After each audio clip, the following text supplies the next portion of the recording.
Hello, my loves. I hope everyone's having a fantastic day so far. Gotcha, Fox. Hi, Walito.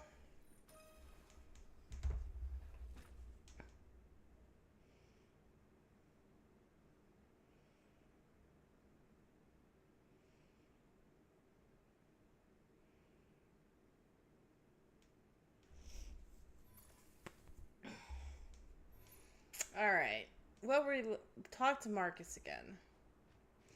We are doing well enough. How are you doing, Walito?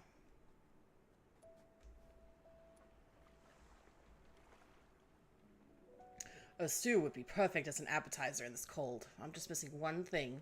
The biting winds of Ice Lake have turned Marcus's face a ghastly white. To the casual observer, he might as well be a statue carved from ice. However, Marcus is entirely oblivious to the harsh environment and sorry state of his health. The man is wholly focused on quickly jotting down and then dismissing various recipes and cooking methods. My taste bud partner, you're here! No time to chit-chat. I need a nice plump frost spine to complete this dish. They're pretty rare around here, but I know you've got what it takes to find one. I'm counting on you. Doing great off work because I'm waiting for it to reply to my message. Okay. The job sounds tougher than last time, but you can't help breathing a little sigh of relief. At least this time, Marcus isn't out asking you to sample anything raw.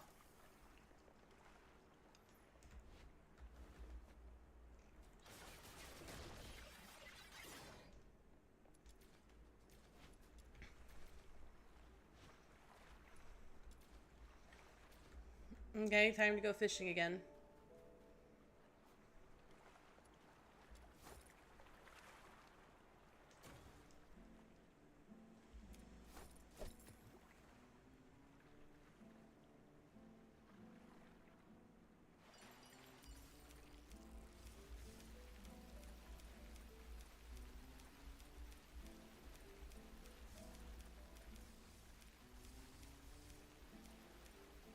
Gotcha.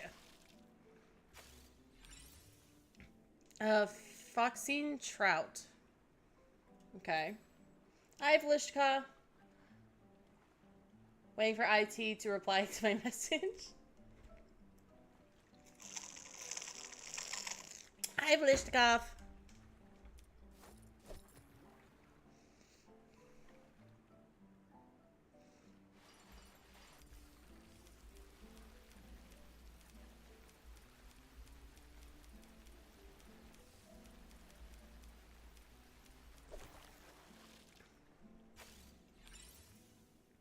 Foxine Trout.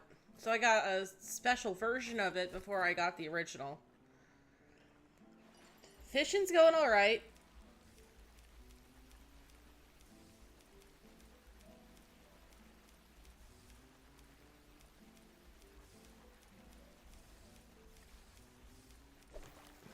I need a spine something or other.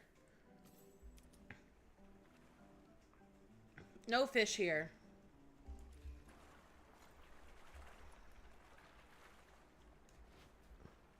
Oh, I need a fox and trout. Okay, so I just overbought. I just overfished. That's alright, though. Hi, cutie butt. Come here. Achoo! Kitty. How you doing, Velishnikov? God, they're so fucking cute. I hope there's a slime. I hope there's a slime guy one? I don't know.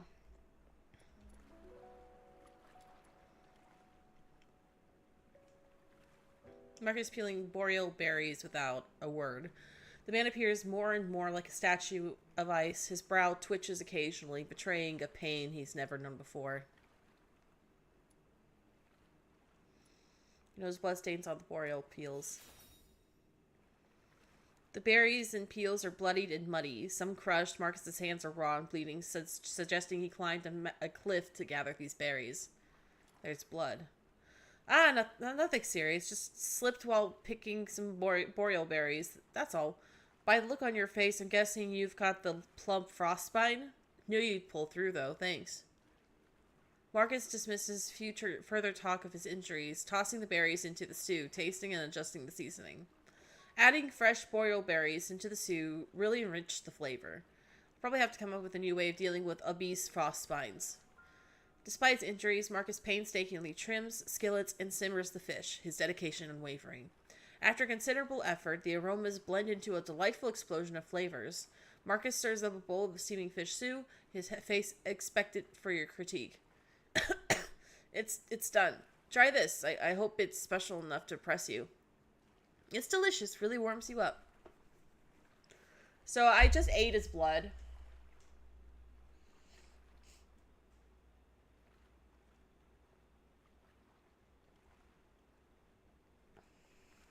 Thanks a lot, partner. We really nailed this recipe. People will love it, and it will surely blow my boss's mind too. Head to the city gates. Alright.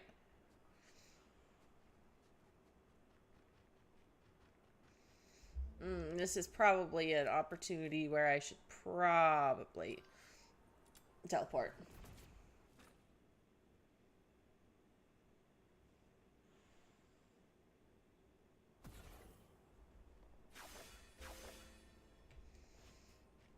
What am I doing here? By the gates. Oh, I'm talking to Marcus again.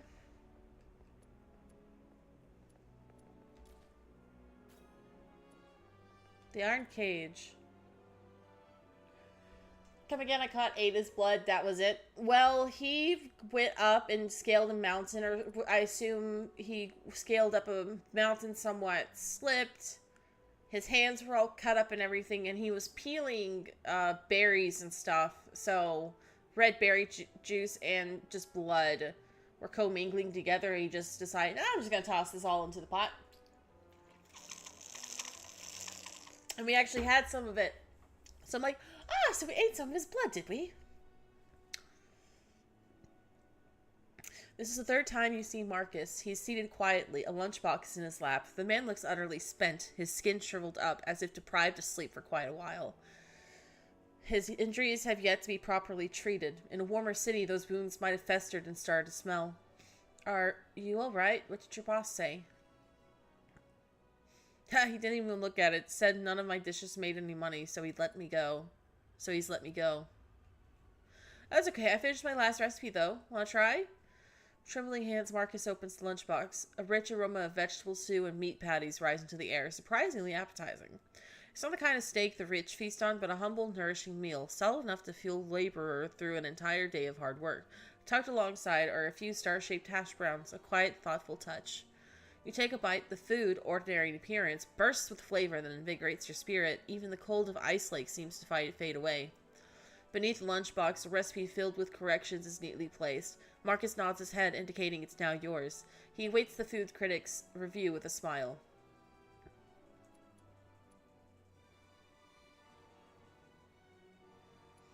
Be honest and tell him it's very delicious and people will definitely love it.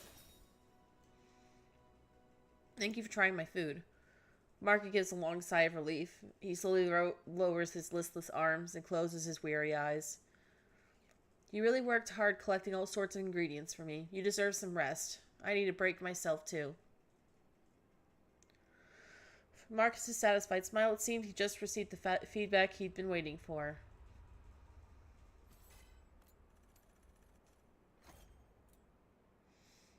Okay, Firm Maiden starts.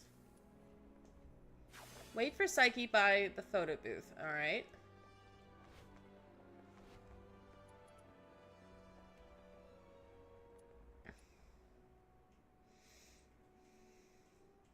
As soon as Dunham spots you, he rushes over, practically buzzing with excitement. A thick cloud of perfume, mixed with damp stink of the sewers, slams into your face.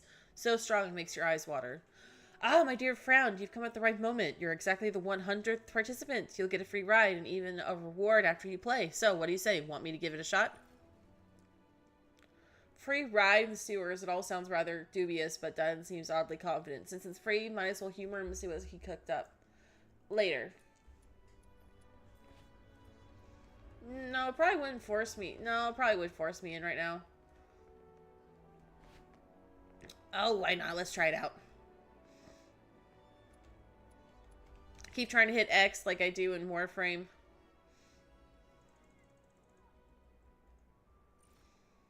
Accept the quest. You catch a flicker of guilt in Dunn's eyes. Clearly this ride isn't quite as thrilling as he makes it sound.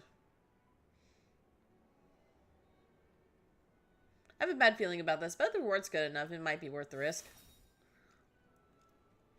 Now that's the spirit. Come on, this way. Little heads up, we might run into a filthoid or two, but I'm sure that's no problem for a hot fox hunter like you.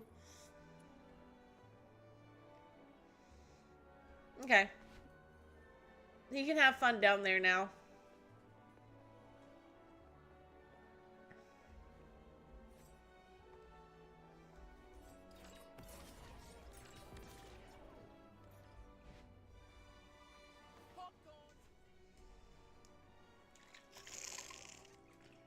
Now all that's left to do is go to the meeting spot and wait. I've squared things with a friend from the inner city. He will send his coach around here tonight. Once Psyche shows up, we'll take her out of town and lay low for a while. Henrik wouldn't dare rob a noble's coach. After that, we'll have to play it by ear. You really have a wide network, don't you? Gotta make the most of all the crap I've been through these years. But are you sure she'll come? I'm not sure. Anyway, if she doesn't show up, we'll go with plan B. We break into the Hypnos house and confront Henrik. Ha. Sounds like the story of a hero from some pulp novel. Don't get your hopes up. Even if we manage to save Psyche today, she won't last much longer. Remember the thing we saw in the pit? That's her inevitable fate. One thing at a time. Right. Speaking of which, aren't the deteriorators usually handled by the escort? What on earth has Henrik gone through to end up doing things like this? I might have figured out why. Reveal the intel gathered from Kevin. Henrik used to be a doctor, but he shut down his practice for some reason. He had a daughter, but she went missing in Scarlet River. And Henrik murdered a deteriorator in Scarlet River.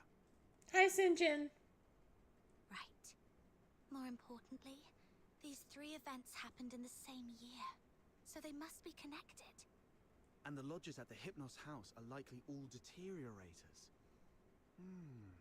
I see what you're getting at. Henrik's daughter was likely killed in Scarlet River, possibly by a deteriorator, sparking Henrik's deep-seated hatred towards them, which hasn't faded even after so many years. So, he somehow managed to control some of the deteriorators and administer his own brand of justice. That's your conclusion, right? Yes. But regardless of what he's gone through, or what the deteriorators would eventually become... Well, something's happening. Did you hear that? Screams from the direction of the Hypnos house. Let's go. Popcorn, cigs, booze. Gotta run, gotta run, gotta run, run, run. Hey, Snow. You're finally here! You've no idea how scary it was! Was that you shrieking just now?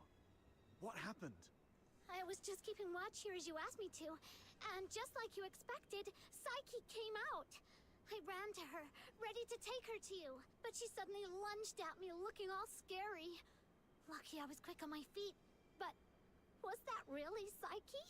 She was nothing like her usual self, more like a wild beast. Oh no, the deterioration started. Oh, shit. Please help us. Mr. Henrik is in really bad shape. What? Please help us. Follow me. I'm doing well. Hope you're doing well Over as here. well, Mr. Henrik's in Sinjin. his office.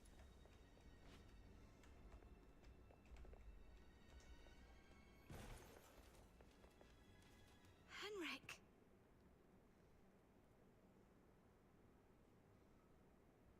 He's still breathing.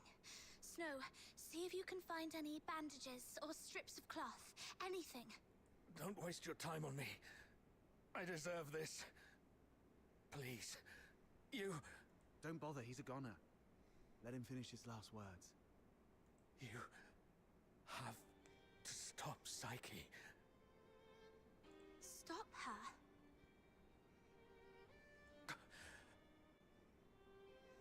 The Hypnos house shelters deteriorators. Those abandoned by fate. Their destined end was supposed to be a cold bullet. Right. In Hyperborea, any Charon showing signs of deterioration will be taken away immediately to prevent them from turning into filthoids. Wait. Are you saying... Their families didn't have the heart to see, so they hoped that I could help end their misery in a decent, gentle way. Just like how I sent away Haley.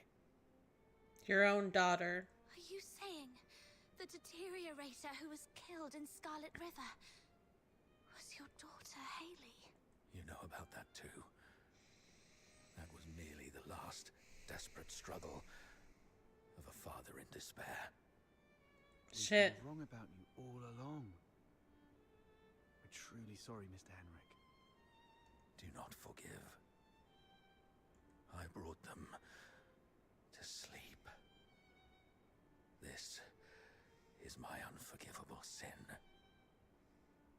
Then what happened to Psyche? I tried with the Crystal of Stella, but still couldn't avert deterioration. I was supposed to let her go, like all the others. But that child was so special. She knew what was coming. Yet she's always worn a smile. For months, she shone like a ray of sunlight in this God-forsaken place. Just like my Haley, I'm old. I couldn't do it again. So, in your hesitation, you missed the last window. Psyche lost her mind, attacked you, and ran away. How come... I can't believe all this. Your demons. You can stop that child. She has such a gentle soul. Hurting others is the last thing she'd want. Please. Save Psyche. Save my Haley.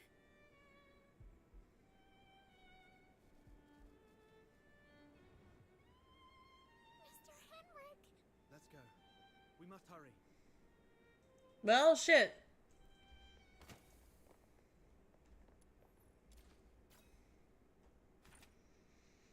Dust-laden family letter. Kid, I've heard the Legion has recently intensified their inspections. What you are doing now is growing more perilous. Perhaps it's time to drop it and permanently shut down the Hypnos house. I've always believed that Haley's dignified death as a human being under your care was the best ending she could have hoped for. I also understand the significance of you opening the Hypnos house right after you returned from Scarlet River and offering to help to the kids who are suffering from deterioration. But I've already lost my daughter and my granddaughter. I cannot bear the thought of losing you, my son-in-law, the only family I have in this world now. Unsent letter in reply. Your kindness is appreciated, but my mind is made up. Please proceed with the sale. It's for the children. A tenant has moved in. The sale can wait for now.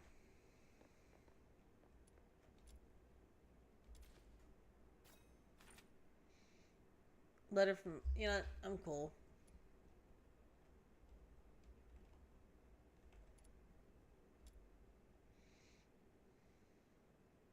An old photograph taken more than a decade ago. The glass is clouded with fingerprints. In the picture, a Charon girl smiles softly as the breeze toys with her hair. On the back, written in fountain pen. My daughter, Haley, taken in Scarlet River. She doesn't much resemble Psyche, and yet something in that innocent smile calls her to mind all the same.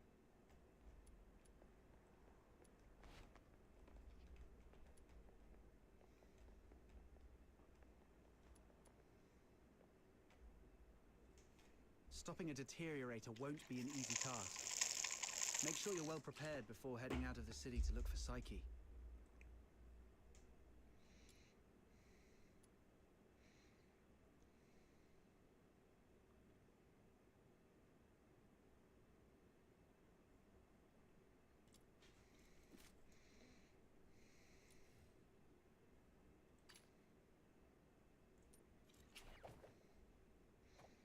Approach the vehicle and transfer it to the destination.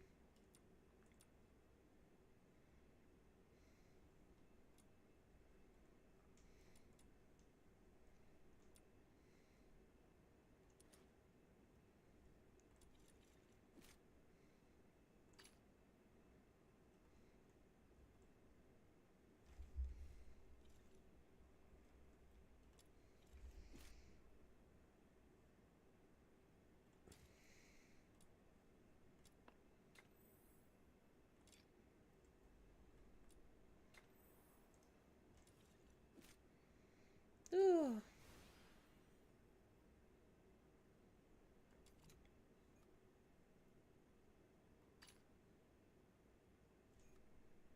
I don't know what that shit is.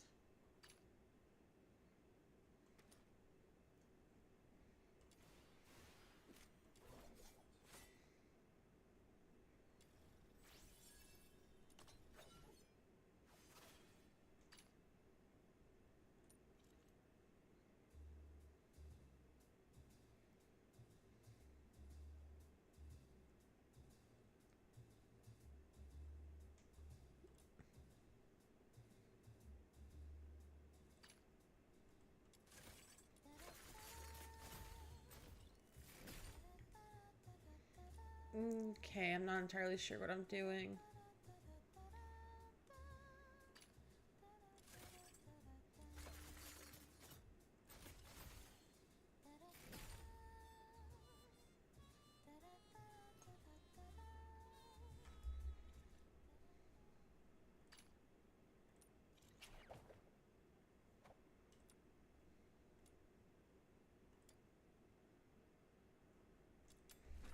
Let's try this out, I Let's guess. finish this.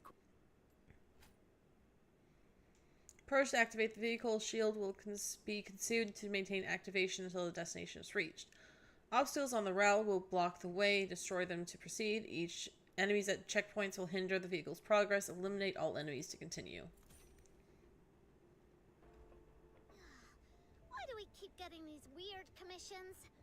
Let's go find that car the client mentioned.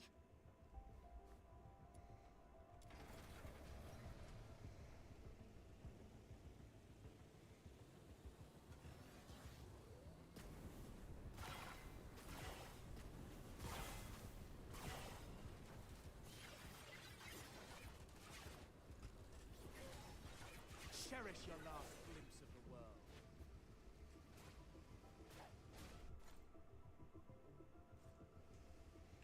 Margie's not supposed to be on my team. Why is Margie on my team?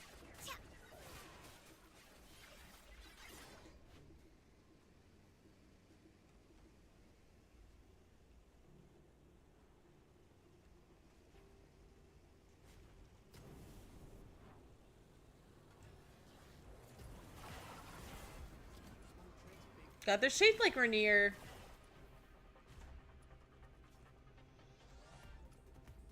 Check this out. Playtime's over.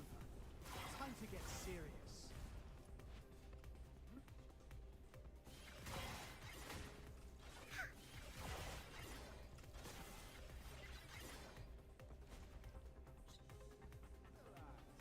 It's for your own good. Come on.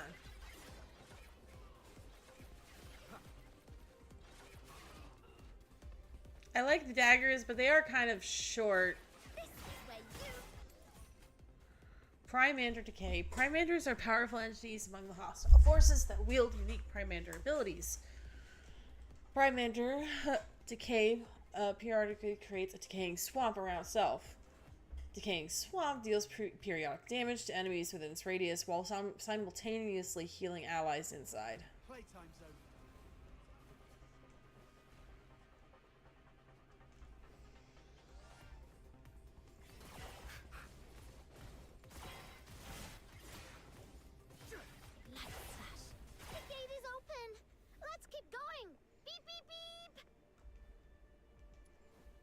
Got it. Okay.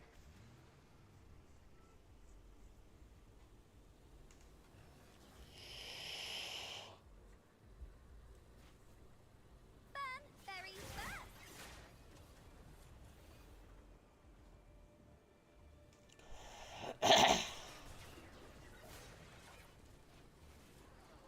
Cherish your last glimpse of the world.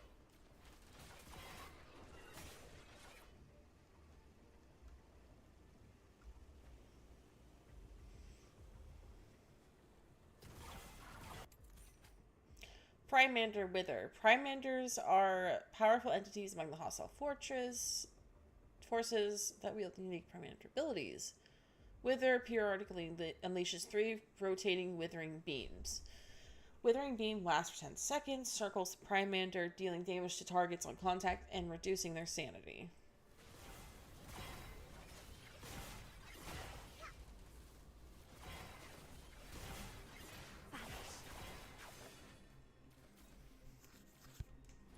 Playtime's over.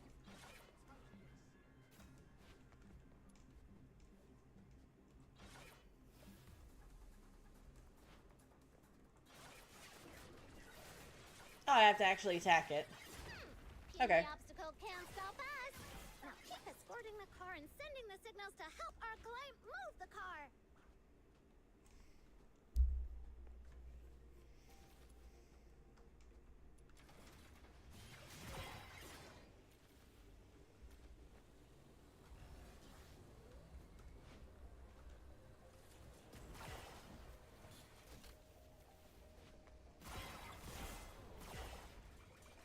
Relax.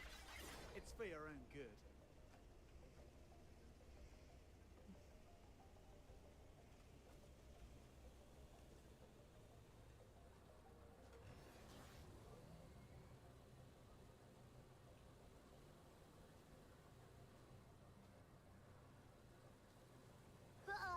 Seriously?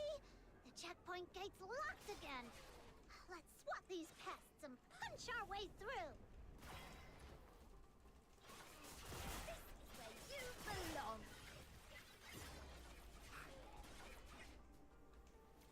I'm gonna kick all your butts!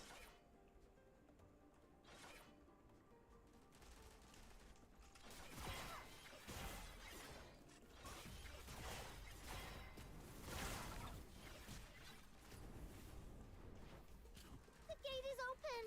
Let's keep going. Beep, beep, beep.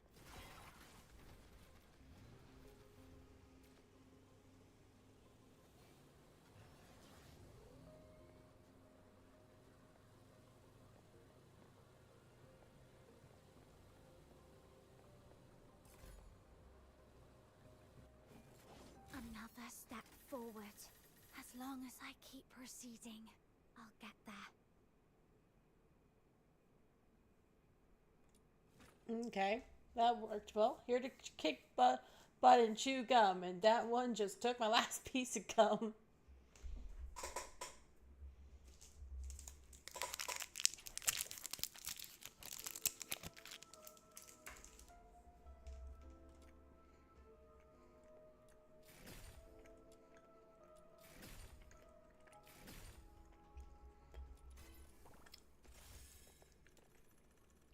The world outside Purgatorio Island defies all accounts. More expansive, yet more brutal. This cannot be its true destiny. That's why a change must be made.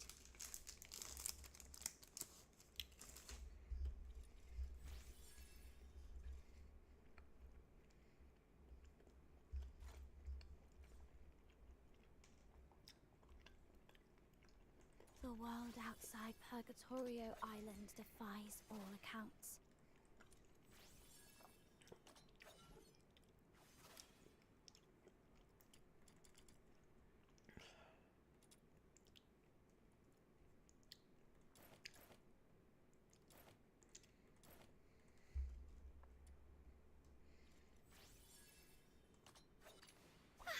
Where are we heading for today's haul? Where are we going indeed? You're not, I don't want you in my party. No, you're in my party anyway.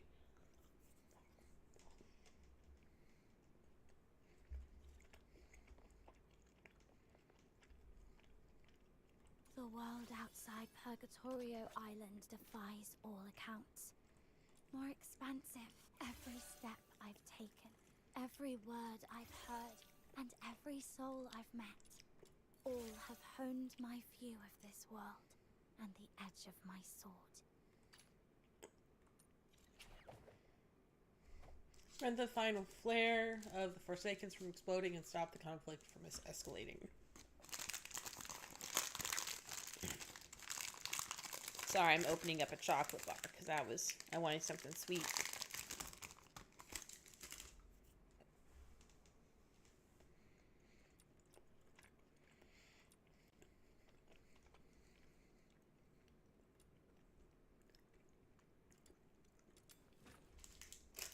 Let's finish this quickly.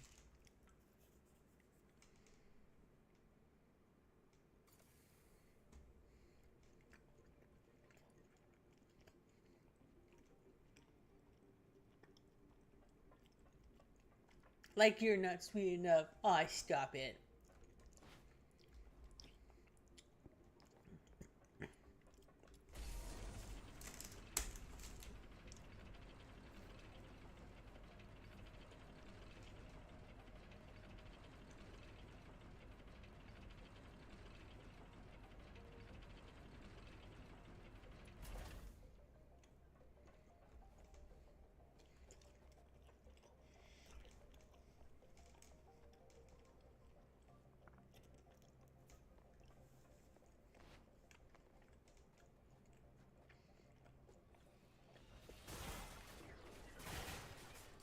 Cherish your last glimpse of the world.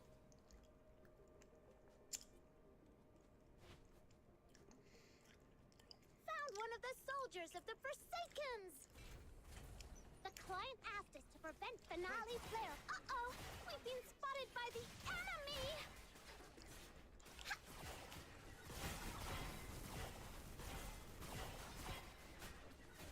Very fast! Small tricks, big payoffs.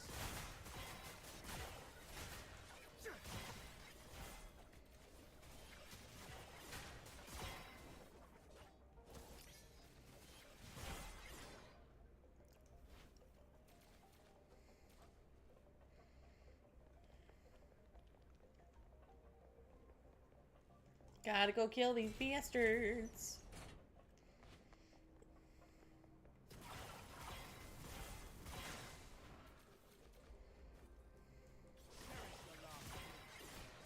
Time to incinerate some...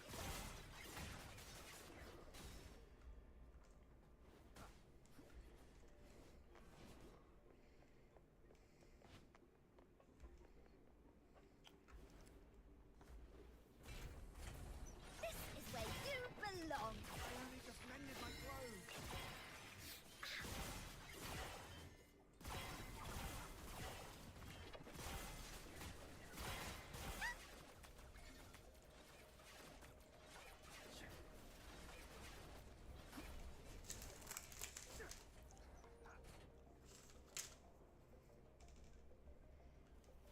Check this out. Time to incinerate some waste.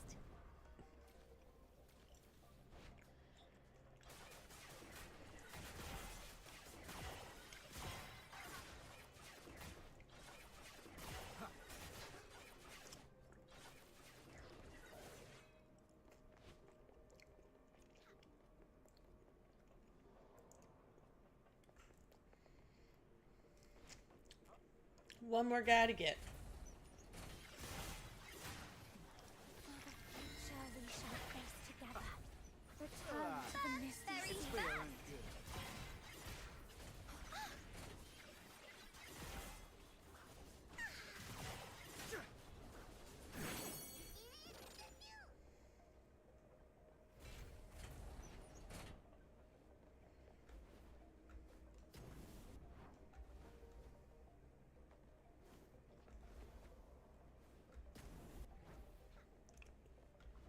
I keep trying to move exactly like you do in Warframe, and it's not working because the right click is your fire ranged weapon.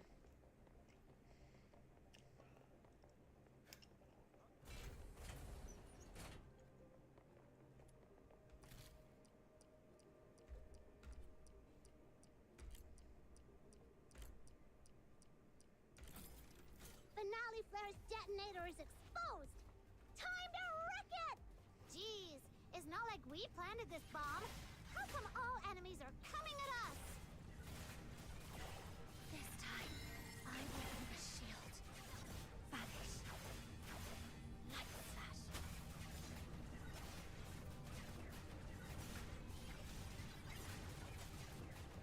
Cherish your last glimpse of the world.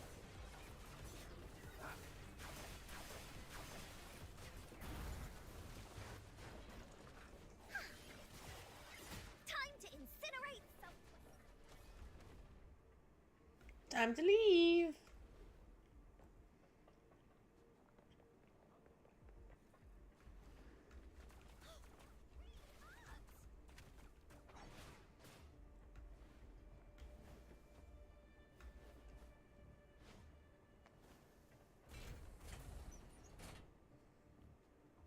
Small tricks, big payoffs. Play. To get serious. Another step forward. As long as I keep proceeding, I'll get there.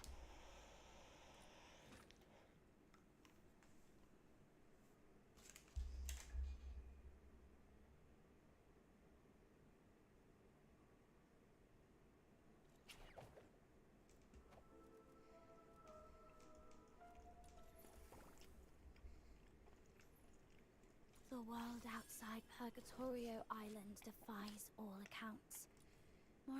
Every step I've taken, every word I've heard, and every soul I've met, all have honed my view of this world and the Beat edge of enemies to my complete the termination. All right, let's try it out. Let's try it out.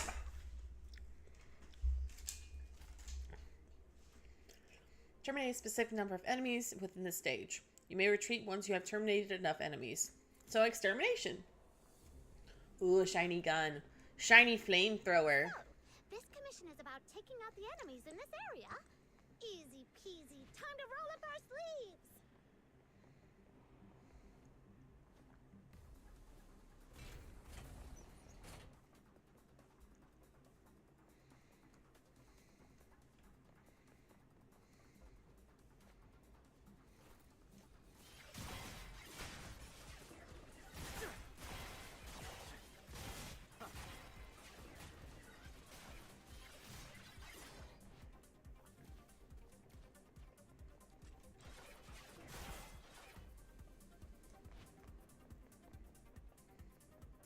Check this.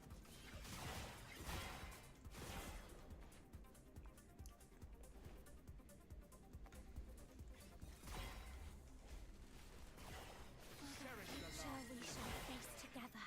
Return to the misty sea.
Oops.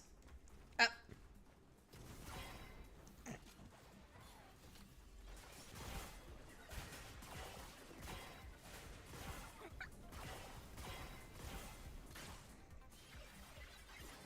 Playtime's over.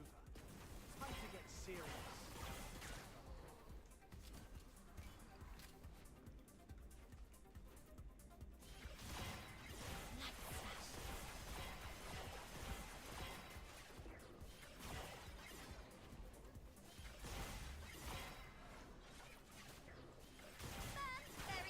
Booyah. Payoffs. I think I heard the crying of a genie mon. Let's go rescue it. And we get a genie mon.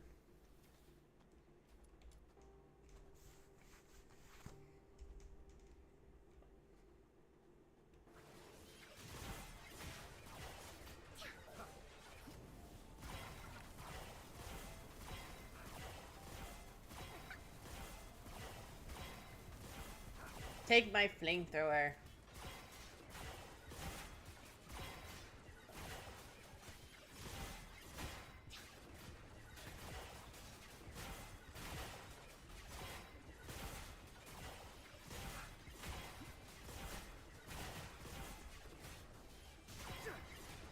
Playtime zone. Time to get serious.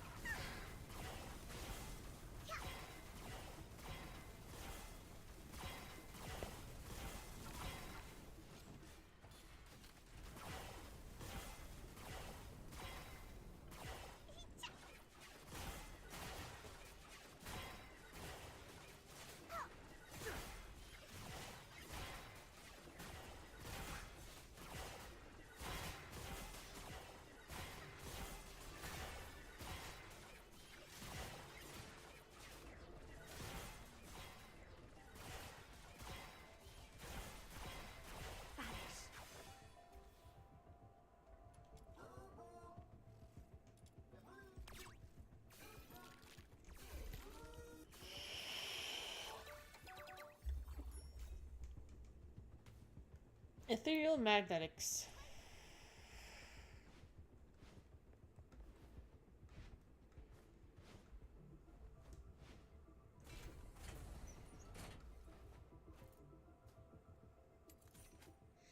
Patrol drone. Patrol drone explodes upon defeat, dealing AoE damage to allied and hostile targets within range.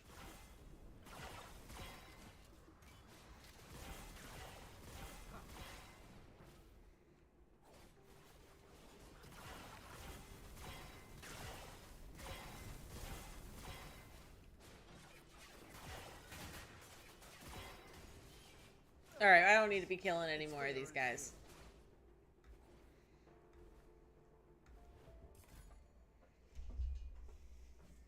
Another step forward. As long as I keep proceeding, I'll get there.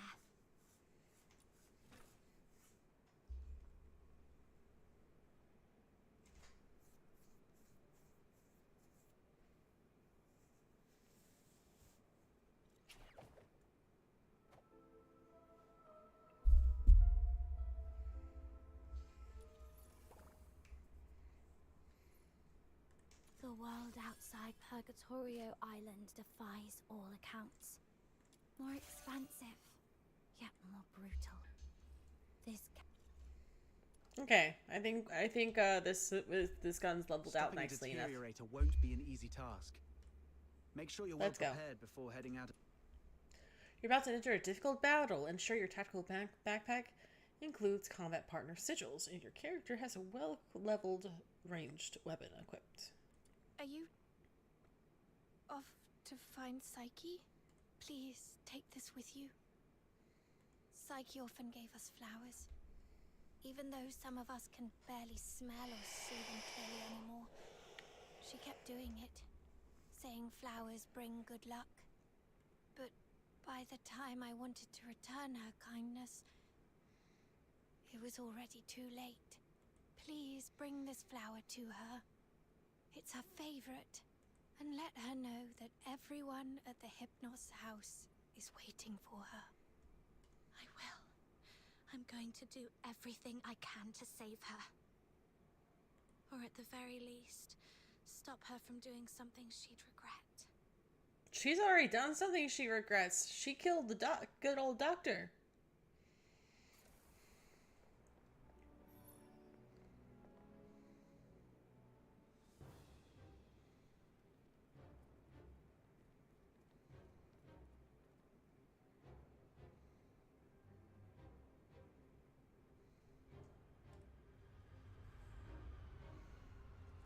That young lady just swooshed by.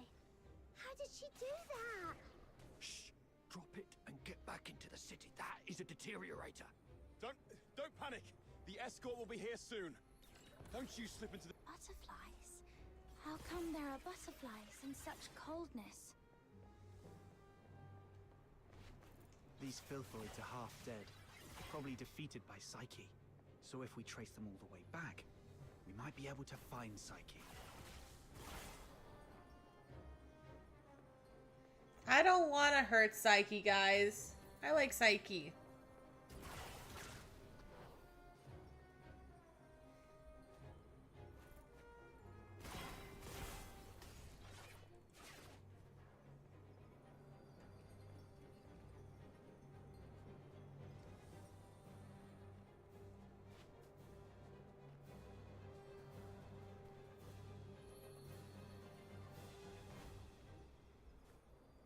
It's okay. We already know where Psyche has gone. All we have to do is follow her trail. Right. As long as we can find Psyche, there's gotta be a way to save her. Thank you.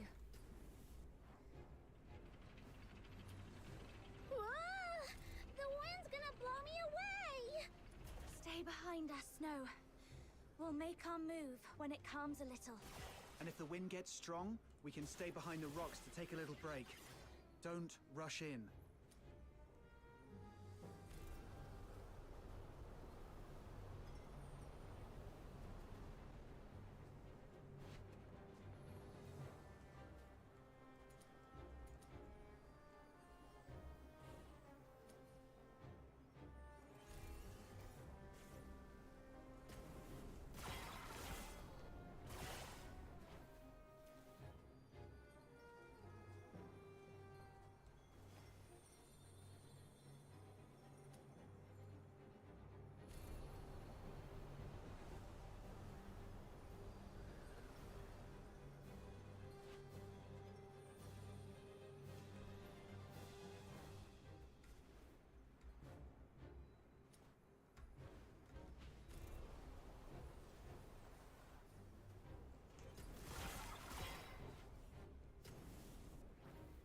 Dang it, come on. Platforming is not my strong suit. Woo!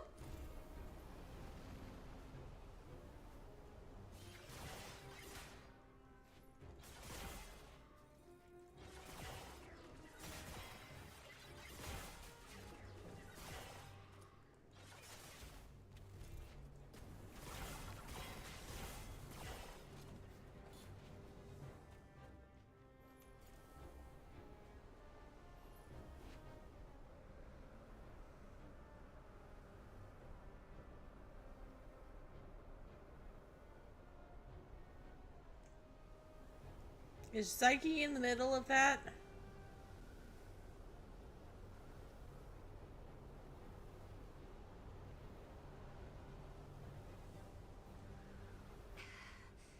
This should be the final stretch. Psyche, wait for me.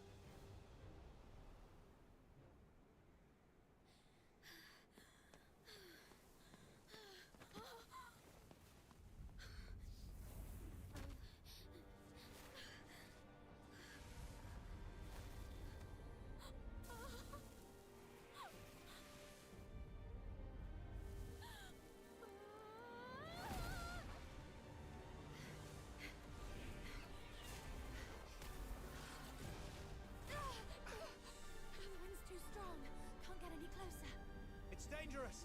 Stay back here. Damn it, we're doomed if this keeps up. She's lost her mind. Be ready to fight. Psyche, no! Holy shit! 7 enemies have glowing parts that are destructible, and each part has its own HP. When HP of a destructible part is reduced to 0, the enemy enters broken state, which significantly weakens the enemy's stance. When their stance is weakened to a certain extent, the enemy will lose balance. Once an enemy's stance is disabled, they'll be briefly stunned. During stance recovery, the enemy's weakness will be exposed, and their damage taken will be greatly increased. Stay away! Psyche, can you hear me? Talk to me, Psyche. You said it yourself. There's so much you want to do. You'll leave Ice Lake for those unseen places. You'll go to a small island where you can build a house by the sea and grow white flowers around it. Talk about the snow in Ice Lake with your friends while shading yourself with a wide-brimmed sun hat. Talk to me, Psyche.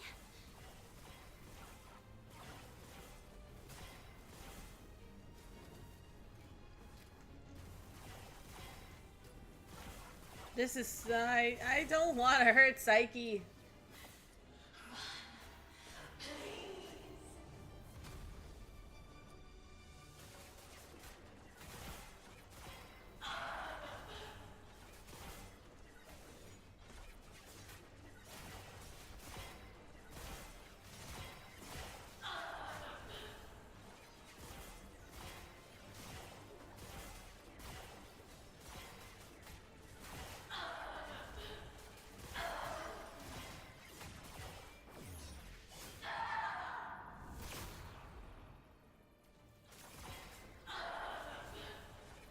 Come on, Psyche. Snap out of it, please, sweetie.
Psyche, I'm here to take you home.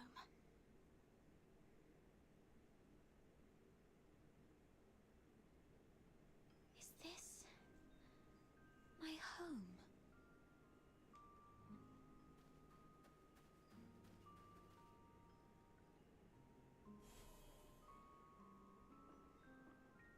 Honey, look. Psyche is smiling at us. I wonder whether this child's birth in this world was a blessing or a curse. What baby? We weren't born. There's nothing in that cradle.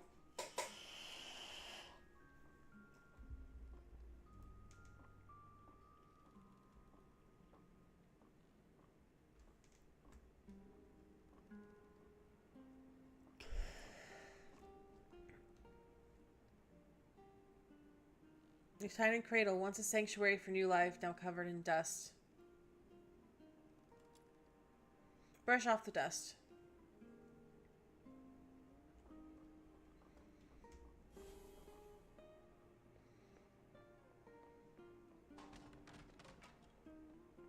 Mom, I promised Psyche I'd bring her home today to play with blocks. Who says you can play with her? How many times have I told you to stay away from these unclean people? Do you want to get killed by dark magic? Ugh, now these blocks are all dirty. Throw them away, now.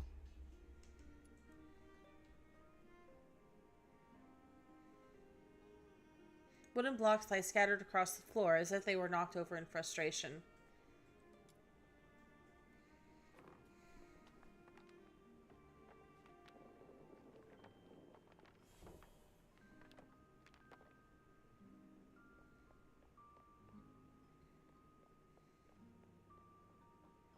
That day, feeling wronged and confused, I bathed all night until my skin bled. Miss Me! Hey, thank you for the raid, hun. Hi, everybody. Thank you for the follow, Sloppy Boy. I hope you had a wonderful wonderful stream. Boom, Miss Me raid. Hello, hello, everybody. Please, sir. You've got it all wrong. My daughter is a good girl. She knows better than to steal a necklace and hide it in a flower pot. Save it. Is there even one Charon kid who isn't light-fingered? All right, if she's so innocent, she can prove it. Just smash all the flower pots here. That'll clear things up. It's all because we are demons' children.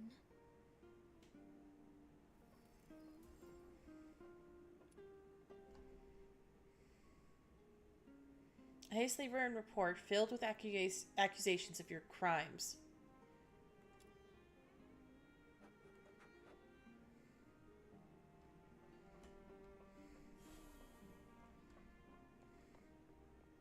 Oh, why? She's such a kind child. And we've always been decent, law-abiding people. Why did this happen to us?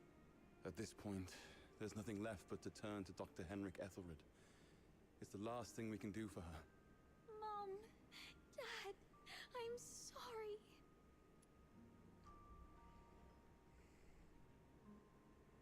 Two silent tears trickled down her weathered cheeks. Wipe her tears. It's all meaningless.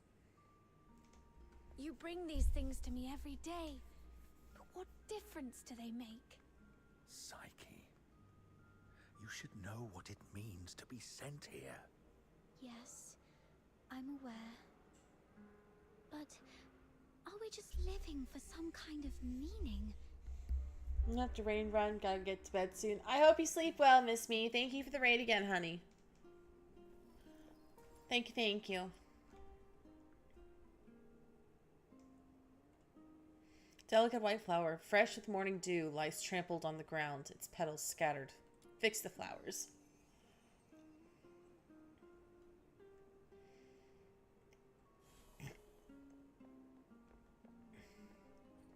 Honey, look.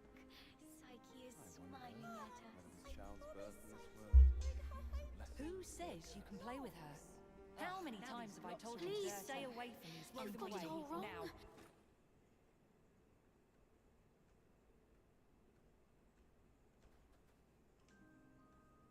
Oh, so pretty.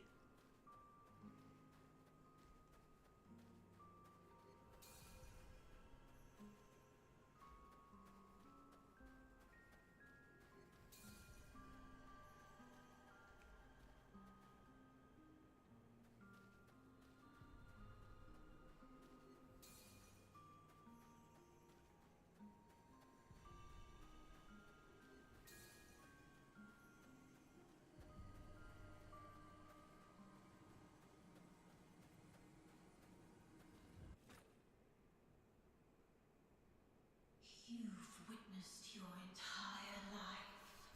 A cursed beginning and a meaningless end. It's all meaningless. How you've always appeased others with a fake smile. Are you really that selfless? No. You're just cowardly, begging for their pity, and for them to remember you as before you turned into a monster. It's all meaningless. Their fleeting pity and memories will soon wither and decay with time, leaving you rotting in the ground, utterly forgotten. I don't like you. Shut up. What are you thinking? What are you furious about? Ah, I see. You crave to vanquish me. You still harbor the naive thought that by eliminating me, your life will return to those amusingly peaceful Hi, Texan. and tranquil days. Well, you're wrong. Deterioration is irreversible. Once I die, you'll vanish along with me. Just embrace me and yield to the primal urges of this flesh. Be a beast. None of this absurdity can hurt you anymore. You, demon's child.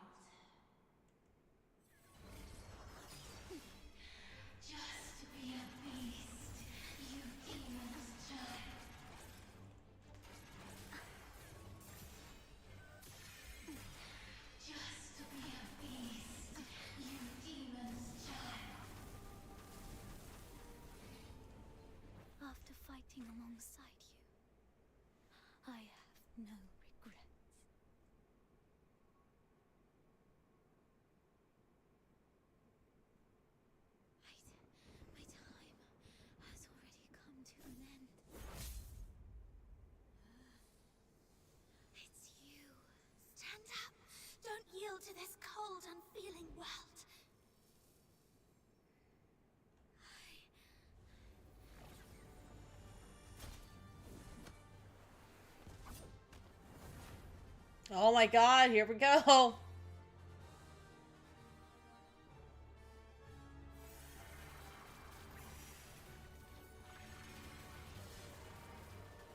you insane? What do you think you were doing? Kill me, and you only arm too.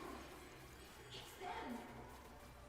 They are the ones who insult and hurt you. Which made you choose to destroy me. You should have followed the design of this body to destroy and pulverize everything. No, this is not right. As I remember. Psyche, pinky promise. We'll be best friends for life. I'll remember that you lived in this world. We'll wait for your return.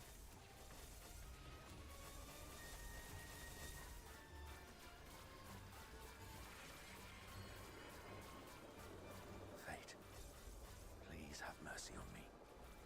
Let me help her fulfill this wish.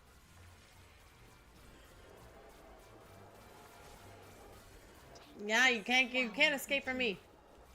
It will bring you good luck.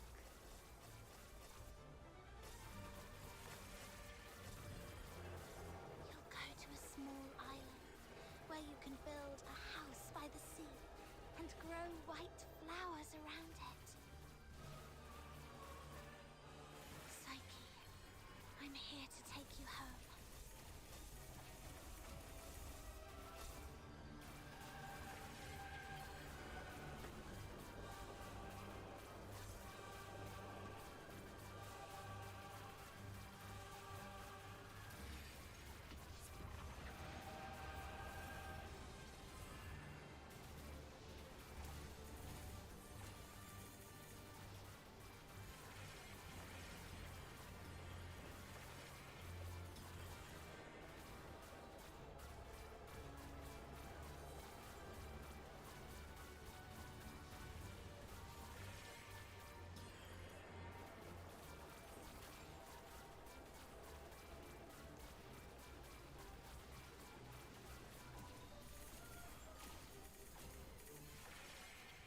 Take her. It's going well, Texan. How's it going with you?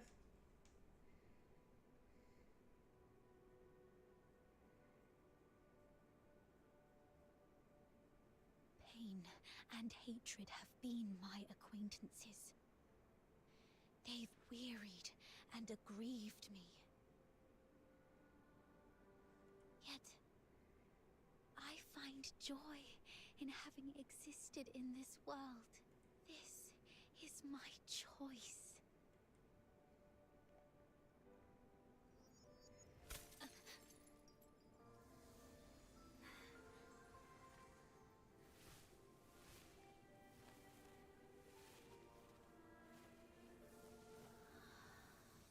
Psyche, do you remember what your deepest wish has always been? Yes, I remember now. I've always wanted to leave this place and see the world. Find a warm place where flowers always bloom. I wish to make it there. I will make it there.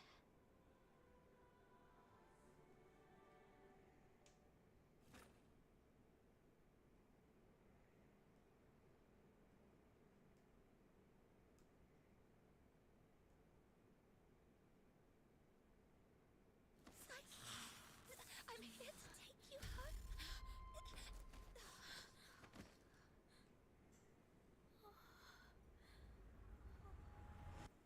I've still ended up hurting you all. I'm so sorry. It's okay. Let's go home together. They wanted me to tell you. They're all waiting for you. Home. But it's already too late. How outsider. Aren't you a know-it-all? Didn't you say your brain was 1,000,000 times smarter than mine? Do something now! It's too late. She's fatally wounded. She won't make it, even as a filthoid. What? Little Minion, did you really have to hit her that hard? No. It wasn't her. It was me. I killed myself. I can't.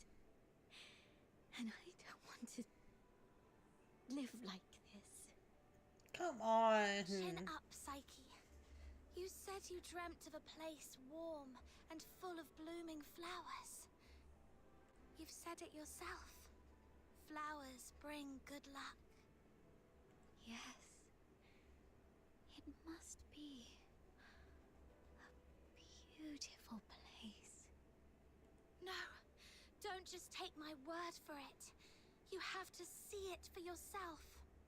Do you know why I love flowers? 'Cause they're seeds, carried by the gentle wind, travel to distant lands, over city walls and mountains. Nothing can stop them. I have one last wish. I'm all ears.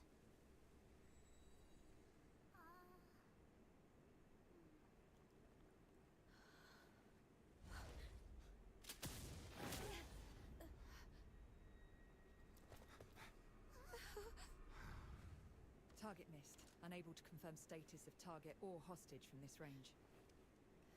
Prepare for direct engagement.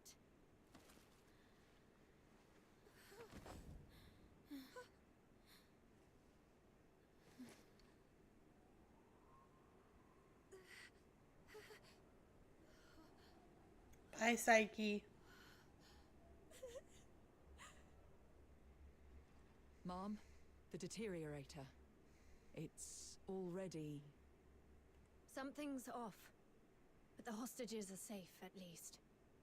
Rhythm Fisher, warrant officer of the Cocytus Escort, 6th Legion.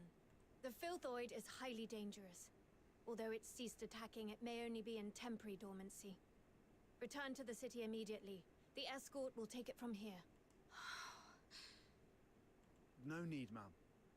We took care of it before you got here. No point wasting more bullets. Took care of it? I see. That would explain why the target was more stable than a typical Filthoid. Although... was it just the two of you? You look like fox hunters from your outfits, am I right? Precisely. That's not it. Ma'am, during my earlier scouting, though from a distance, I saw these Charons using magic. They might be accomplices of the Deteriorator. These low-life beings, all wicked sorcerers, they should all be... I'm not saying... I was just referring to them, Mum. I'm not saying that all Charons are... Anyway, I didn't mean anything by it. Punishing the guilty shouldn't affect the innocent. We appreciate your support of the Legion. Please, come with us to the Security Bureau. We shall offer you handsome rewards. Dispose of the Deteriorator ASAP to avert public alarm. Don't touch her. She was trying to keep away from the crowds. That's why she ran towards the outskirts so desperately. Even in her last moments, she was still trying to do something for others. What do you mean by dispose of? How could you even... What did you say? Are you all right? Should I arrange a military medic for you? Not at all, Mom. My friend is just a bit shaken up. We'll be fine after a few warm drinks at the Asphodel. Those arm pants with those helmets look interesting. We'll talk about the reward another time. Got another commission to attend to.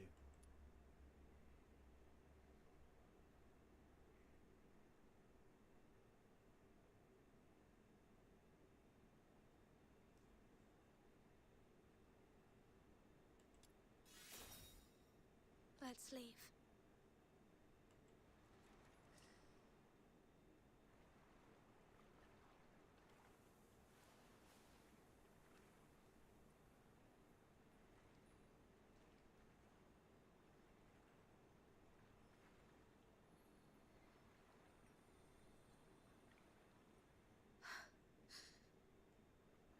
I thought you wouldn't act so recklessly anymore.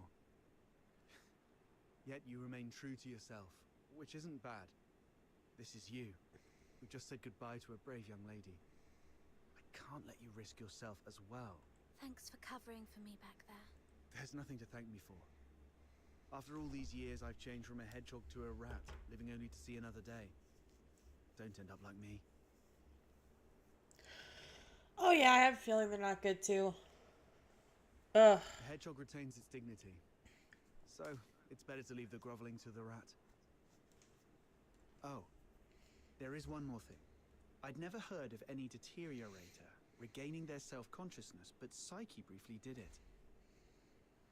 With the last bit of sobriety, she shattered that filthy beast with her own hands, telling everyone that she would not surrender. Did you make that happen? The magic you were using, it was resonance, wasn't it? Huh? How did you... Relax. I'm not going to press you about your past. But remember what I'm going to say. This power of yours will spell disaster for you in the Empire. I remember the last person who had this kind of power plunged the whole Empire into bloodshed and chaos. And their end was utterly miserable. They ended up swinging from the gallows in the Square of Dysmania. So, just use your power with utmost caution. All right.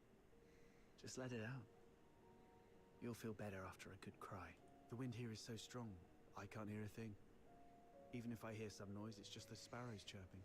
I've seen this kind of thing countless times. But I tell myself, you've only got one night for tears.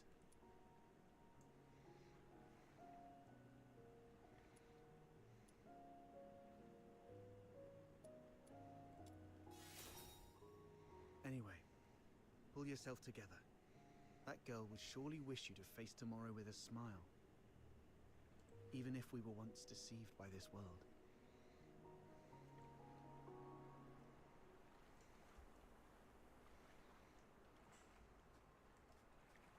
Man, that sucks.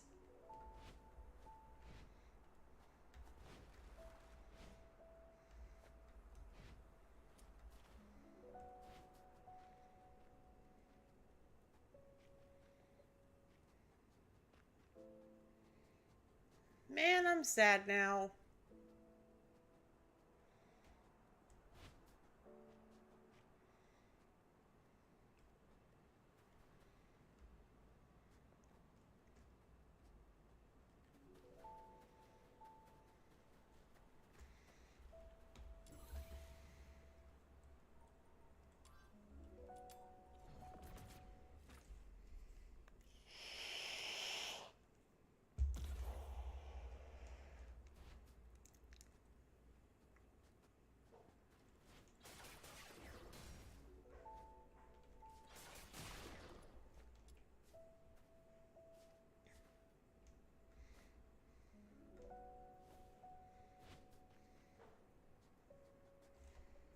May your soul find peace in the depths of the misty sea.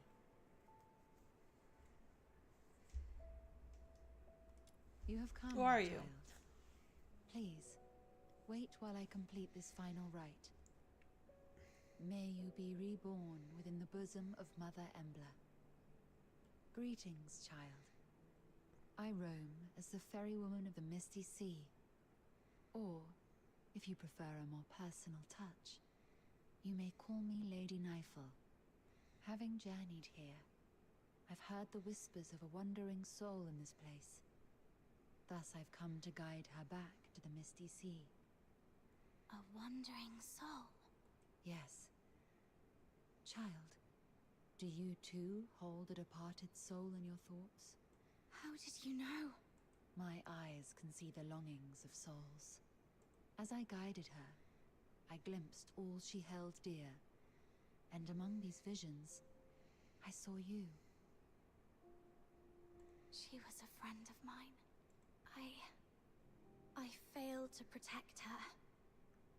She must be disappointed in me. Quite the opposite. Many souls I've witnessed depart with intense grievances and bitterness, their cries thick as the fog along the riverbanks. But her voice was very gentle. It bore no sorrow, anger, nor resentment. Only expressions of gratitude and blessings. Perhaps those were meant for you. What?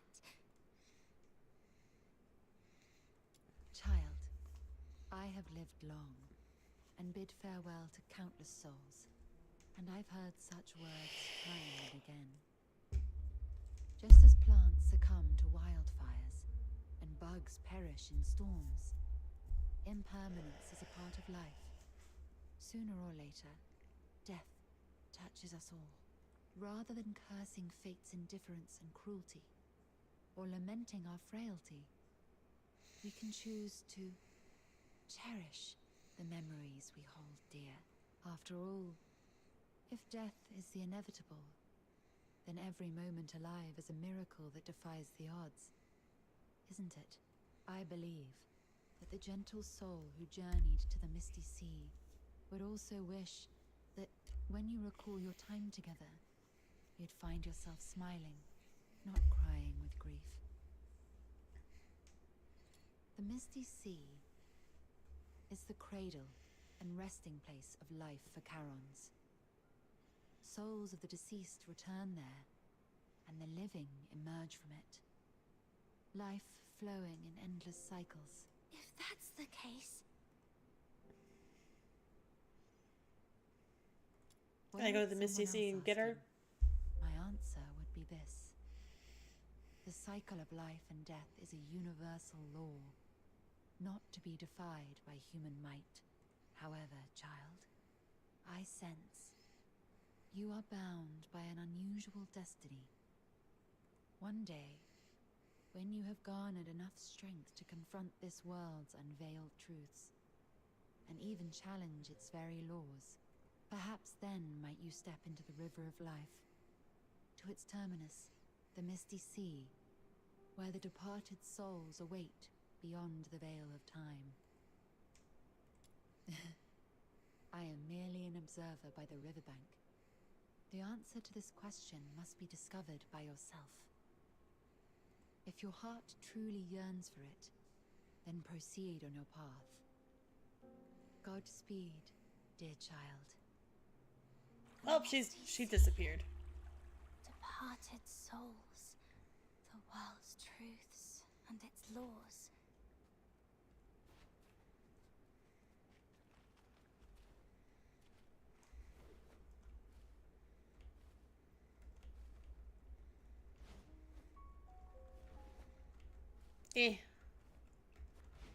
Wanted to see if I could warframe my way up the wall.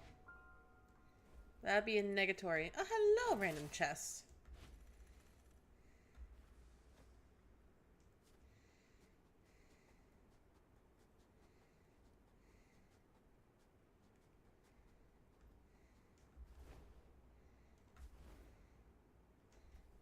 Why am I running? I should just go over here.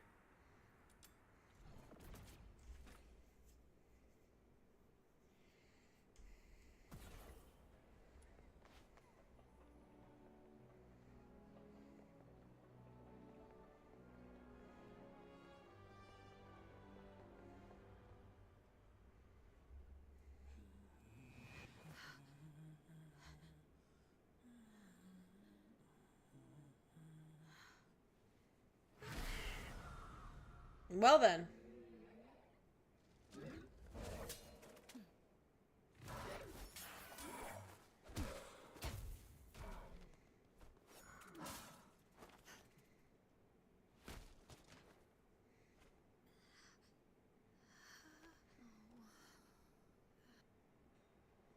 Ouch. That was a jump scare. Girl just said if I could warframe my ass up here, there. Girl say, that's what I say every time I try to bullet jump on Kenshin or Wuwa. Perhaps you've explored new places and have met new friends. You seem sad. Yes. I had a sad dream. Well, I'm not sure if it was a dream. I feel like I've lost something important. Trying hard to hold on to something, yet it slips away like sand through our fingers. Time and life. It's all like this. To be born is to be destroyed. To meet is to part ways. The only thing that ever lasts in this world is oblivion. Where are you going? Like you, I'm starting my own journey. Wait. Who are you? My name is... Our paths may cross again one day. That's not a name. Once again, in the collapsing dream, that voice whispered through the wind. Only this time, I finally made it out. Like tree roots eagerly absorbing every drop of water, I endeavored to engrave that name in my mind. That name is...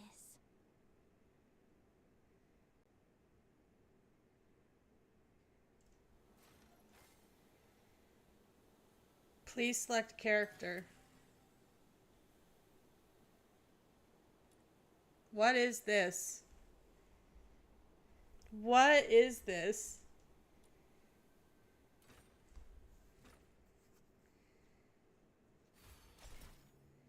Mystic Maze is now unlocked. Step into tank pathways of time, explore, find, and grow stronger. Friends is now unlocked. Join hands with friends for an adventure across the land of Atlasia. Ripples of Talk is now unlocked. It's always a delight to spend quality time with a companion. Ripples of Talk unlocked. Select the icon at Sanctuary to access them. Ripples of Talk capture fragments of time and memory. Visit sojourns of the pages of time to view stories from different stages of a character's life. Each character has their own set of stories. Use soul prints to piece together these stories. Some entries have a special prerequisite. Meet prerequisites to unlock stories and earn rewards. Unlocked stories can be revisited at Seize the Sojourn. It's not the length of life that mattered, but how he chose to live it. If the flower must wilt, Psyche.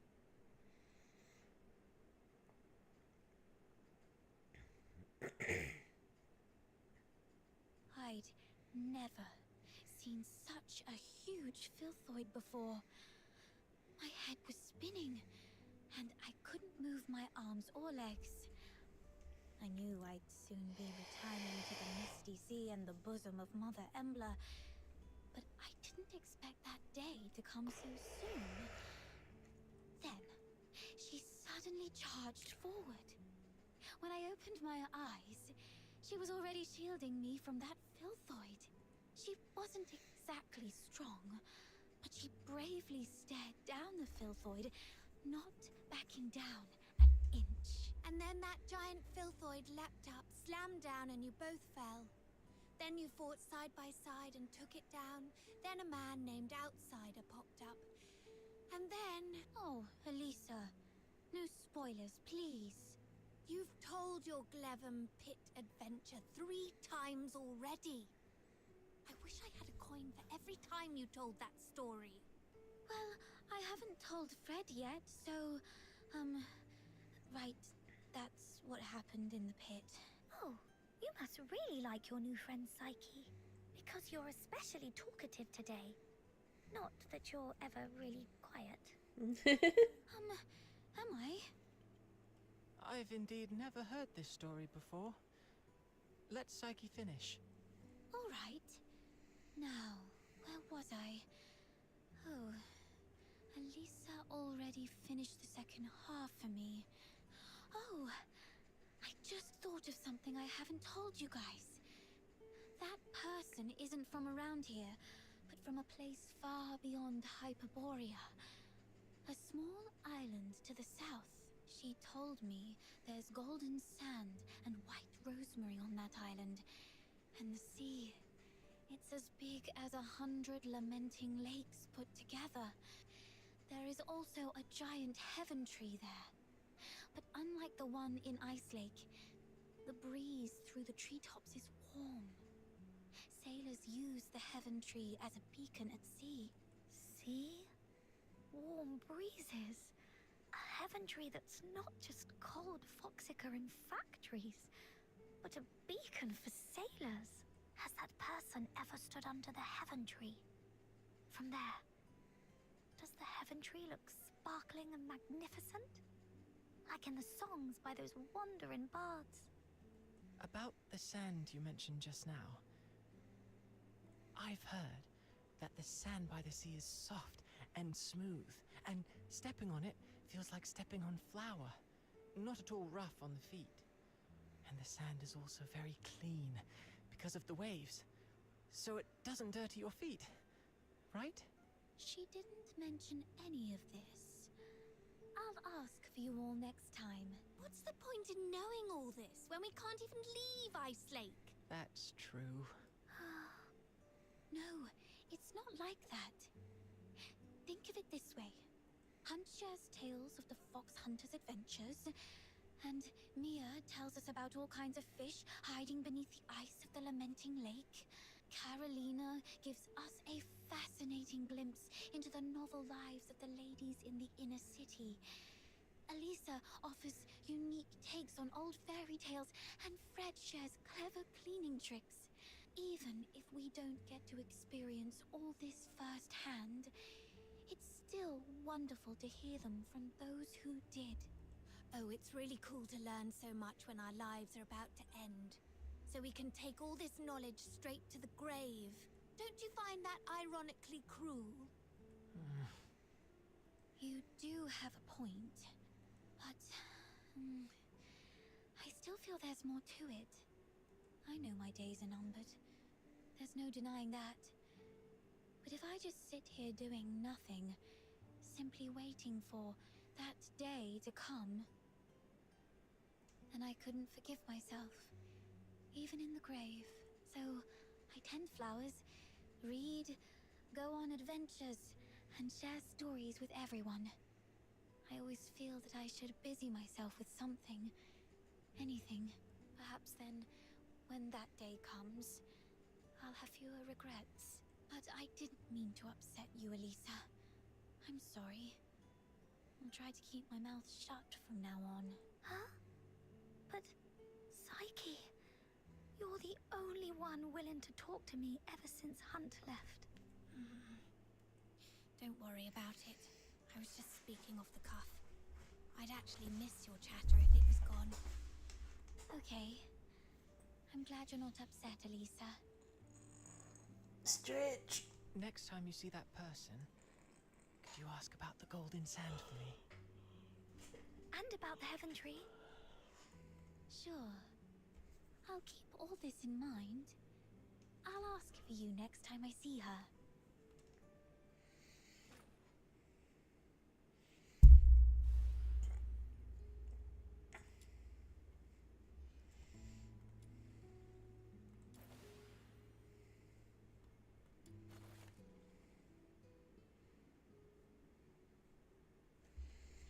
Okay, interesting.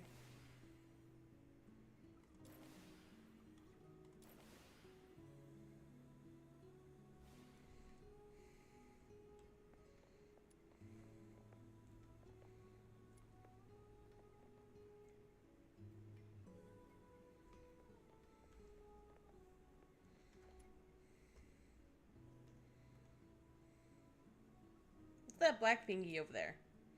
That's my little friend Tiny, but strong. He keeps the forge fire going.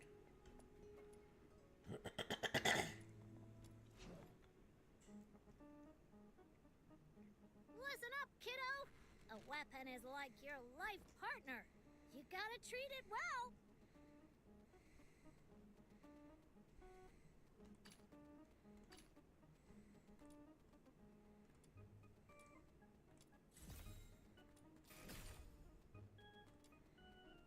Have you come across any treasures lately?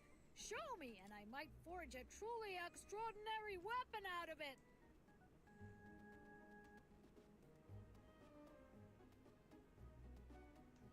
I don't know what I need to craft, so I'm just going to not. The world outside Purgatorio Intron. Island defies all accounts. While under incandescence, dawn beyond nights, sword waves deal 70% more damage. True destiny. That's why a change must be made.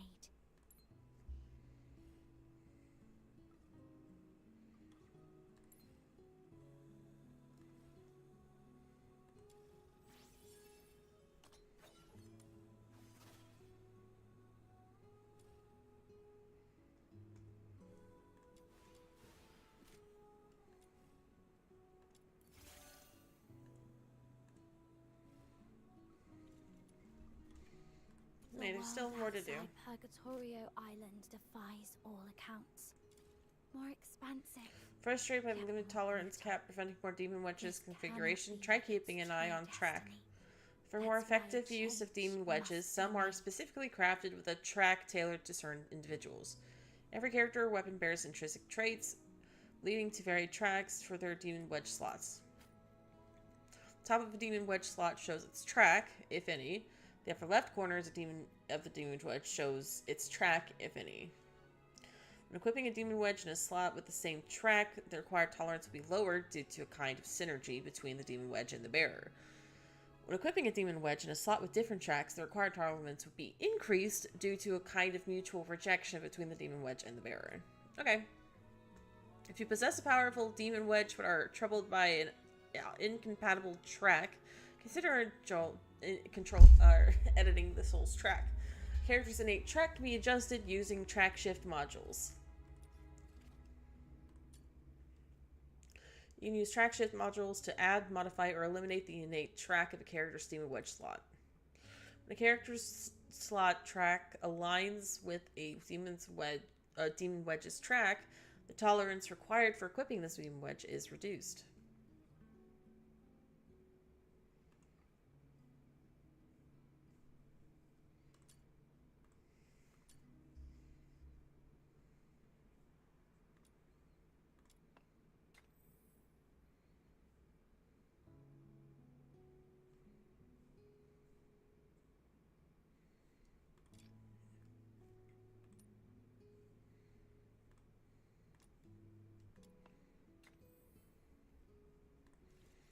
Okay, cool. Weapon track shift module. Okay, cool. The world outside Purgatorio Island defies all accounts. More expansive, yet more brutal. This cannot be its true destiny. Alright, so level up. Yay! That's why a change must be made.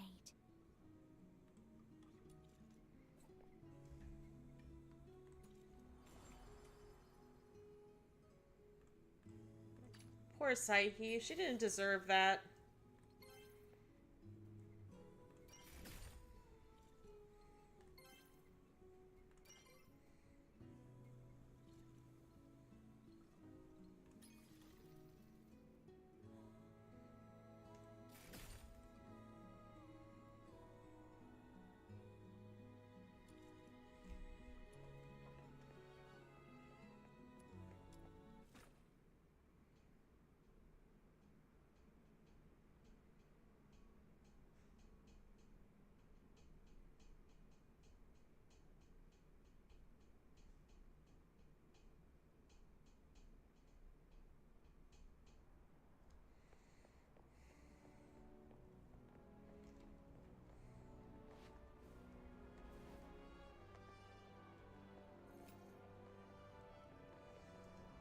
I'm in a co-op area. Cool.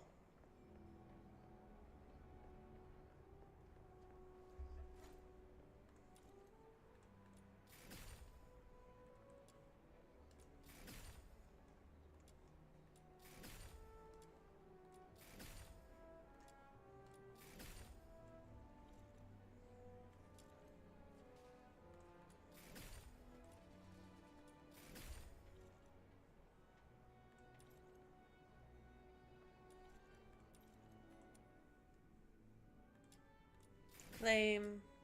Claim. Claim. Claim.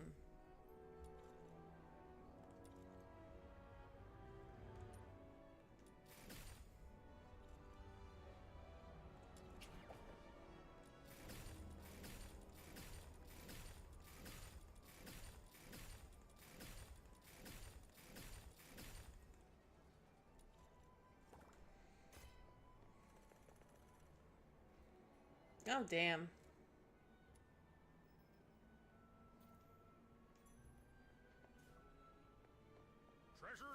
So now I'm randomly going to be seeing people wandering around in the world. That's cool.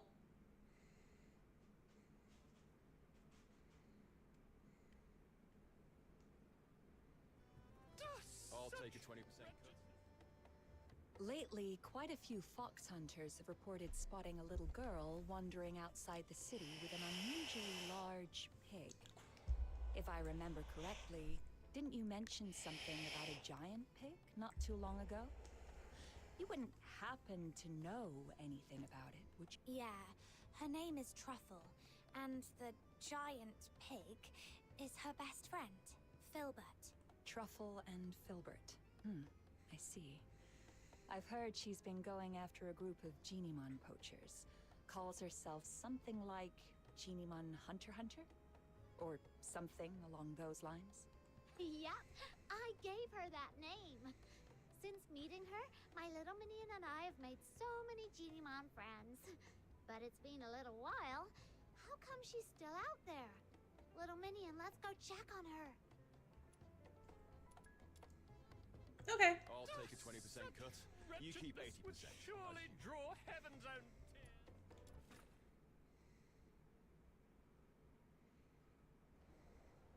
treasure the intel, never miss the thrill.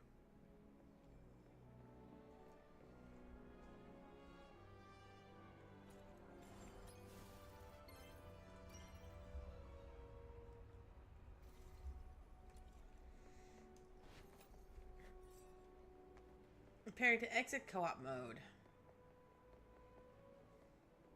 Smooth transition then.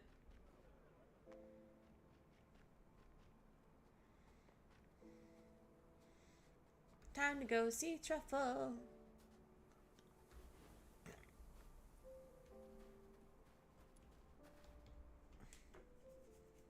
Truffle! Truffle! Oh, hi, Snow. And you, miss. Long time no see. Yeah, it's been a while. We thought you'd be back home already. But then we heard you were still hanging around outside Ice Lake, so we came to see you. Oh, thank you for worrying about me. Actually, I found out that the Genimon Hunter's hideout is probably in Ice Lake, so I was trying to get in. But the guards at the city gate are so mean.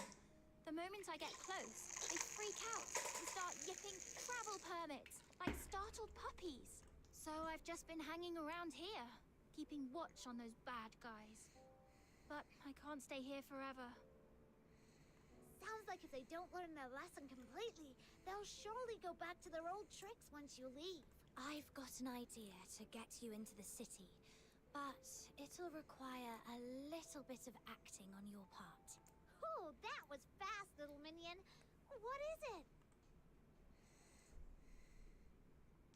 How to get Truffle into Ice Lake. Simple. Just 3. Oh. I didn't get to read any of that.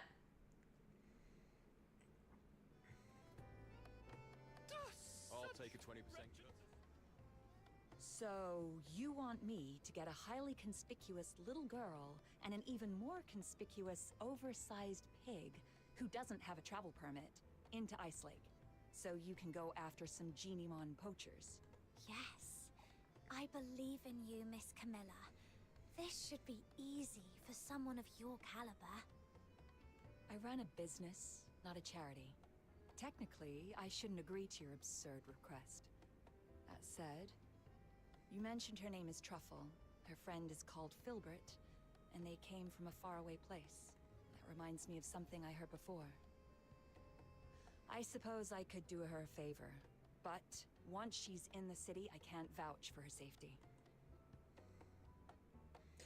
And so, step 3 of getting Truffle into Ice Lake, leave the Asphodel. Hi, Filbert. Thank you, Miss Camilla. I was a little nervous back there and ended up calling Viva Winery Wawa Winery. Sorry. It's okay. They were too busy drowning themselves in the wine I gave them to care. You made it, Truffle. Welcome to Ice Lake. Who would have thought those big, scary guards would turn into meek little kittens in front of Miss Camilla? Just like Geniemons when you've got treats.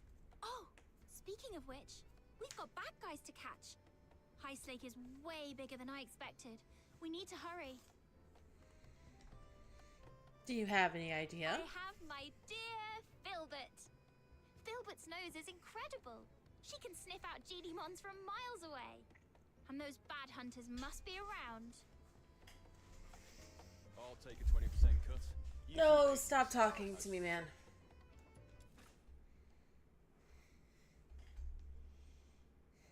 All right, let's go higher. The scent spreads farther up there.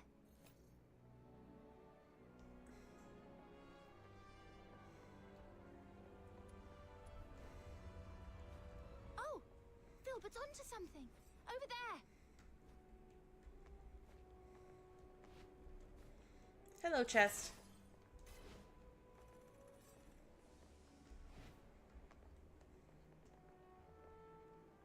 This should be the place. The trap they set up. Those baddies must have been here moments ago.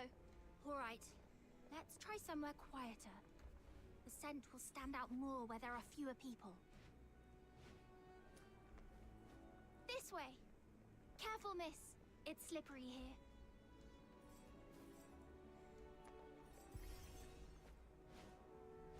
Oh, another trap here.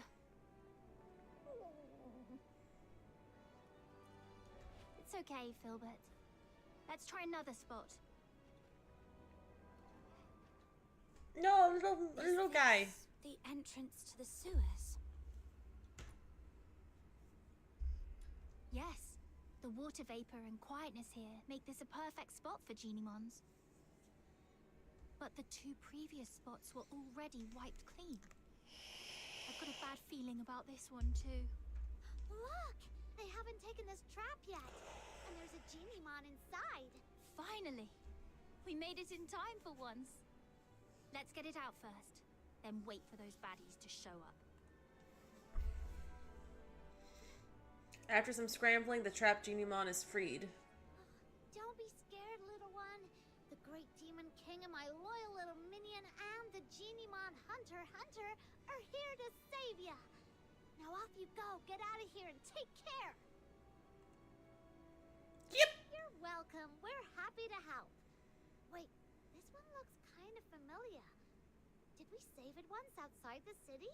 Now go home and stay safe. Don't let those mean hunters catch you again. Until I'm a true, capable Geniemon hunter, you'd better be extra careful. I think we did. Ah!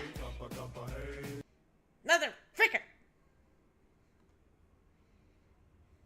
Yep. All right, enough yipping. Just go. You might not be this lucky next time. I don't think this one is very bright. We explained everything, but it just won't leave. Maybe it wants to be my friend. Clack. Wait, did it just slip back into the trap? Is it so scared of us that it thinks the trap is safer? That doesn't make sense. We rescued it, and we didn't do anything bad to it. Geniemons might not talk, but they can tell good from bad. Let me think.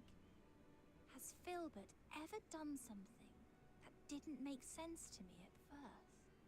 There was that one time she insisted on going into a valley that looked barren.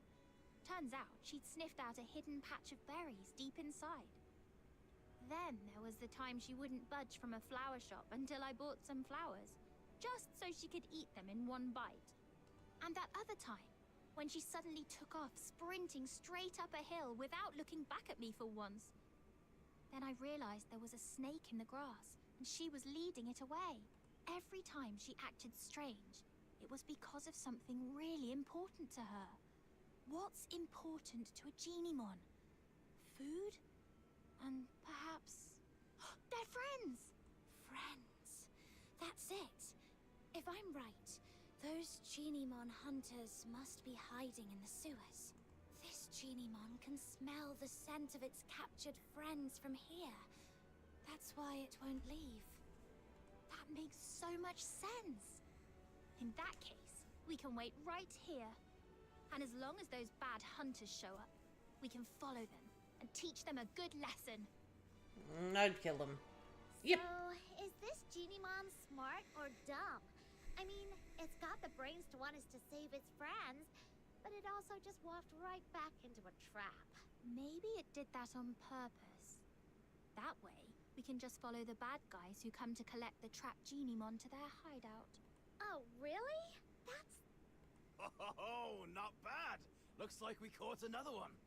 It's the Genimon hunters. Quick, hide. Got it. Ugh, I really want to punch him. Let's just take notes for now and settle the score with them later. I thought we'd already captured all the Genimons in Ice Lake, but looks like we scored another one. We still need to head out of the city. That's where the real haul is. But that pig-riding brat is always out there messing with us. Don't worry, she'll leave. No way she's gonna camp out there forever. Right, with the cold and the filthoids, I bet she'll be crying her way home in a day or two. Yeah, she better be. They're slipping back into the sewers. Come on, let's go! Shh. Keep it down. If we give ourselves away, that Genimon we just saved would probably call you an idiot in its Genimon language. No way. I was so nice to it. I must have made a good impression. You two really are something. I've met plenty of people traveling with Filbert, but few people genuinely care about what Genimons think. If more people understood that Genimons have their own thoughts and feelings, just like you do, we wouldn't have Genimon hunters in the first place. Let's go. This time, I'll make sure they learn their lesson once and for all.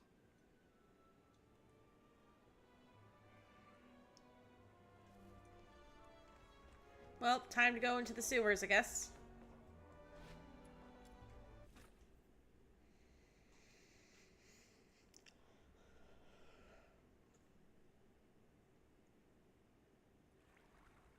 I didn't realize there would be so many tunnels in the sewers. Filbert, can you pick up a Genimon scent? Too many overlapping smells. Let's just keep moving then. Just follow me. I know my way around here. Huh? Why? Is this where you live? Of course not. But as the Great Demon King, I've inspected these tunnels many times. Now keep up, foreign Genimon hunter. Okay.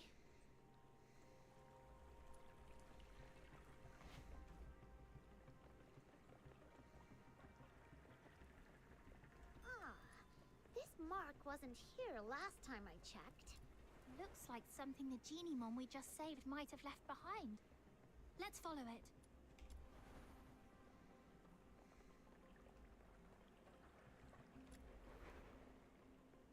The marks are getting fresher. It shouldn't be far. Wait, I think I hear voices.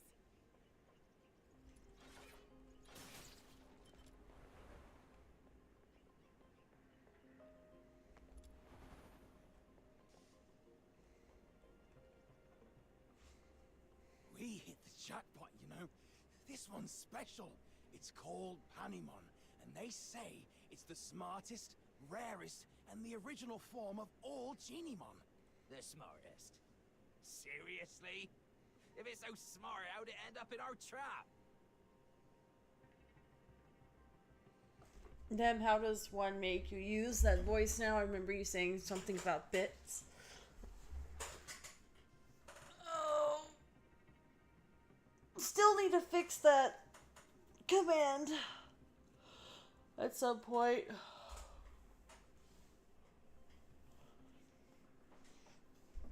What do you mean? Are you saying saying we're too dumb to catch the smartest genie, Mom? Thinks it is redeem in general. Of course not, boss. You're a genius. If it weren't for your traps, we wouldn't have caught half as many. Oh, it's true. Now, with all the Geniemons we've rounded up, it's only a matter of time before I crack the secret to extracting foxine from them. And once I've finished my thesis on it, I'd like to see who dares laugh at me for dropping out of the Alchemy Academy again. Boss, Dark Shadow wasn't my decision to get rid of the redeem. Okay? Wasn't my idea. Sure, easy. It won't be that easy from now on. Who are you? I am the pure white redeemer, Demon King of Light. I am the Geniemon Hunter, Commissary Truffle, and Filbert, the special commissary.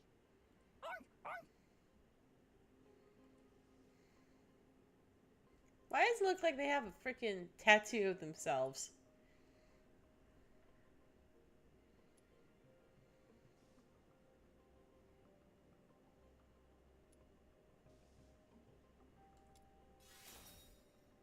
Oh, I get it.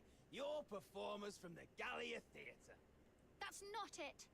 Let the Geniemons go, or Filbert will knock you flying. What's the hold up? Do you think I'd be scared of a few kids in their walking pile of bacon?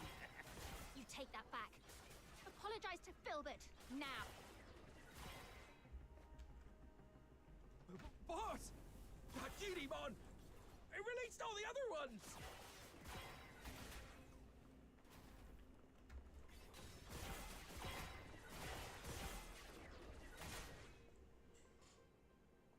You have Caliban Prime? Nice. Great Geniemon Hunter, and mighty Demon King of Light, have mercy. We're sorry. We'll leave the Geniemons alone. Well, no need to be so terrified. As long as you promise you'll never lay a hand on Geniemons again, Filbert and I won't hurt you. I promise. I swear. Same here, and I'll keep an eye on Boss. If he so much as thinks about catching another Geniemon, I'll turn him in myself. All right then. But you also owe them an apology. I'm truly sorry. I let greed get the best of me. I wanted to study Geniemons, but I couldn't even write a proper research paper. That's why I turned to this. Go ahead. Take your revenge. Hunt me like I did you. Yep. Well, you do seem genuinely sorry. We'll believe you for now. All right. Miss, Snow, what should we do with the Geniemons?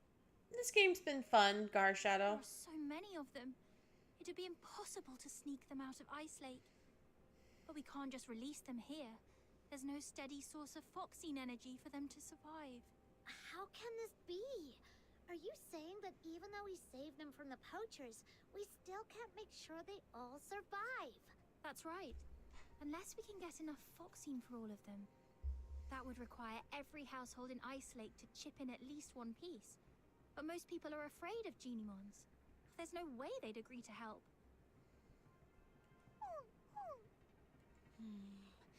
We need a plan. I haven't seen it yet, but just thinking about it, I'm getting goosebumps already. Truffle, back in your hometown, are people scared of Filbert? Well, at first, yeah. No one had ever seen a pig this big before, so they were a little scared. But once they saw how she helped me find food, how smart and hardworking she is, they weren't scared anymore. Right. Fear comes from not knowing. But if people see what Geniemons are capable of, how they can help, then maybe that fear will disappear. Truffle, Snow, let's take them to the Asphodel. Gonna take him all just straight to the all to the Asphodel, huh?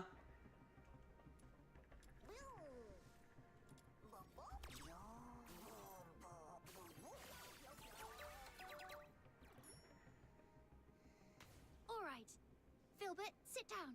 Let's load them onto your back and take them all in one trip. Huh? We're going to Camilla again? She's totally gonna wear a big frown and act like she doesn't want to get involved, then come up with a perfect idea to help us. I'll help too. Me too. You're not coming with us. Panemon usually keeps its distance from people. It probably just showed up to get you to help free the other Geniemons. I see. All right. Take care, Panemon. Yep. So the demons were successfully brought to the hospital. The moment they arrived, the tavern customers scrambled for the exit, knocking over the chair in their haste. Camilla did frown. I tried to say as much of it as I could.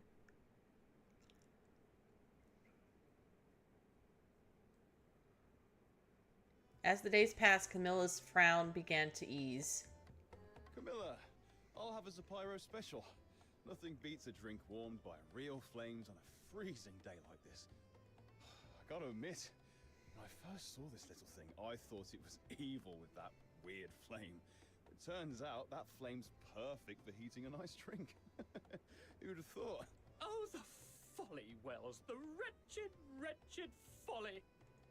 You see only the fleeting comfort of a warm drink, but Zapyro's flame, it doesn't merely warm the body, it carves through the abyss. It ignites the eternal night. It is the fire of my muse. Zapyro. 3 syllables of pure poetry. The spark of my words. The pyre of my soul, my sin, and my salvation.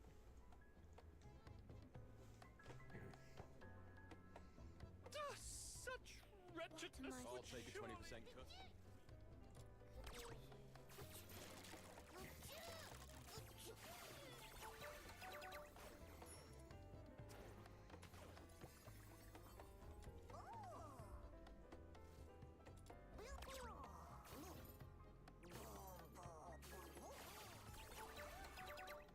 I'll take a 20% cut. Some people use Driplet to water their plants. Others rely on Mr. Goodnight for sleep. And now, even my business depends on a Zapyro.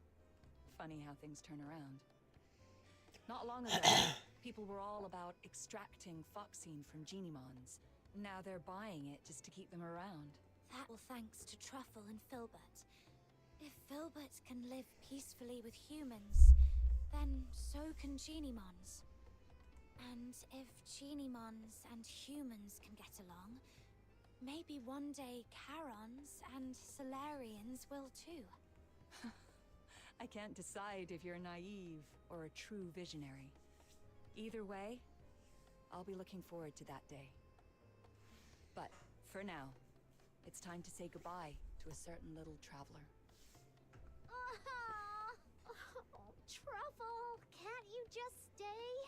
As the Demon King of Light, I finally found someone who would chant the title I gave them aloud with me, and now you're leaving so soon.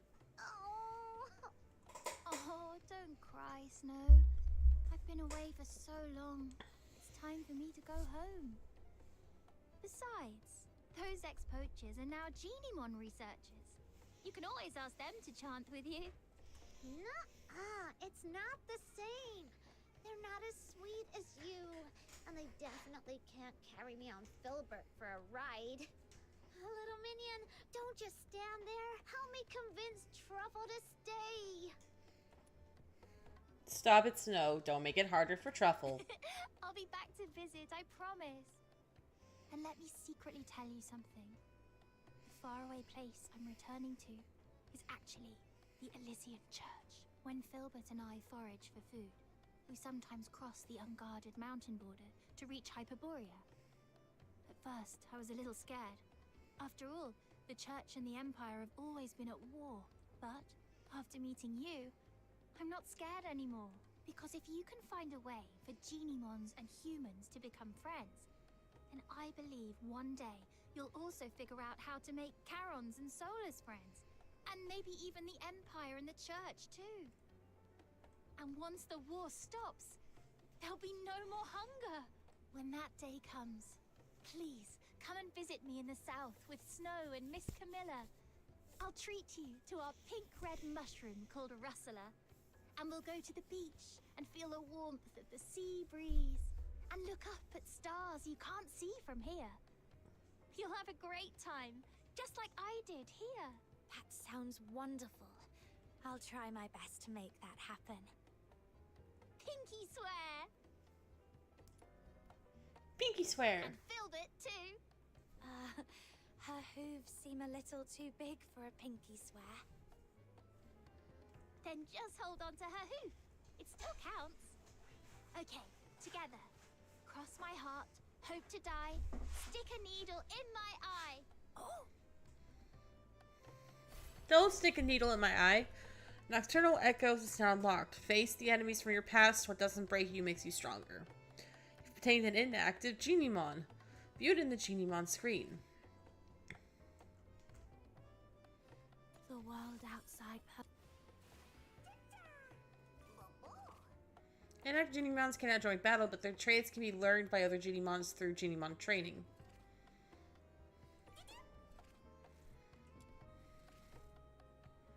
Genimon are either active or inactive. Using Genimons have potential slots, which unlock as their star level increases.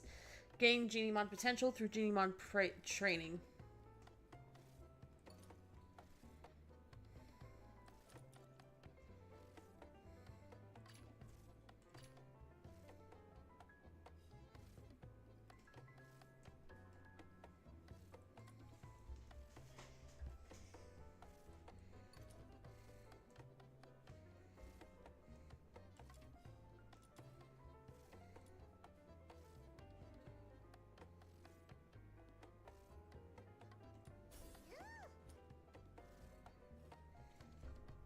Defeating the bosses of certain main quests unlocks the corresponding Nocturnal Echoes challenge. Hold left alt to show the cursor, then select combat. Nocturnal Echoes. Nocturnal Echoes stages feature powerful enemies.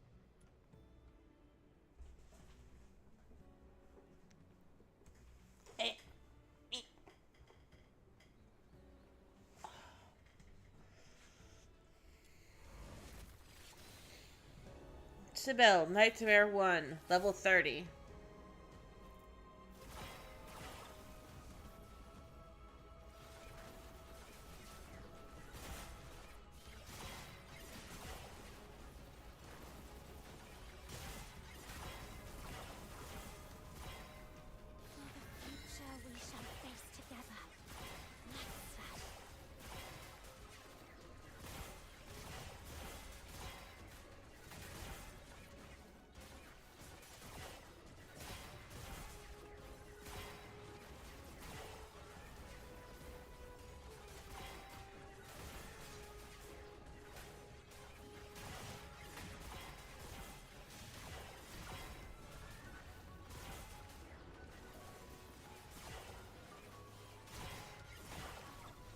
Man, you're tanky.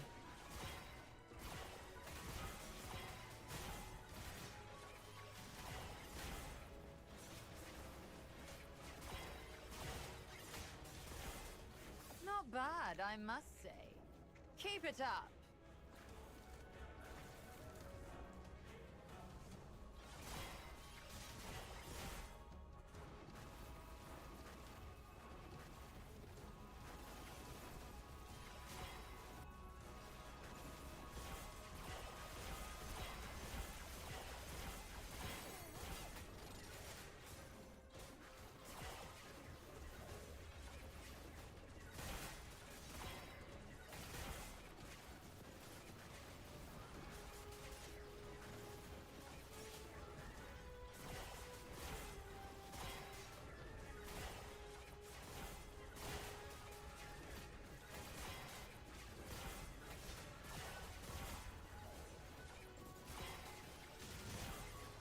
Oh my lord.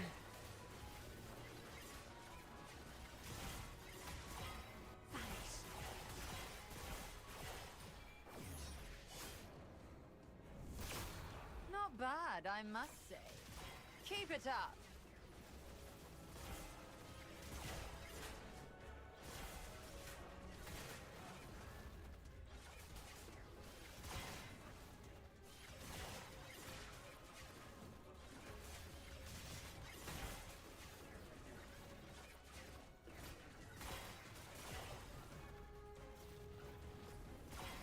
me what you're made of.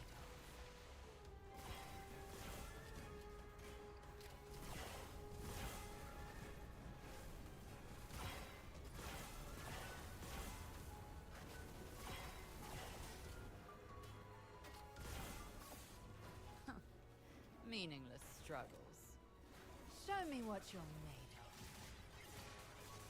Now the arena's even smaller.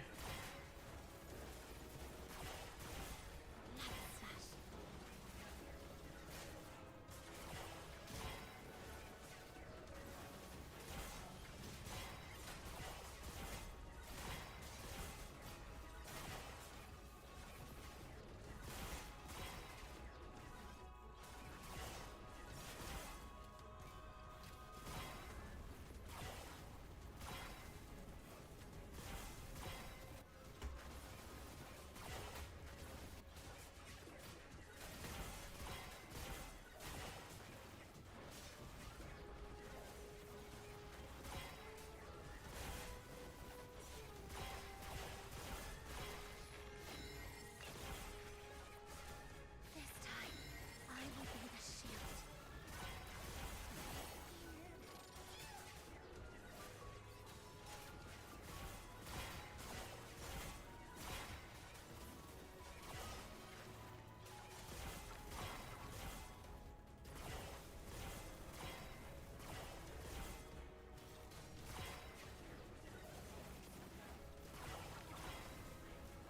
Get back over here. Don't think you can get away. Does it look like I'm trying to get away, bitch?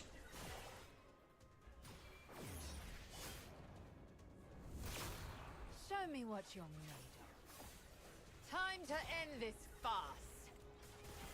Tremble!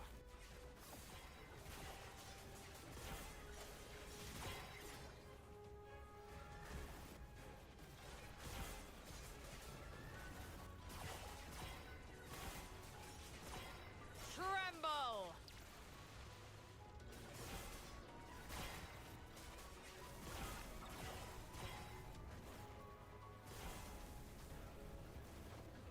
Show me what you're made of.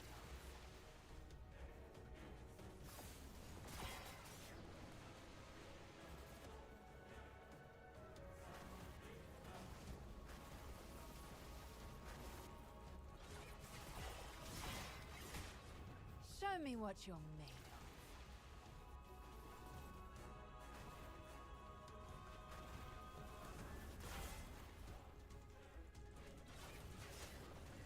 Don't think you can get away.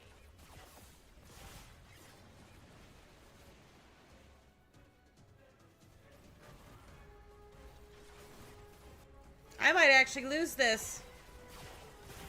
Return to the misty. Show me what you're made of. Vanish.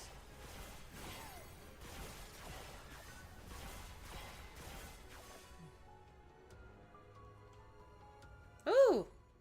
Another step forward. As long as I keep proceeding, I'll get there.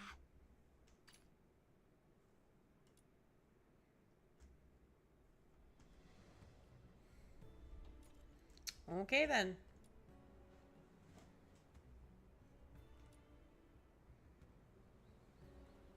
Let's do some side questing.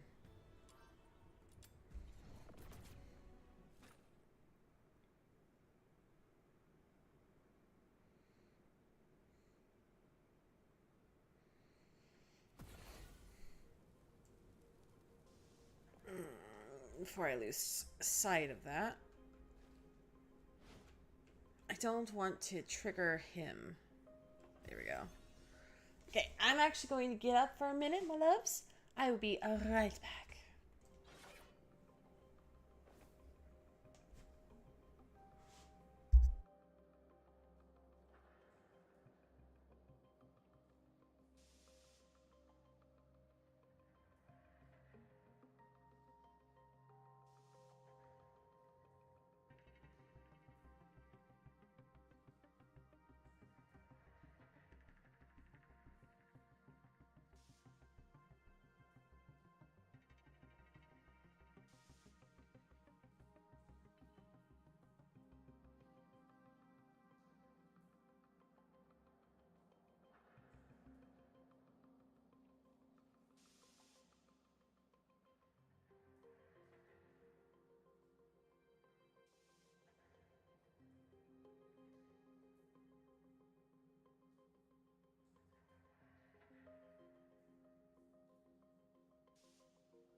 Thank you.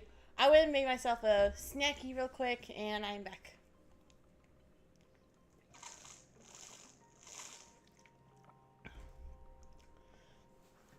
Hi, Zuzair. How you doing?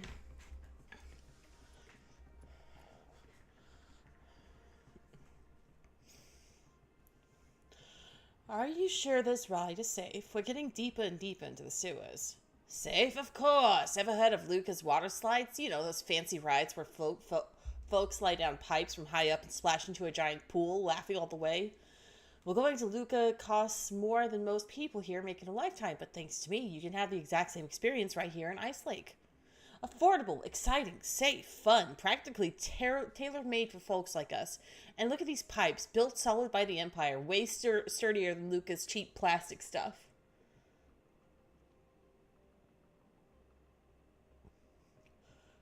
I'm enjoying Duet Night Abyss quite a bit. I'm sorry that you've been doing better. Hopefully I can put a smile on your face today. As Dunn brags, he slaps a nearby pipe only for a loose screw to ping off and clatter loudly down the tunnel. He either doesn't notice or pretends not to, beckoning you towards the entrance. Not quite sure how to write this. Why don't you go first and show me?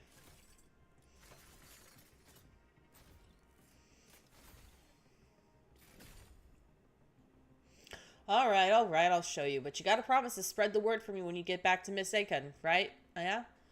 With that done, and squeezes himself into the pipe. The metal groans and creaks under his weight. Once he's wedged in, he gives the pipe a good smack and shouts back to you. Tell you what, you're gonna regret not going first. It's spotless in here and smells nice. Alright, the exit's just up ahead. I'm off. See you at the bottom.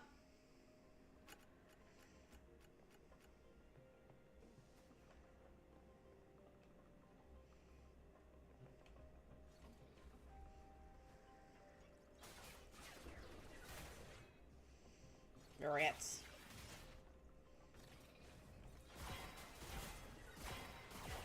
What's with the filthoids here?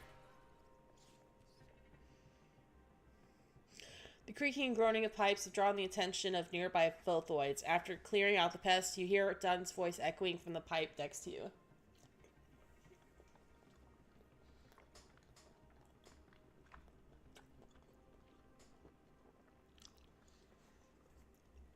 It's so much fun. I'll see you at the finish line. I know maps don't like me.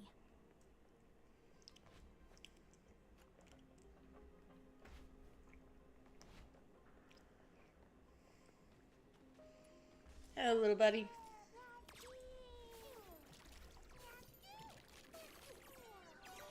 Aw.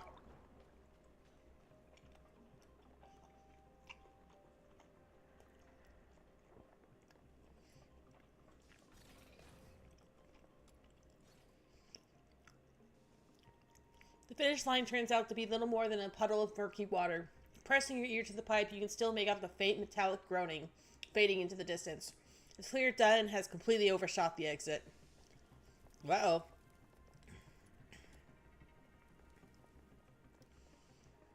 Are we going to have to go save Dutton? I believe we are.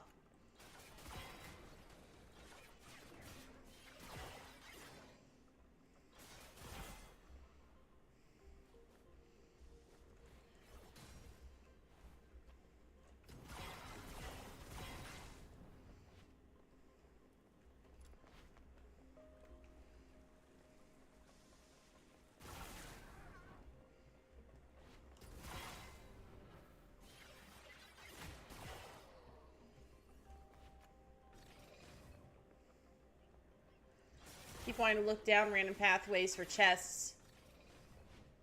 But I also don't want to get lost in the maze that's probably sewers. Filthoids come spitting out of the pipe one after another, piling up and blocking your exit, your path.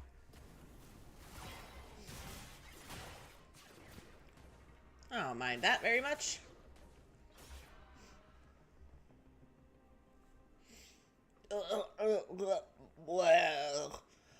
Pale and crumpled on the ground, Dunnan is heaving and retching uncontrollably. Clearly, the sewer slide wasn't quite as safe or fun as he'd made it out to be. Didn't quite catch how you finished the ride. Mind showing me again? Can't. Need a minute. Here's your reward. I'm out of here. There's gotta be a way to make cheap fun rides in Mistaken, folks. There's gotta be. Dunn hands you a small bundle, then staggers off, clutching his chest without so much as a backward glance at the place that had just crushed his dreams.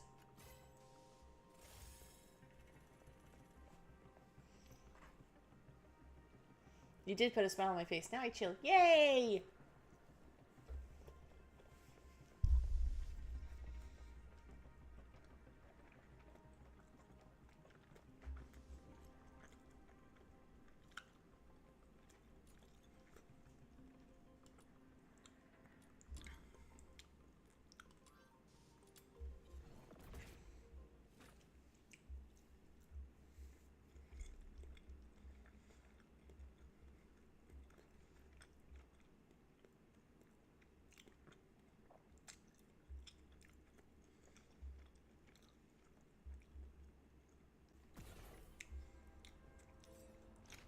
So there's a chest to be opened, is there?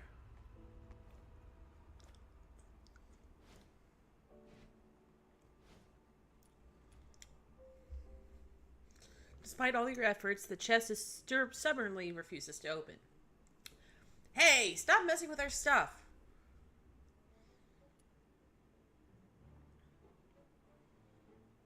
Sorry, I didn't know this chest belonged to you. That's right. Me didn't know either. Bigger Bro suddenly clamps his hand over Big Bro's mouth and gives him a punch. Cool. Take a closer look. Nice weather today, isn't it? We got both the sun and the moon. Another man suddenly pops out near the chest, dark ink dripping from his hand behind him. He attempts a nonchalant whistle. The chest next to his feet is suddenly marked by the words "Stuff of Imperial 3." Obviously, they were just written by this small bro. No one in the Empire touches the Imperial 3 stuff. You gotta pay us like 7, 8, 9, or what's after 9? 0. Thanks, that's nice of you. Wait, who asked you? Bigger Bro, 9 is followed by more 9s. We call it 99. Bloody bugger. This one's playing tricks on the Imperial 3. We're gonna teach you a real lesson, and it won't be over unless you pay us 99 zillion silver coins.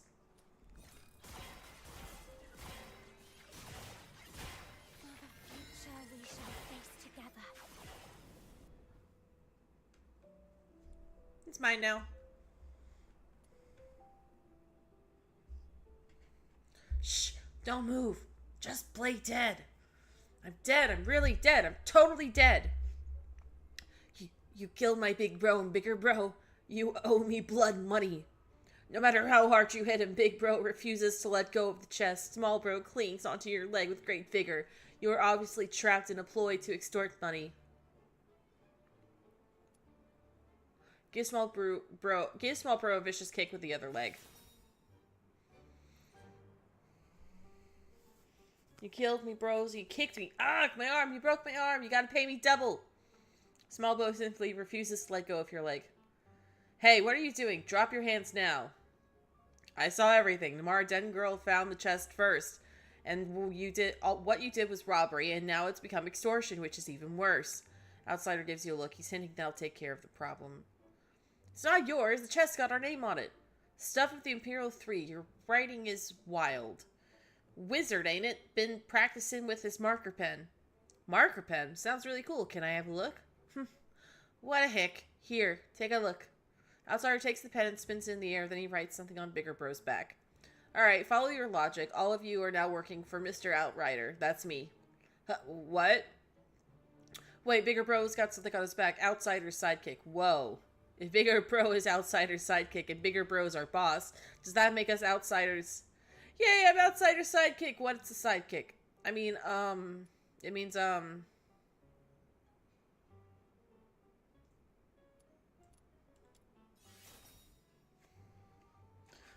see. Nah, still don't get it. Means you all listen to me and follow my lead. I'm a generous man. If Numara Den Girl and I make some squid, we'll make sure all of you get a share. That sounds awesome. We'll call you Super Bros, and you can call us Bigger Bro, Big Bro, and Small Bro. We're all part of the same bro team. Alright, bros, all together. Howdy, Super Bros! Okay. Now tell me why you were robbing people here. We came here from Scarlet River to make a living, but we kept running into Filthoids and Snow Wolves. And there's this huge scrap between the Forsakens and the Legion, but we gotta eat, you know. You're pretty far away from home. How did you get here? It's not that far. We walked here. That's impressive. How much walking are we talking about? At least 6 months, I guess. Only those lacking common sense would attempt a thing like this. Alright, I am fair super bro. Give back the chest to the Marden girl and run some errands for me, and I'll show you mercy and forgive you.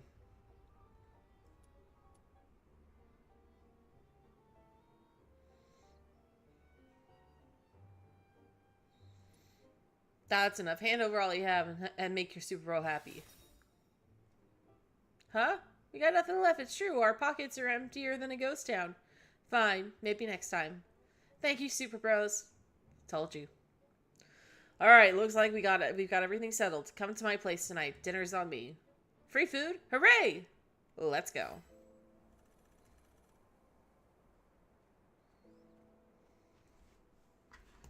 See if you can find the lady Sally mentioned.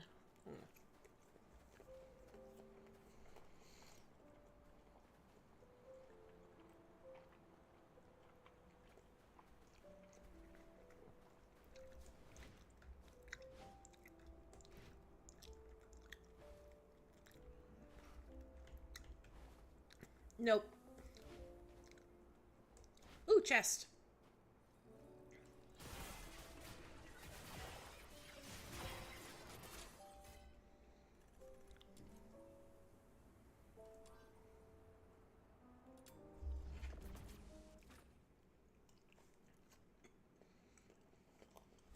Oh no, are you good, Walito?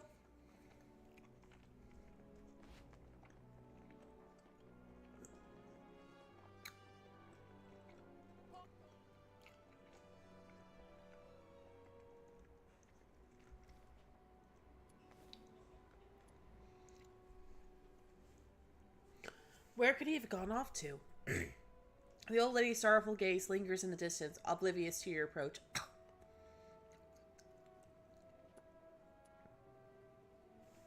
She appears mournful. Her aged eyes are filled with sorrow, seemingly bearing the weight of a long and hopeless wait. Perhaps I can offer some help.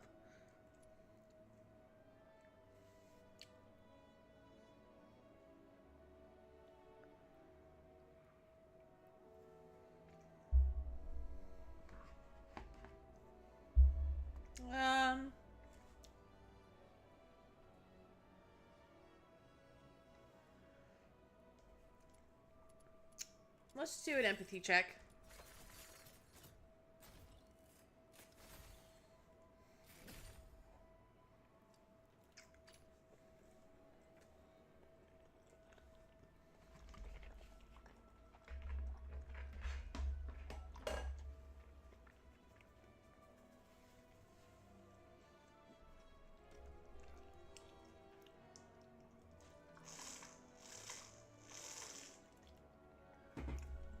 Okay.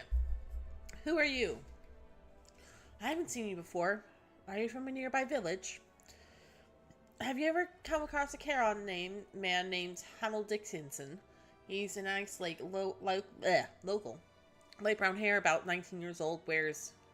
Oh no, I think he'd be about my age now. I left Ice Lake 40 years ago and lost touch with him ever since. Now I'm back, but I haven't found any trace of him. He was born and raised here in Ice Lake, so I figure... Even if he doesn't live here anymore, he can't be far. Young one, have you seen him around? Not really, sorry. Okay.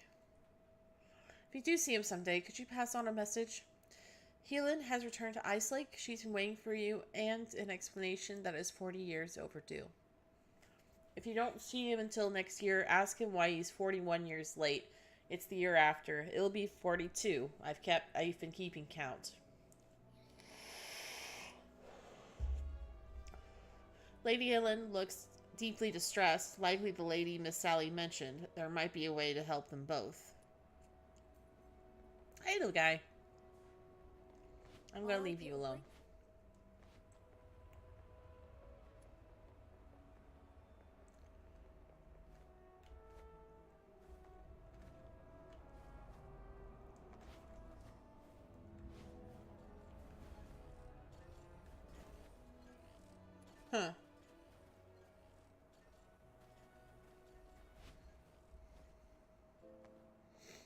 Okay, then.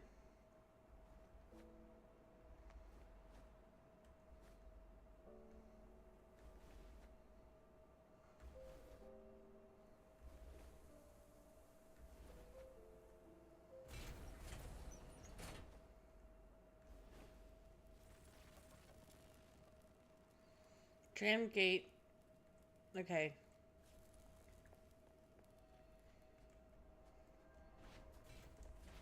Right, I need to go down this little path here.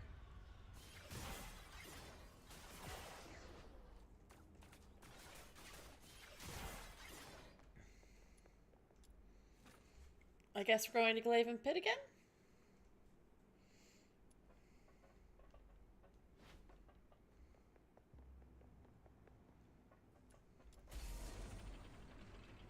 This time, I will be the shield. Light flash.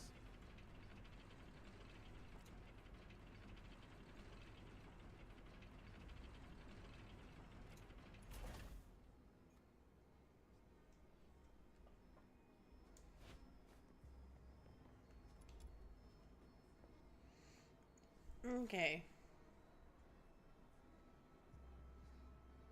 The world outside Purgatorio Island defies all accounts. More expansive, yet more brutal. This cannot be its true destiny. That's why a change must be made. Okay, I get you. I think I understand the now. world Okay. outside Purgatorio Island. Where are we heading for today's haul?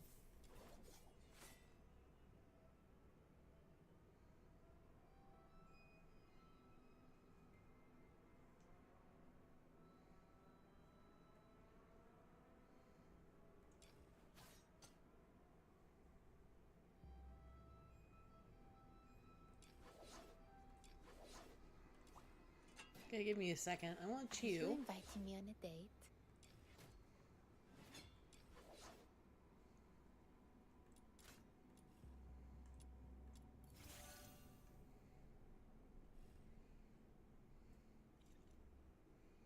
Nope, I still want the world armory. outside Purgatorio Island. This is quite a delicate mission. Shall we do it together?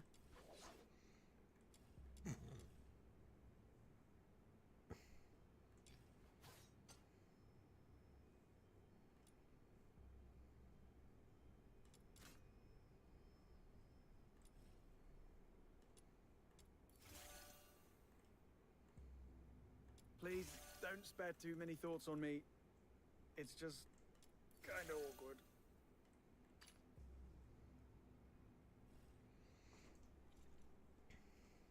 Nope, still need the world armory. outside Purgatorio Island defies all accounts.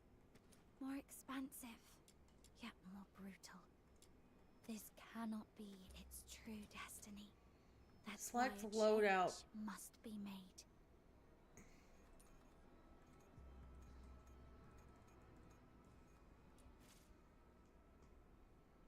Oh, okay. This'll do.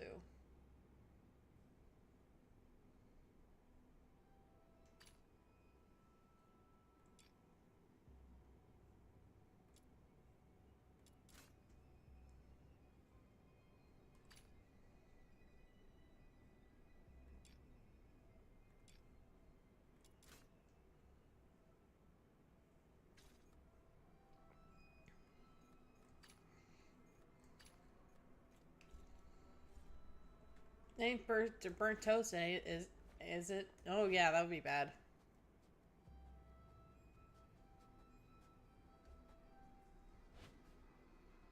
Return to the misty sea.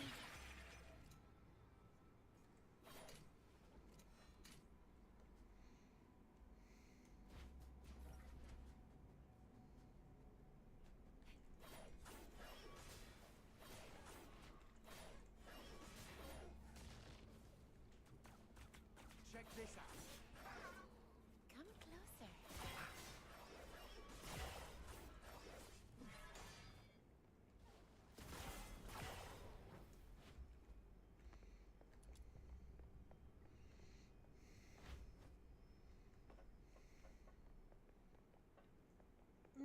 Hello, little guy. Do you want to be my friend?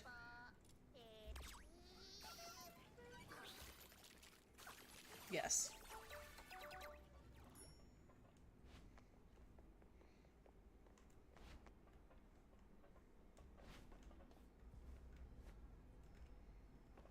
Okay, now I have to figure out how to get around here.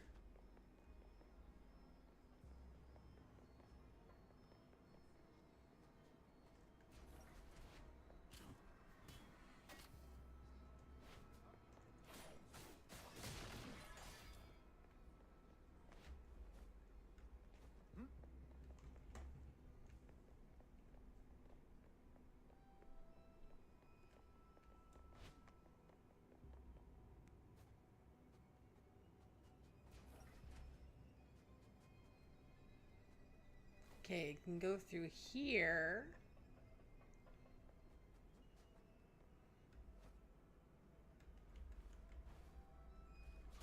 Playtime's over.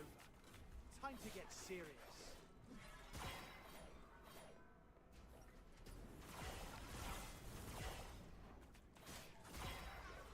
I like combat in this game.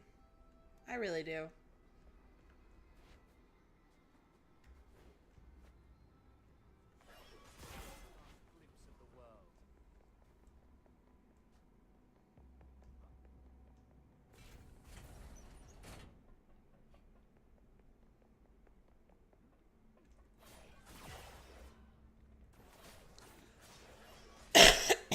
Excuse me.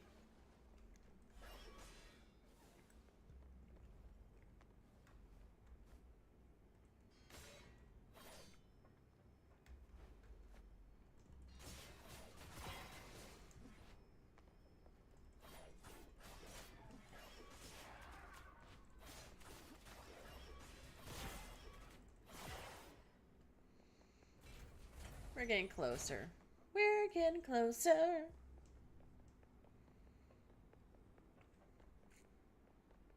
I could have teleported down here, but hey, that's alright. Melo Diary.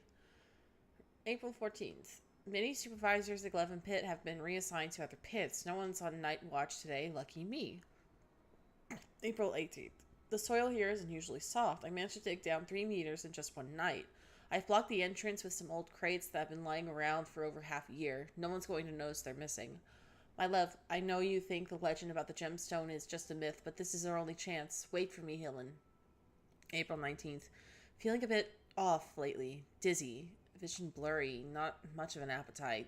Must be the wound acting up. Gotta suck it up. Time is ticking. I saw a silverback vole just now. What a tough little creature. They can even make a home in a place like this. April 23rd. Rough day. I finally made it deeper into the mountain, but now there's a massive rock wall in my way. Good thing I packed extra picks. The pain's getting worse. It's like in my bones now. I can barely stomach any food. My lantern's gone out, so I'm scribbling this in the dark. She's definitely going to make fun of my handwriting when she sees this. But I've got to keep record of all this, so when I make it big, this will be part of my story. April 24th. I did it, honey. I'm so pumped right now. I just want to see you and yell out this good news in your ear. While fumbling around in the dark, I found these 3 skeletons and some stones. These must be the gems. It all adds up to that old tale about the gem trader and the bandits. I'm going to make it big. Soon I'll be rolling it, and once I'm loaded, your dad can't say no to us anymore, and you won't have to marry that guy you don't even know. April, what? I can't get out. Gotta go back. Gem, want to see her. Ooh. Ooh. Ooh.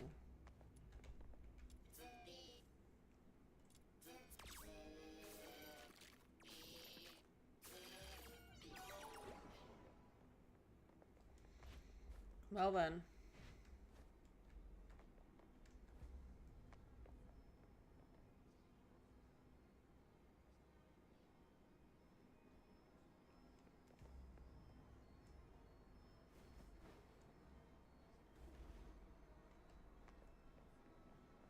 What's this?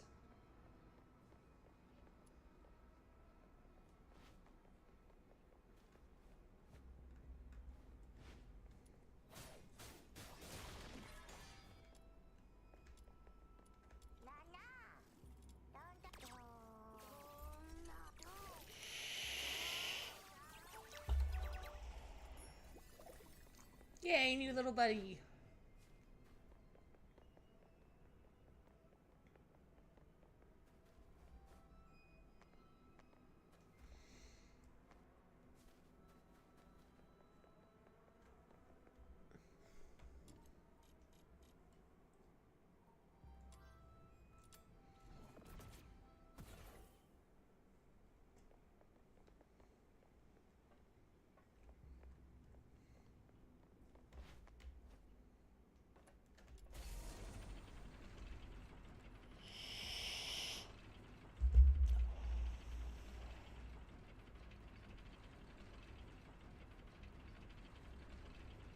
It dispersed. Oh man, a burnt wiring smell. I know what that smells like. It's not pleasant. You little cobalt. You get it. It's not so cute.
Nope, I gotta duck.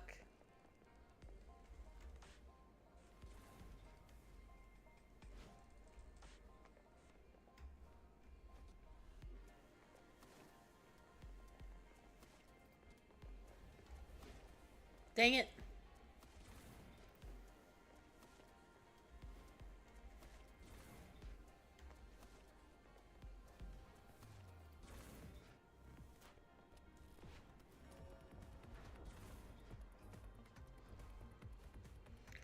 What is this nonsense?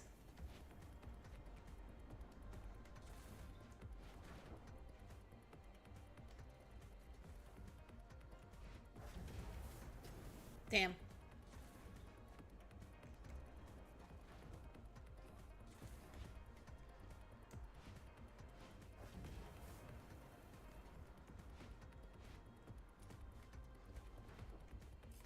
Aha! Another step forward. As long as I keep proceeding, I'll get there. Cool. I did it.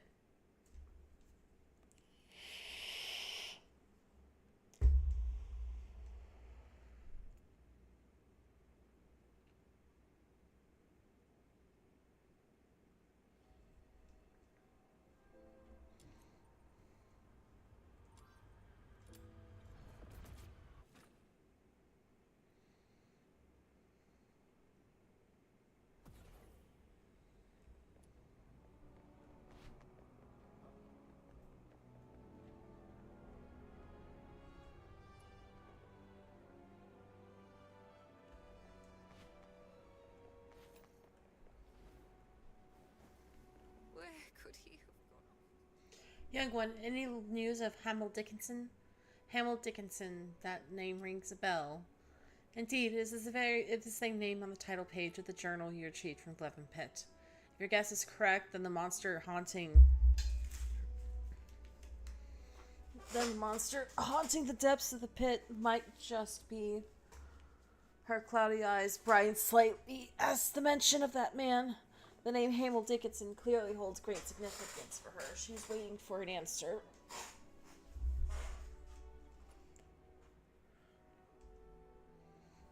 Hand over the journal retrieved from the pit. Word by word, she silently reads through the journal. Tears stream down her deeply lined cheeks. She then clasped the journal to her chest as if embracing a long-lost beloved. Thank you, young one. Thank you for uncovering the secret that's been buried for 40 years. Please see my maid Sally for your reward. I'd like some time alone. She turns away, her frail stooped back towards you. Where could he have gone off to? I hope it will bring some comfort. Child, thank you for all your help. Here's a little something for you. Her ladyship's health has worsened since last year, and I fear she doesn't have much time left. Her past with Mr. Dickinson was the last thing on her mind. Though it wasn't the news we hoped for, I still want to thank you for helping her retrieve this final piece of her past. Can you tell me more about Mr. Dickinson? Well, I suppose there's no point in keeping secrets now. You might guess, Mr. Dickinson was her ladyship's beau 40 years ago. At that time, her ladyship, well, it was Miss Hillen back then, was a cheerful, lively girl. Hamel Dickinson was a minor of her age, working at her father's glove pit. As it often goes in such stories, the greater their social divide, the more stubbornly they clung to each other against all odds. They say love burns brighter under opposition, but those stories don't tell you how quickly it can be extinguished by harsh reality.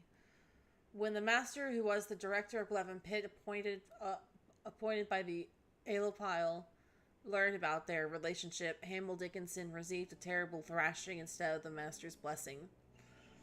It was not just because of his background, and the master had already arranged a politically advantageous marriage for Miss Hillen. She was supposed to marry a noble from Flaxen, a perfect match that would benefit both the new money family and declining noble line. But Miss Hillen didn't give up. Sorry. My friggin' really wish the mute button was more frickin' sensitive sometimes. It aggravates me when I'm trying to hit it, and then it's just like, nope, everyone gets to hear what you did. Nope, everyone gets to hear it. Gah! But Miss Hillen didn't give up. She was a brave and assertive young lady back then. She secretly asked me to deliver a letter to Mr. Dickinson, asking him to meet her at midnight on April 26th at the Silver Piece Square. That day happened to be the master's birthday, and all hands would be busy preparing for the celebration. Miss Hillen saw it as her only chance to escape her father's control. She made up her mind that if he showed up, she would run away with him, no matter the destination. He didn't show up? That's right, Miss Hillen waited there until dawn, but only her furious father showed up. Soon after, she was sent away like a parcel to Flaxen. Thank goodness that her husband, his lordship, treated her well, and she spent 40 peaceful years with him. She never mentioned those days again, as if Hamel Dickinson had never existed. A year ago, his lordship passed away, and her ladyship's health began to fail. One day, she suddenly told me she wanted to return to Ice Lake in her final days to find the answer she deserved. That's when I realized she had never forgotten Hamel Dickinson. He had become a missing piece of her heart. So we moved back to Ice Lake, but no one knew of Hamel Dickinson's whereabouts. We managed to track down a few old miners, but after racking their memories, the last time they remembered seeing Mr. Dickinson was 40 years ago.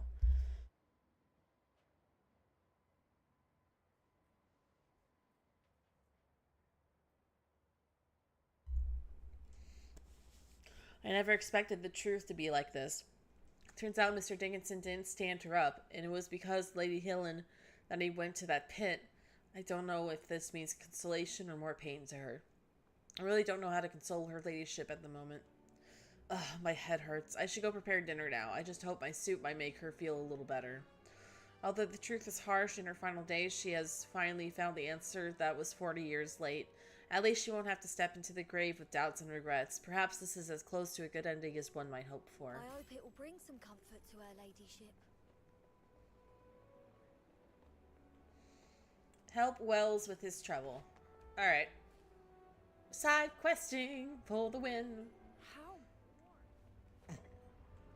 Treasure the intel, never miss. Ladies and gentlemen, drop by and drop a few coins and you will get something unimaginable. Yes, the clue to secret treasure of the Southern Island. Are you really content with cold bread and stale wine every day? Why not embark on an adventure, seize the opportunity, and change your life?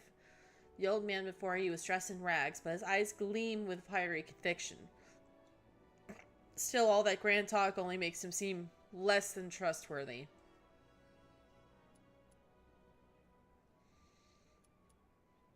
Why don't you go treasure hunting yourself? Oh, I'm just an old man. I'd rather give the opportunity to the younger generation. If I were your age, I'd surely be packing my stuff and setting off right now. Actually, I'm not a local from Ice Lake. I was born on an island in the southern part of the Empire. Our island was covered by a giant heaven tree that you couldn't find on any ordinary map. There's a secret cave on the island with a statue of a goddess more beautiful than any woman you've ever seen. Legend has it that the treasure is hidden right behind this goddess statue.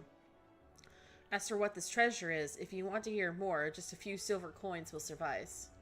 I feel like I've heard of this southern island before.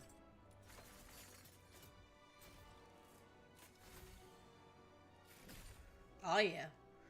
The southern island you're talking about, does it have a giant heaven tree near it? And do they call it Purgatorio Island? What? How do you know? How do you know that name? That was my home. You're from there too? Have they stopped preventing villagers from leaving? Tell you what, when I was 20, I went out to fish on the sea. I looked at the coastline of the Empire, which was winding like the saddles and castles I'd read about in books.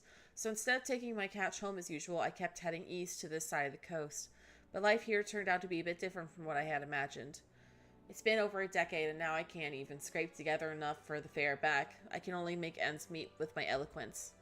So since you're also from Purgatorio Island, do you know how the family at the easternmost part of the village is doing? You told them about the village being attacked by filthoids, with most villagers escaping by boat.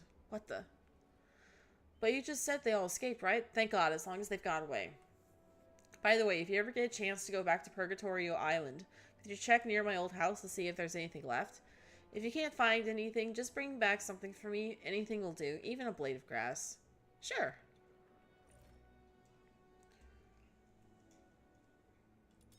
Treasure the intel, never miss the thrill.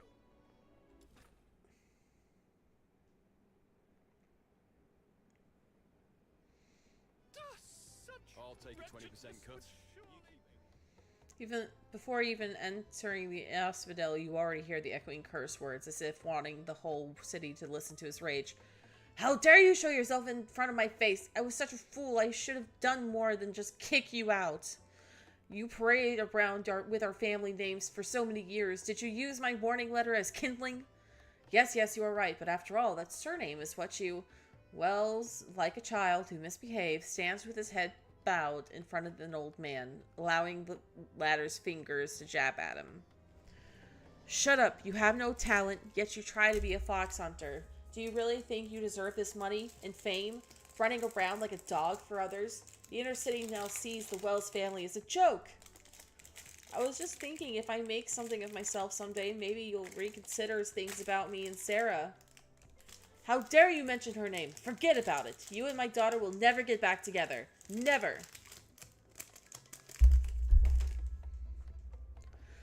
Don't say I didn't warn you. If you dare step foot in the inner city, I'll break your legs. Yeah. The old man, glaring at the nodding Wells, grows even more infuriated, looking around and finally setting his eyes on you, who just entered the asphodel. And you, a fox hunter? I've seen many like you, dreaming of making a name for yourself as a fox hunter, becoming a laureled Charon. Let me tell you something. Ice Lake hasn't had many living laureled Charons for years. Charons only end up rotting in some dark alley. Father-in-law, Namar Dengril is a capable one, not a loser like me. Mr. Ferdinand Wells, I had no right to interfere. Mr. Ferdinand Wells, I had no right to interfere what happened between you two, but if you keep harassing my other guests for no reason like this, the asphodel might have to show you the door. Camilla, sitting behind the counter, puffs out a string of smoke, her casual words echoing powerfully in the empty tavern. As if the temperature... I'm sorry.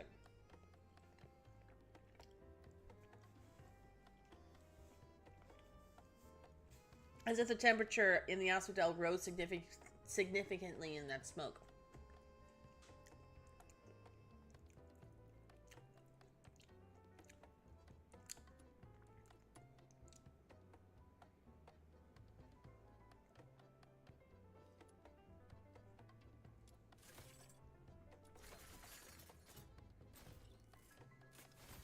I win. The elder is left speechless by your words and glares fiercely before storming out. Sorry for causing everyone so much trouble. Well, my father-in-law, I mean Mr. Ferdinand Wells, hasn't been to the outer city for years. Let's just say he's more traditional. Don't take his words to heart. It's alright, we wouldn't be here today if we gave in to every slight or insult. Anyway, I heard you were injured recently during a commission. Are you okay? It's nothing. Luckily, this thing saved me from being fatally injured. Wells takes out a finely crafted pocket watch from his chest. The dial is covered in cracks and the hands are twisted upwards in an exaggerated manner, making closing the watch cover a mere wish.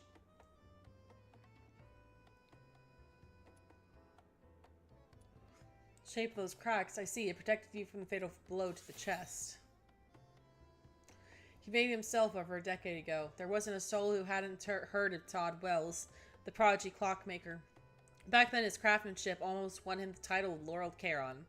Such a beautifully crafted watch. It's a pity it cracked like that. Actually, the hands had been broken for a long time, you know. I just keep it with me as a memento. Why don't you try to fix it then? The tools and materials needed to repairs were cut off by my father-in-law, so even if I wanted to fix it, I just couldn't. It's the way it is. Not everything can be fixed just because you want to and put an effort into it. Anyway, enough about that. Thanks again for stepping in. If you hadn't, I'd be half dead by now from all that yelling. Come on, drinks are on me tonight. I'll crack open these kegs. You handed those ones over there. You handle those ones over there. I'll take a 20% cut. You keep 80%. Surely draw heaven's out.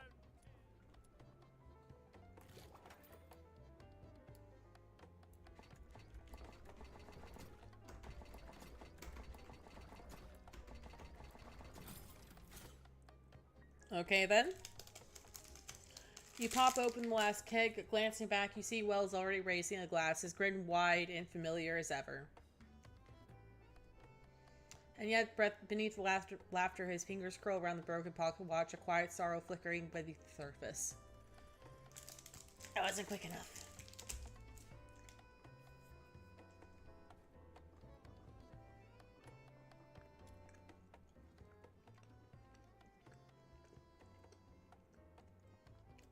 A fermented beverage known as Tales of Ice Lake. Just a valve turned away from filling your cup. Its hue resembles foxine, with an initial refreshing minty taste reminiscent of a brisk ice lake breeze. When swallowed, it leaves a honeyed sweetness akin to the glory of the foxine mining industry. Finally, a lingering peaty bitterness fills the senses, leaving an incredible aftertaste, or an indelible aftertaste. True to its name, Tales of Ice Lake is unsurprisingly the most popular beverage at the Asphodel.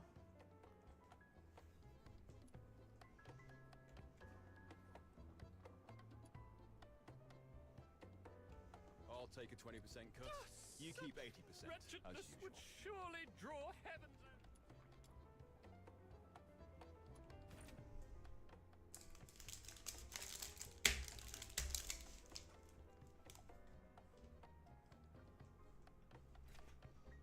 I'll take a 20% cut.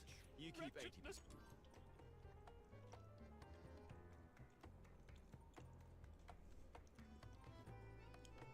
Okay, that's one that I can't actually even access right now.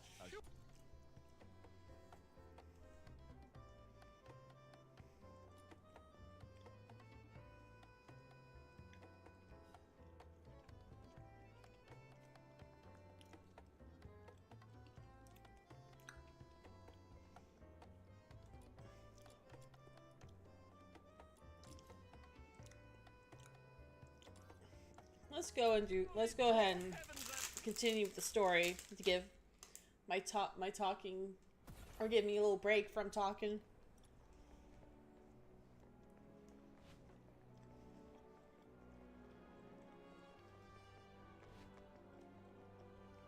The rain.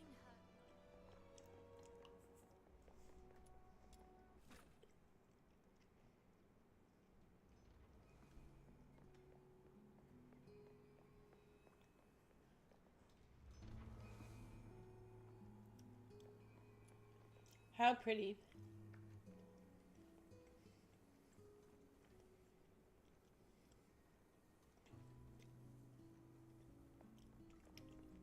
Does this mean that I should do side quests before I do this? feel like this almost means that I should do all the side quests before I do this. Script.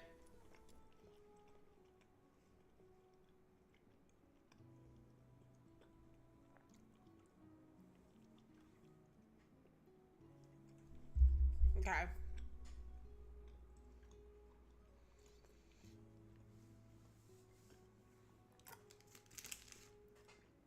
Special quest. Leaving the designated area will interrupt your progress, requiring you to restart from the last save point. For the best experience, we recommend completing the quest when you have enough time to enjoy the full storyline. I think we have enough time.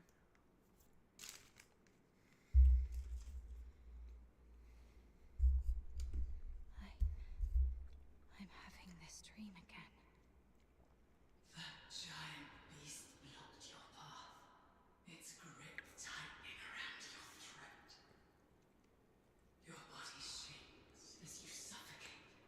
Sharp pains triggering the deepest desire within your soul. That voice again. Enough, get out of my head. Kill it. Listen to its death throes. Bathe in its blood. And embrace the sweet release of death. Find a way to leave this place. Anyway, I must get out of here and get rid of these terrible thoughts that cling to me like a plague.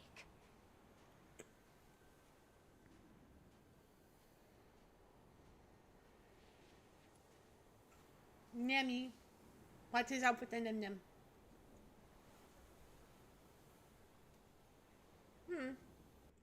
Why is my Swarudo stuff not working?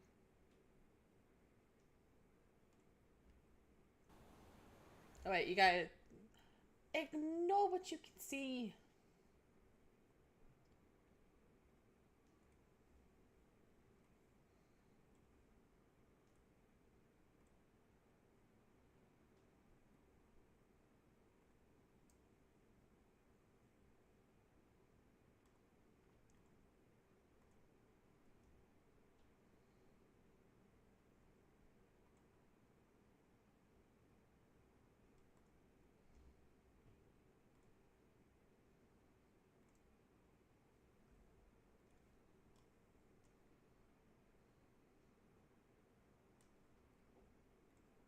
There we go, now stuff should work. I don't know why I did that.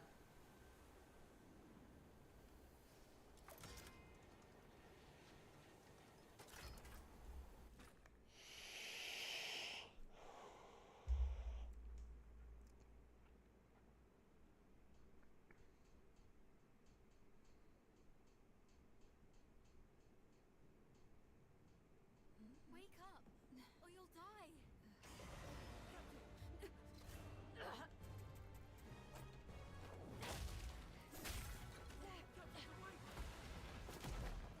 So what's this?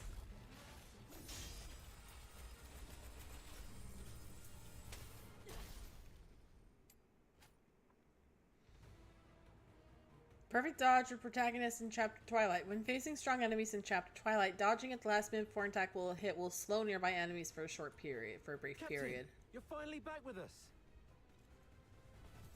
That filthoid is on its last breath. Keep it up and finish it. Urian, retreat to the rear with me. Your wound is opening up again.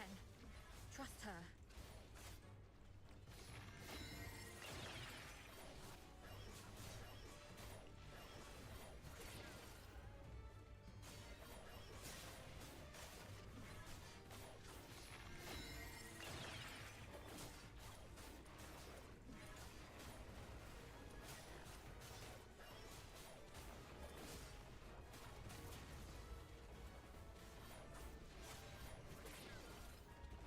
Ow, stop that. Wow. Wow.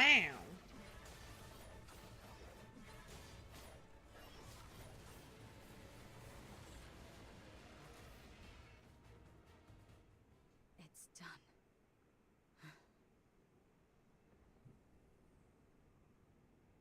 Your hands are drenched in wet, slimy filth. Uncertain whether it's the filthoid secretions or tingles through your soul, bringing an inexplicable elation. Shut up, that was not how I felt. Do not resist, because I am what you actually are. I am your instinct for death. One day you shall follow my lead and obey the ancient will. You refuse to let the ramblings erode your will and try to stay sane.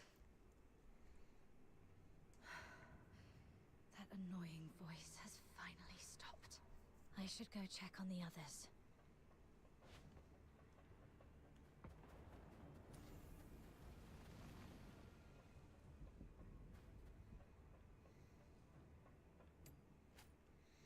Attacking a Foxmo wheel will toggle its activation status. If the Foxmo wheel is blue, it is active. If it appears orange, it is inactive.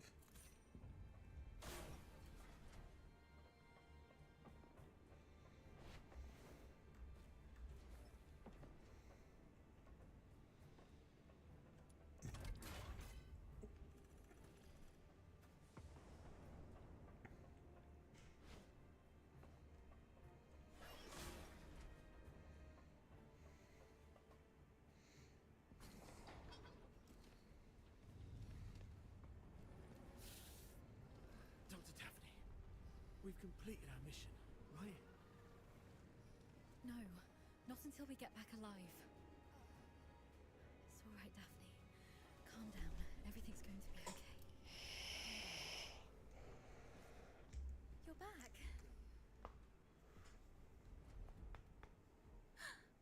Are you injured? Oh, my neck. I'm all right. Good to hear that. When you got tangled up by that filthoid, I thought I'd never... I'm just glad to see you're okay. There are so few of us left. And those who survived are heavily wounded. If you have the time, would you stay and talk to the wounded? Thank you. I'm heading back to find something, so please take care of them for the time being. The soldiers look up to you. Your encouragement will make them feel better. Where are you going? The battle map shows several warehouses near our location. We might find some first aid kits there if we're lucky.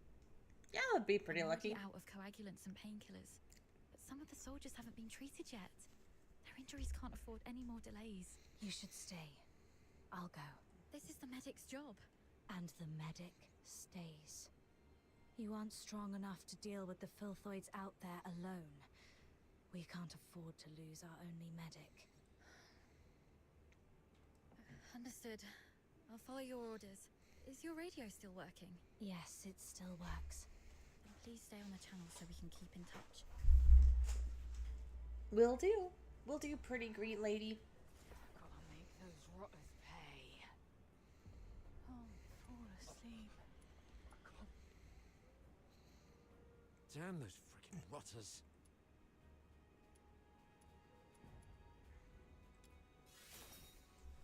Captain, I'm fine. I can still move.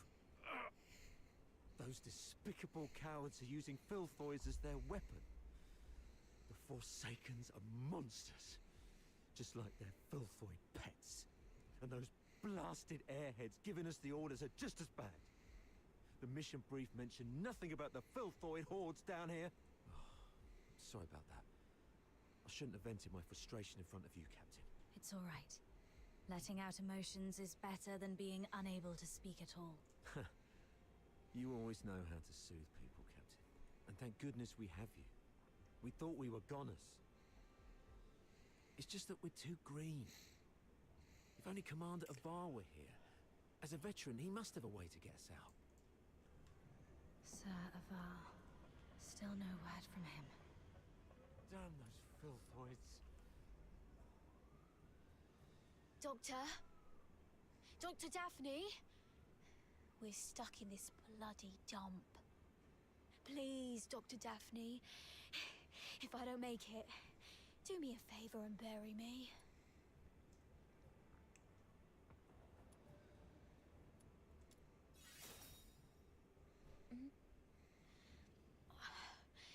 We're out of painkillers, so I have to grumble a bit to make myself feel better. Dr. Daphne and you covered our retreat just then. How is she? She's all right. She told me to come check on all of you. Good to hear that. A highborn lady like her could have stayed at the academy. But no, she chose to serve with the 13th Legion. What was she thinking? Eternal glory and loyalty to our Emperor. Those aristocrats say that all the time. I wonder if any of them would still be so keen on that when they're actually in a filth pit like this. But Dr. Daphne has real medical skills and a soft, pretty voice. We've got to keep her safe, Captain. Don't want her to die here. That's sweet.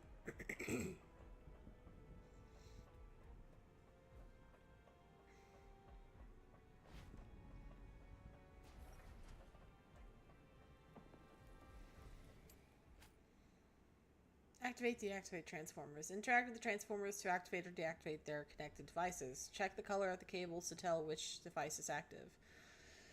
Check the color of the cables connected to the devices to determine their status. Blue, devices are active. Orange, devices inactive. Look nearby for necessary transformers to activate it.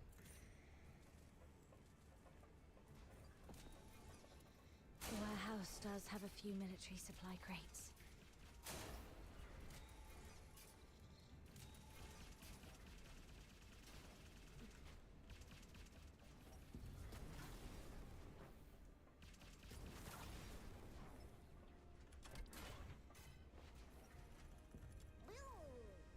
Hello, Jellymon.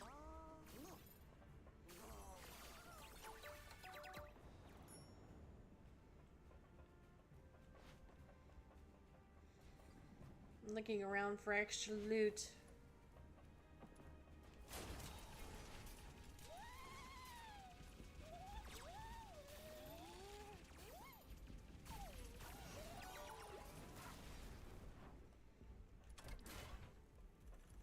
I got it. The medicine appears to be in good condition. Nope, nothing up there. Damn.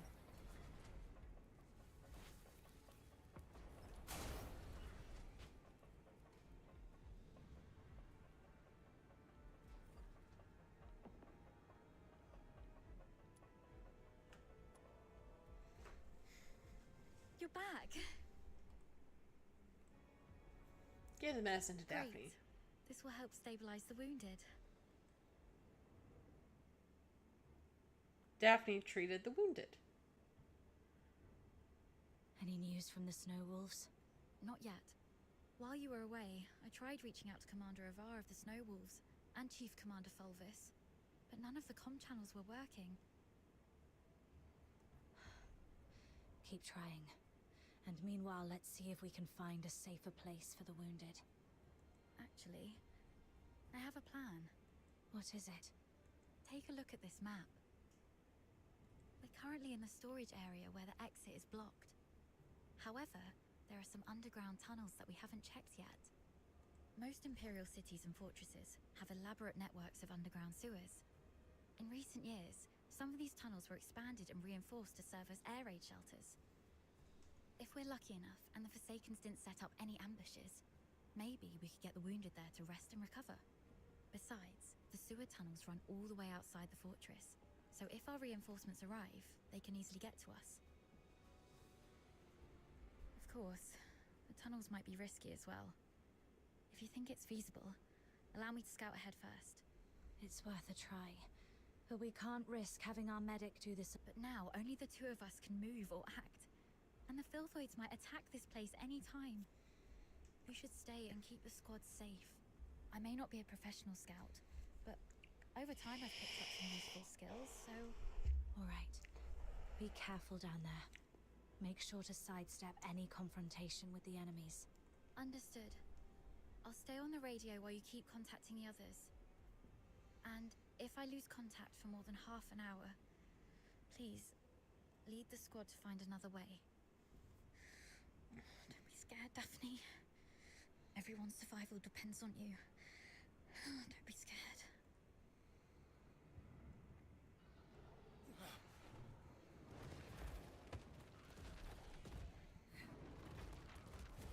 Filth boys! Daphne, protect the wounded. Yes, Captain.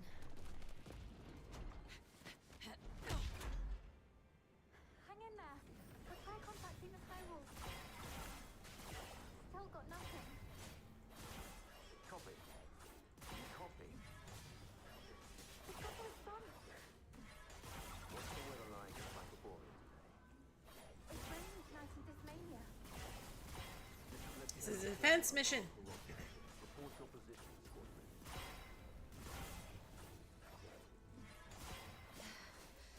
Filthoids just keep showing up.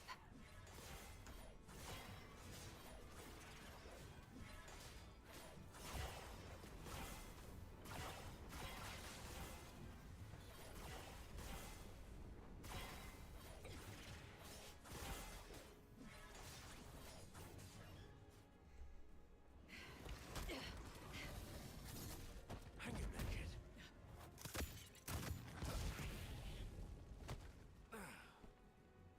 Sarava. Focus on the fight. I've got your six.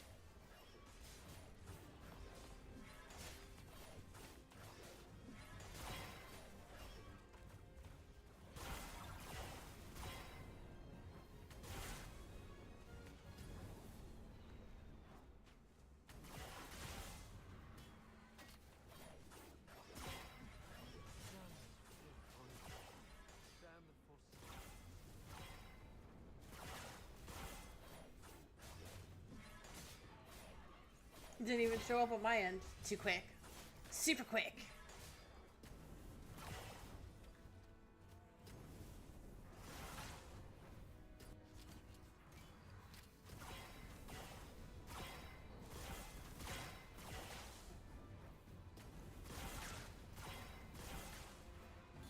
Take out that Forsaken guy first. The Filthoids are following his lead.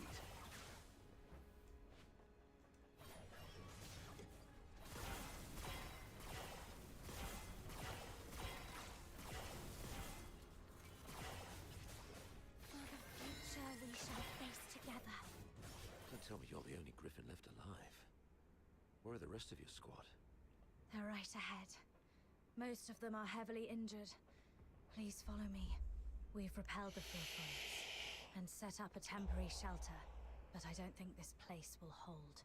Daphne has tended to the wounded, but due to their injuries, they're currently unable to fight. Okay. You two have done pretty well.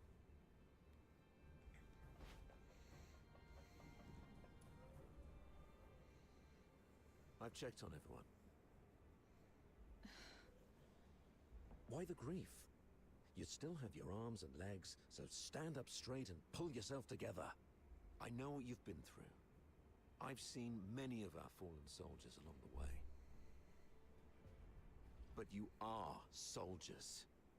Save your condolences for when you're home and safe. So, are you two okay? We're doing fine. Just carrying out the orders from higher ups and almost got killed. Thanks for asking, sir. Never mind. You, do the report, please. Yes, sir. As planned, the Griffins and the Snow Wolves were expected to launch a two-way assault on Lonza Fortress. However, the Griffins were ambushed shortly after we began our infiltration. The passageways between the zones were blocked. We lost contact with some of our men, and the rest have suffered heavy casualties. Our comlinks have been severed too. We're essentially trapped here. Actually, the Snow Wolves went through the same situation as yours. Keep this between us. Don't let the wounded know. So, seems like the two of you are the only combat-capable Griffins left in the squad. Daphne, we've opened the passage between the storage area and the processing area. And there's a place in the middle that's reasonably secure. I've given the signal, and you'll be escorted there for a better rest. You, come with me and continue the mission. I can take action with you. Please let me. You hurt your leg. Are you okay? How did you manage to make it here?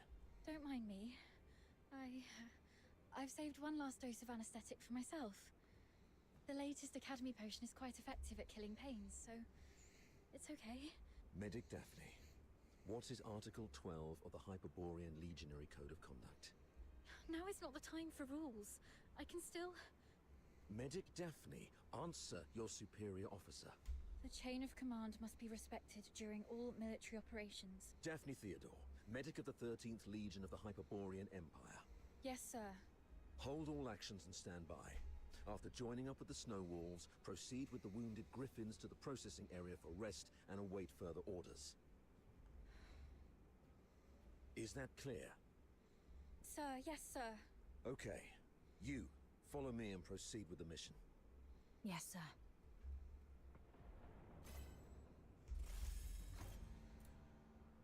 Beyond the Sands. A vibrant heart starts. I appear to be the wrong character at the moment.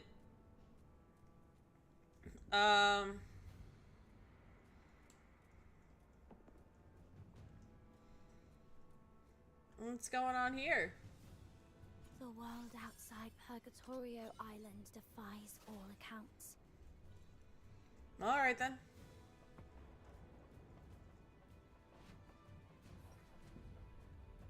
So, you're not going to ask me anything? You just said soldiers must obey. Given what we've been through, are you really going to be as rigid as a piece of wood? You also said that one must fully concentrate when engaging in combat. The current circumstances are perilous. Being sidetracked by criticism might lead to casualties. You sharp-tongued brat.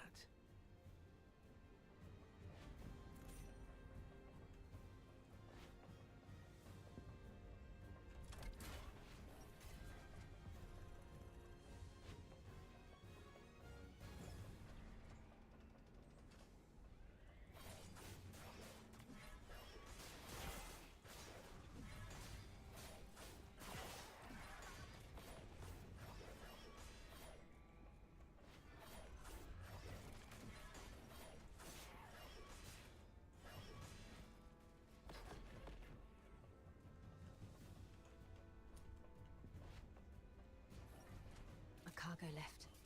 Could be a good chance to resupply. But I'd better stay alert. Could be an ambush.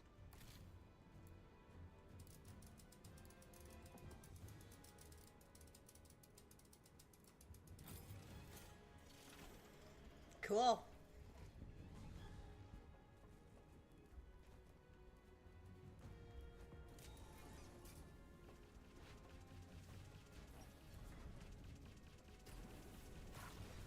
Why do those things keep attacking me randomly? I don't know what they are. Let's sort through the situation here first. Our battle plan involved Colonel Fulvis and his numerically superior squad, the Narwhals, launching a diversionary attack on the bridge leading to Lonza Fortress to distract the Forsakens. Meanwhile, the Snow Wolves and the Griffins would parachute right on top of the fortress. Our two squads would infiltrate the fortress via the engine room and the arsenal, then launch a direct strike and seize the central control room. However... The Forsakens predicted our moves. Yes. Either they have intercepted our communications, or there is a spy working for the Forsakens in the Legion. Regardless of how our plans got out, the Forsakens were undoubtedly well prepared. They used the fortress's defense systems to ambush us, and even lured a bunch of filthoids here. We planned for an infiltration strike, so none of us were equipped with heavy weapons for large beasts. The only option was to throw our life. Given that Lonza Fortress was designed by Imperial engineers, you might know how to disable its defense systems, right?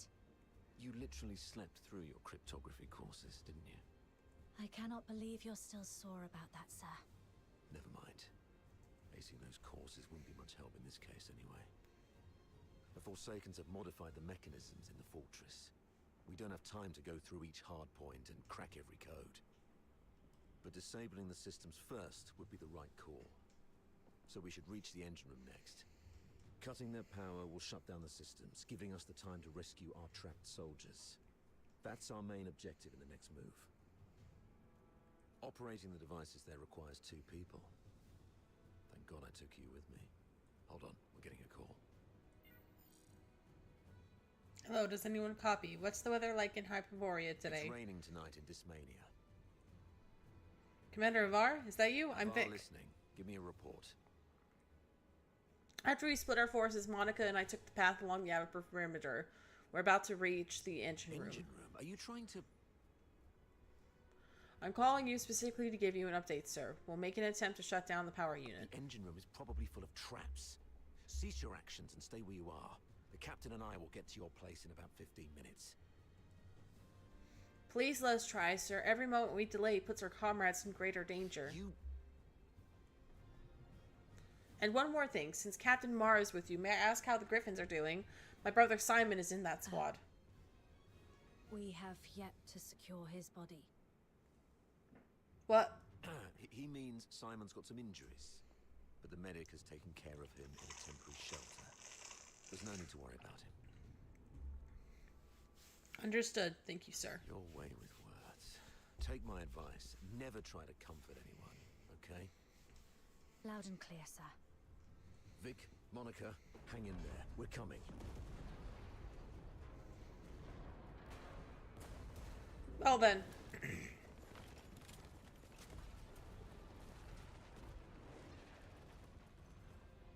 Since they've reworked the mechanisms, does that mean there are some elite engineers in the Forsakens? Of course. I've repeatedly warned the bigoted higher-ups not to take the Forsakens as mere illiterate barbarians. Primander, blast. Primanders are powerful entities among the hostile forces that wield unique Primander abilities. Primander blast periodically triggers an explosion centered on itself, launching nearby hostile units into the air. They have controlled the fortress for over 6 months. If they are barbarians, what does that make us?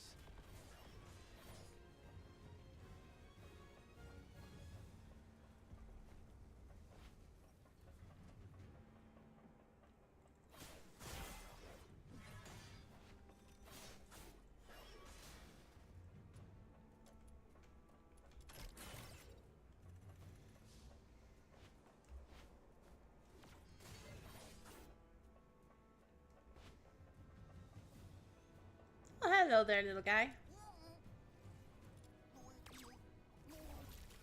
Room's clear for now. Time to access the control panel. Authorizing access. Please wait.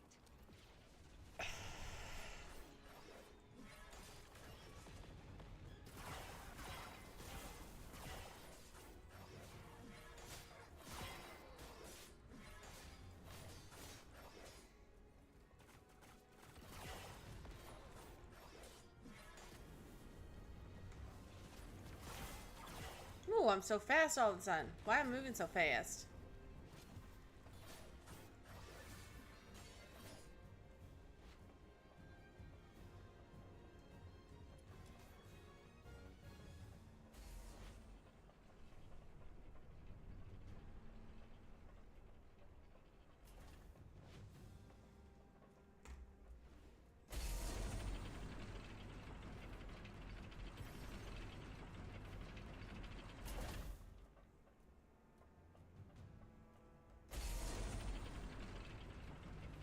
Ooh, I thought I was gonna be stuck in there. That would have sucked. Okay, now let's actually go the way we're supposed to go.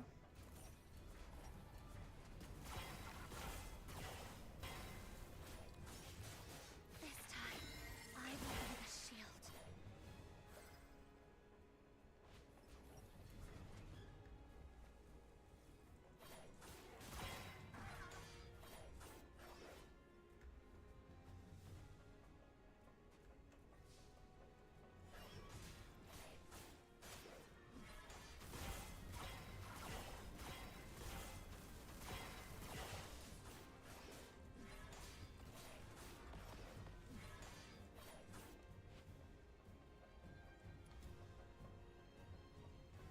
Scrunch note.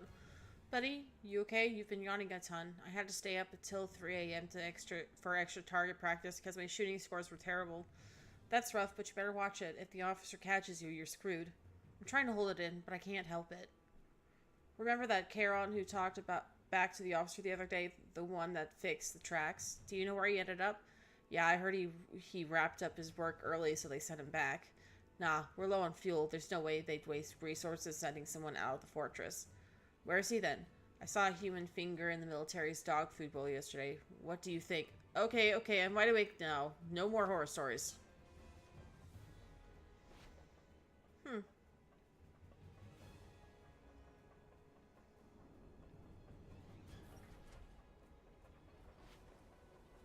That's unfortunate that they got fed to something. They got fed to the Made dogs. Vic's down there. He was trying to shut down the Foxica tank, but he got locked behind a door. They've re-encrypted the control panel. I gotta figure out something else. Monica, can you hear me? The engine room. Run! Ah! Vic? What happened? Vic! Hang in there. I'm nearly finished. Almost there. It just won't crack. Of all times. Pull yourself together. I've got this. I'll take care of the door. You get down there and help me shut down the device to save Vic. Follow my lead. The quicker we are, the higher our chances of saving our comrade. Understood? The engine room is the heart of the entire fortress. And all the power that keeps the fortress running comes from the Foxica tank in there. But a direct attack would only lead to explosion. So you need to shut down the Foxynamo wheels around it first.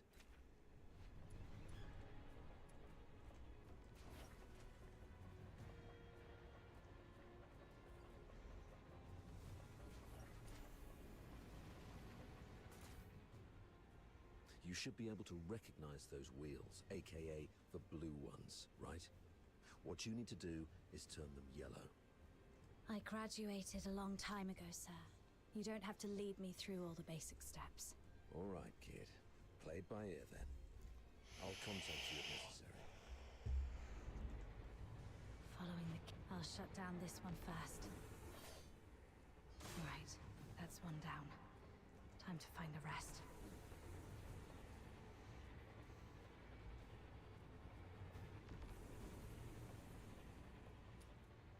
That should work.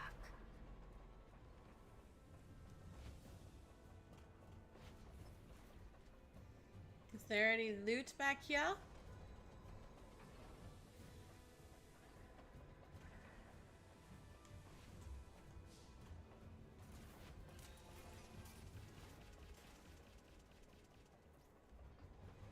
I thought for sure there was going to be a chest out here or something.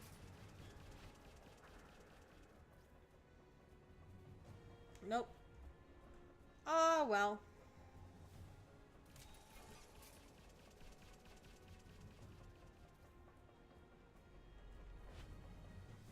Not to figure my way back.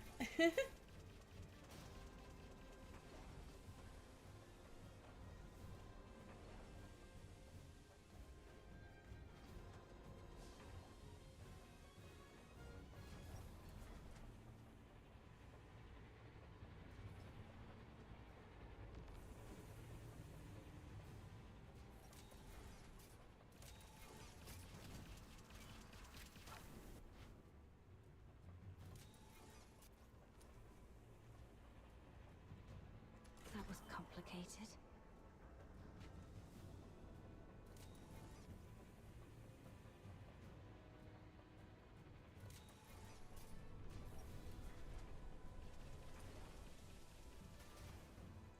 Put the Foxynamo wheel in such a weird place.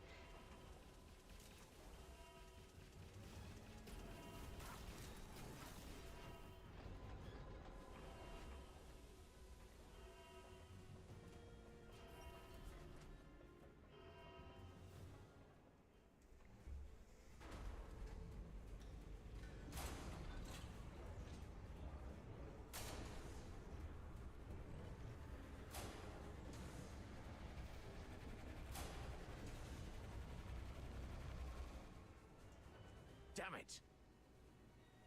Warning. Foxica tank overload risk detected. Please check if more than required Foxynamo wheels have been activated. Overload risk.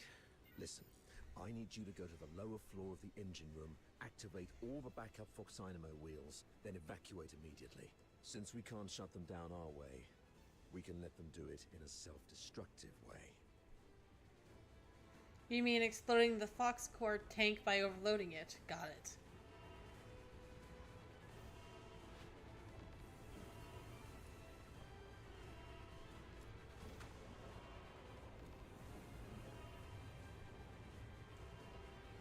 Why would I go down there?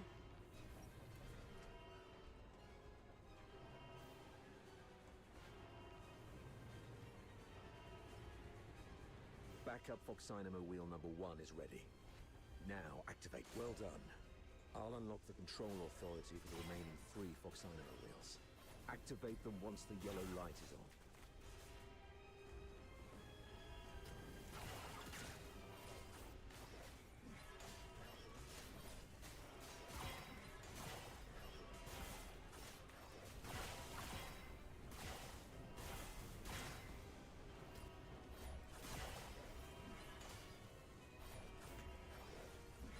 So many of you. Looks like Saravar has made it on his side.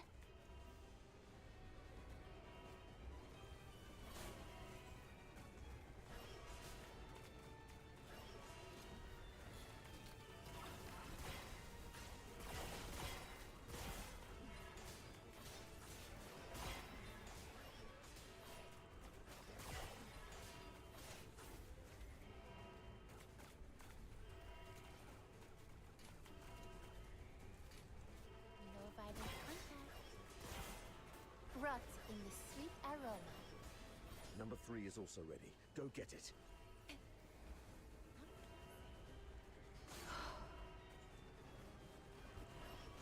Quick and clean. Well done, kid. Small tricks, big payoffs.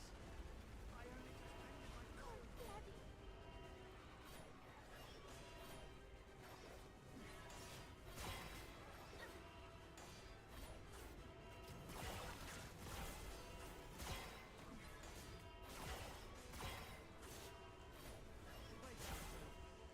Time to get serious. Control authority is unlocked. This is the last one.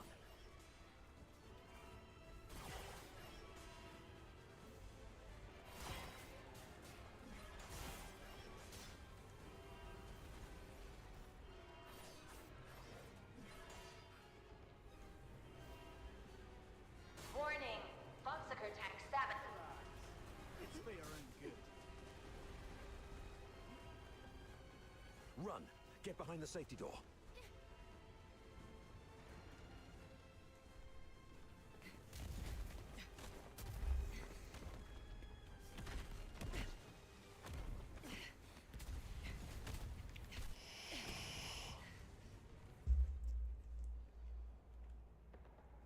Fantastic job, kid.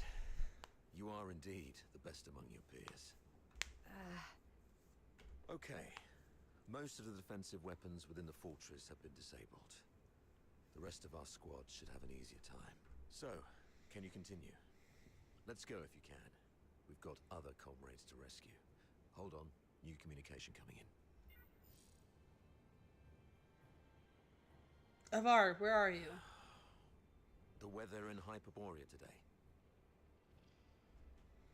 What's your problem? Can't even recognize the chief commander's voice?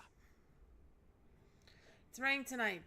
I've seen marble struck sculptures in the gallery with more flexibility than your mind. Now report on your squad. Thanks to your brilliant decision-making, the snow wolves and the griffins haven't been completely annihilated yet. What? Got any new insight? Enough with your snide attitude. You should be ashamed of how this battle has turned out. I would like to achieve glory, sir.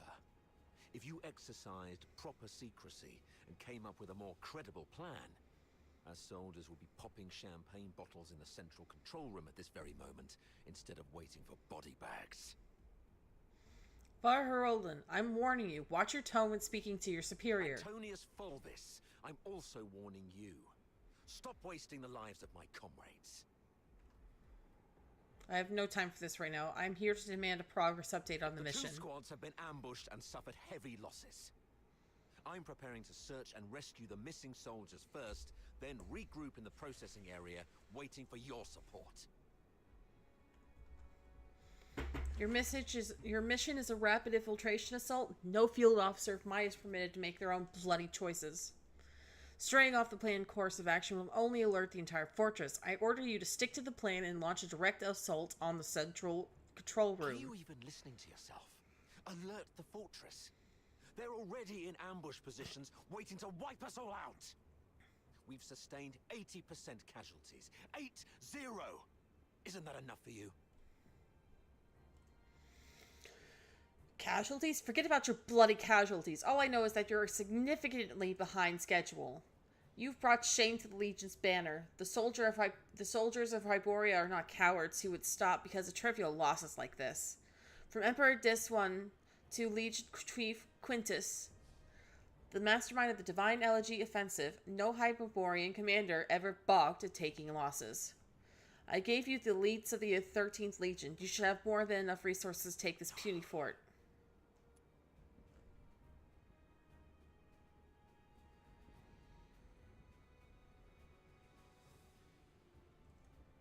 Since you're so full of courage, why don't you come to the front yourself? And who is this? Oh, it's you, Namara, Vara's favorite prodigy and the captain of the Griffins, I assume. What's the hurry? We have concluded our tactical meeting. Reinforcements from the Narwhals are on their way, and I'll be racing the front with them. Stick to the plan, you hear me? As Hyperborean soldiers, you fight until your last breath to face the consequences.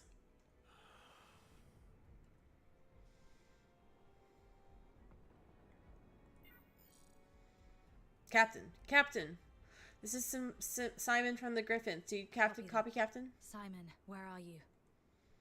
We're trapped by Filthoid horde along the rail track. If you have any forces to spare, we need an extraction. Please, Captain. I also picked up a signal from another squad reporting their position, right after Fulgus ended his call. What are you gonna do?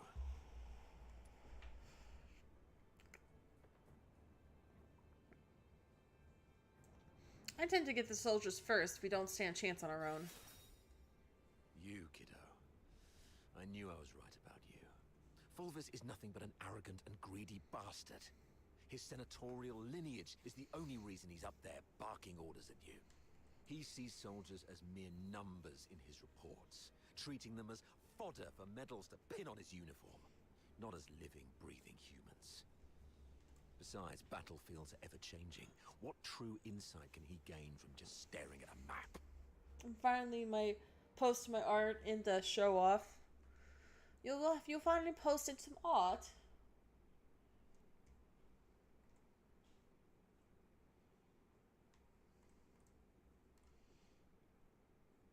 Nice art.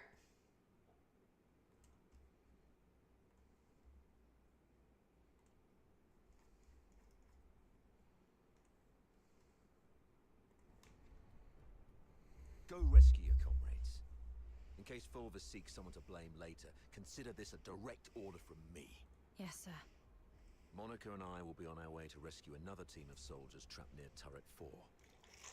We disabled most defensive weapons within the fortress. The turret's auto-defenses should be offline now. We might be able to seize the turret first. And once we do that, we can blow apart the defense system around the central area with the Foxica cannon. It's settled then. Meet me at Turret 4 once you've finished everything on your side. Looks like destroying Fox tank knocked everything offline.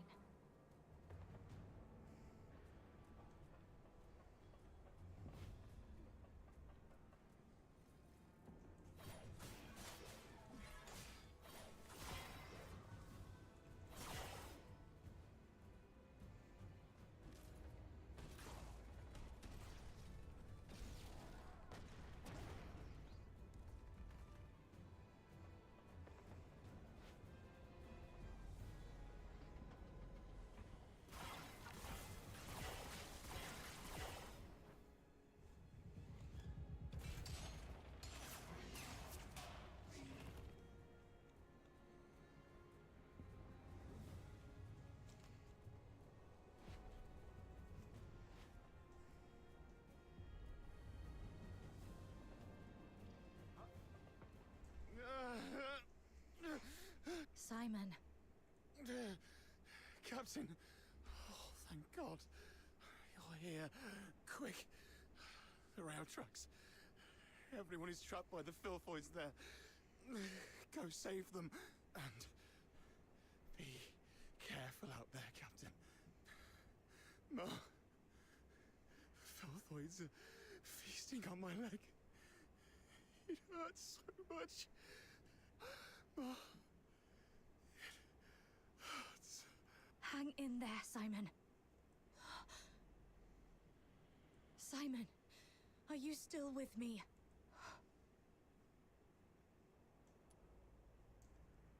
Close his eyes for him.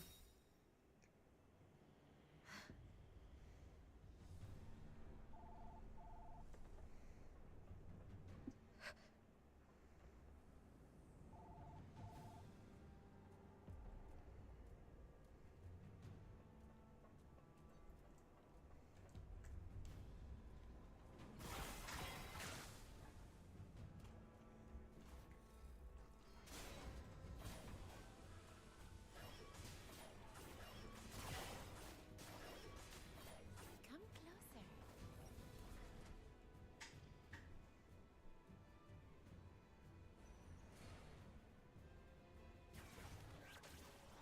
These beasts.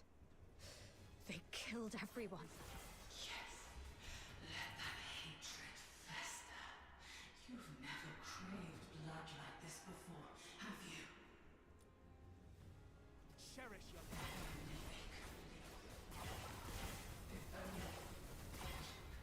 And maybe they understand the fire roaring in your chest. But none of that matters now. Just raise your blade, swing it again and again. No! They're waiting for me. I can't let the be down.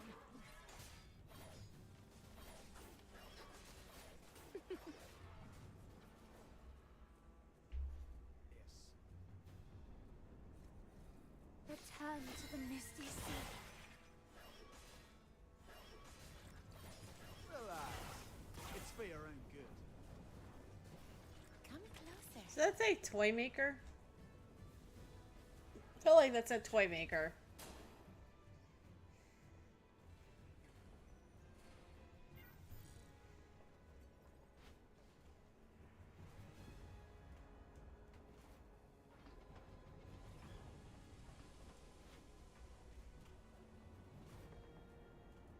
Is that you? Where are you? I'll seek permission and come for you right away. I just need to hear the voices of my squad. I'm okay. How is everyone on your side?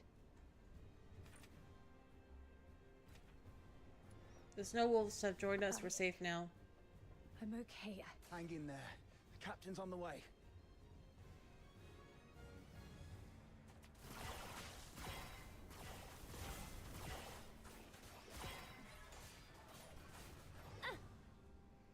Hello, Fenneran. What are you doing, Bubba?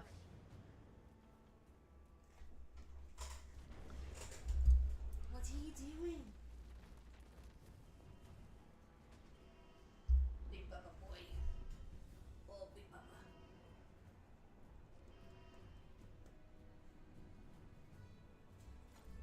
Oh, pet the Bubba. Oh, pet the Bubba. Pet the Bubba.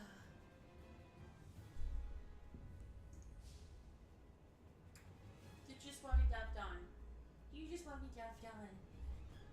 Huh? You daft on the baby toy. You daft on the baby boy.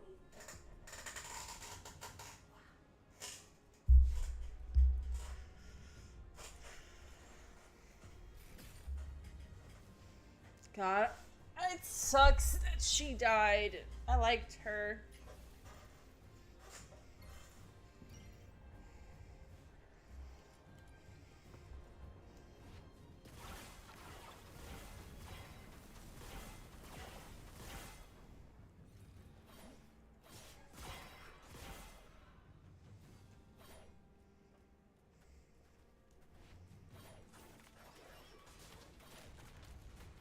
No violent contact.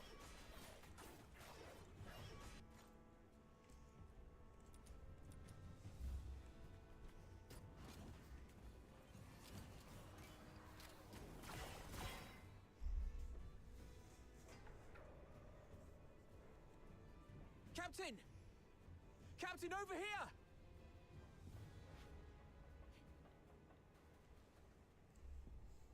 Oh, Captain. My dear Captain. You finally came for us. Something's gone wrong with our comm channels and we couldn't get in touch with anyone. Simon's gone out looking for help. I was just trying to get everyone to keep it together. Told them how good you are and how you're gonna come flying in and get everyone out of this mess.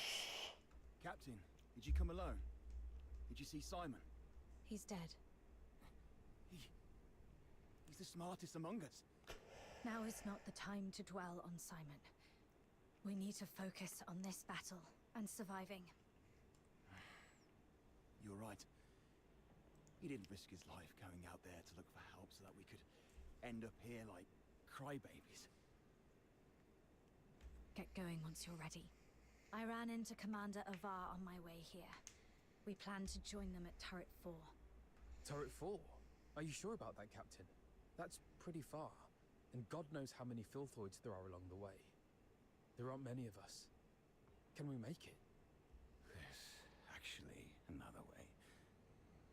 Shut up, Charon. Who are they? The Forsakens. We captured them on the way. Your pet filthoids killed a close buddy of mine.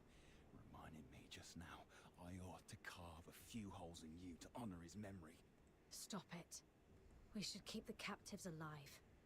We need to take them back for interrogation in the Imperial prison. Sir?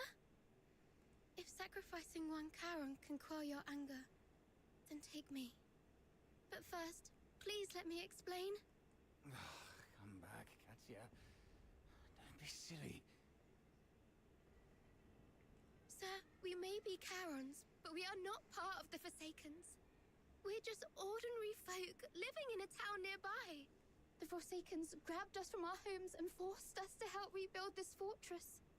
They left the Solars in peace and only took the Charons. You can't be serious. The Forsakens are enslaving their own people. Exactly. They exploit us because Charons are stronger and withstand extreme heat and cold better than Solars.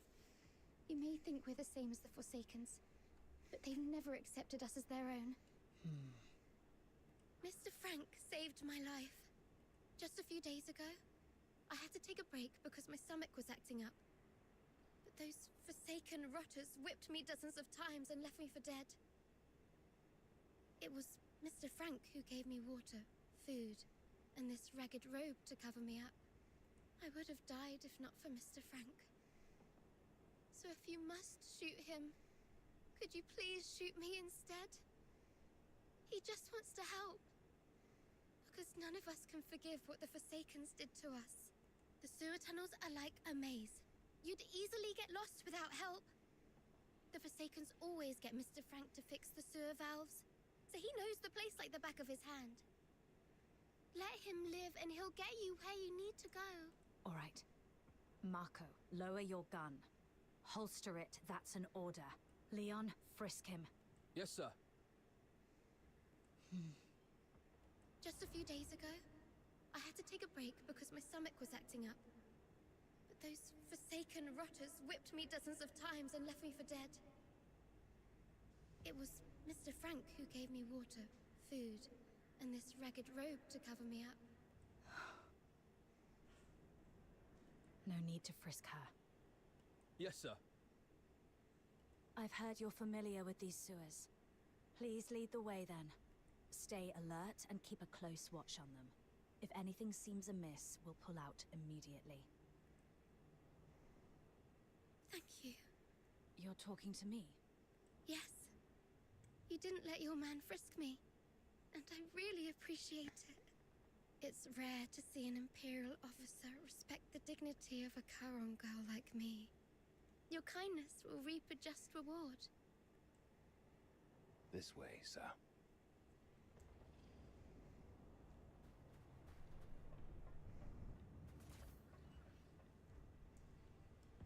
The world outside Purgatorio Island defies all accounts. More expansive.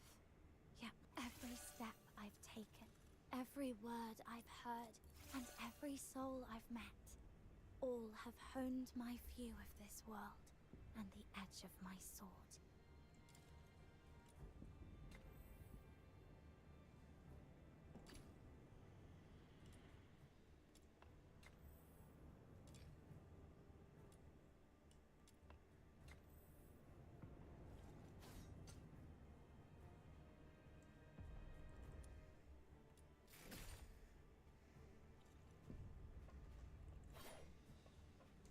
Okay, let's get going. I'm kind of not liking it that we're playing this character when we're not actually this character in this world.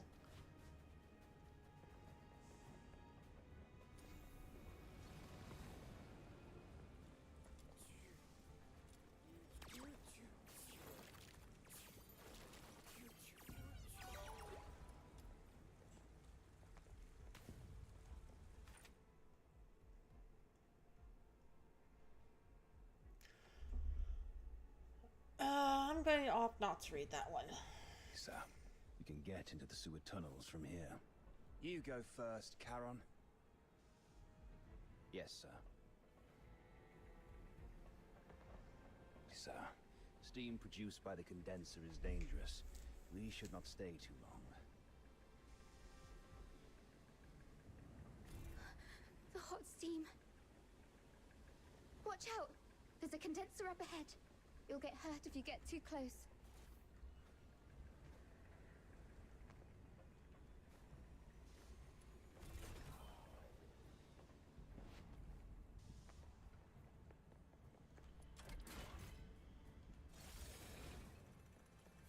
Filthoids! The unarmed retreat behind me.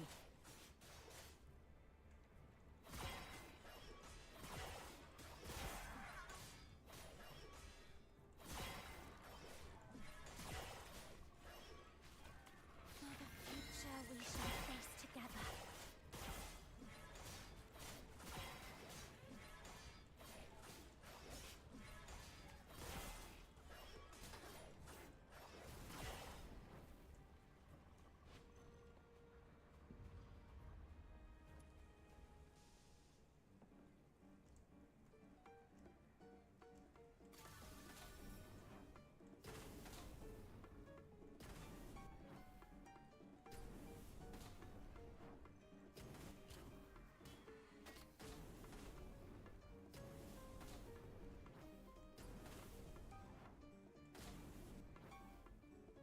Boop-a-doop-boop-boo.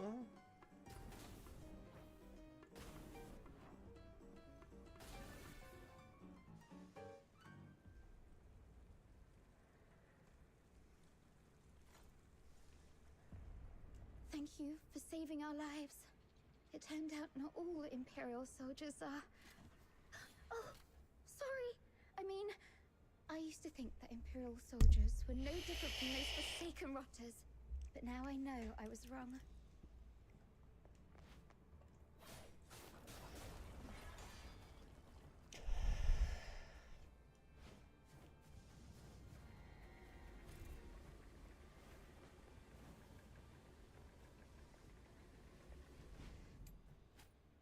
Automatic reset of Foxenama wheels.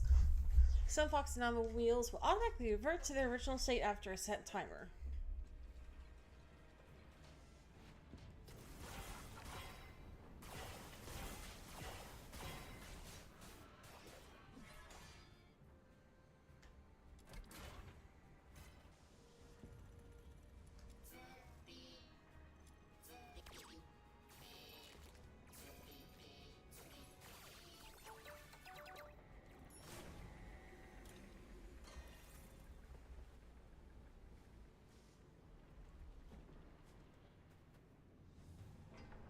Over there is Saravar. Nice. We can safely join forces with them. Just double checking. Aha! I knew there was going to be treasure.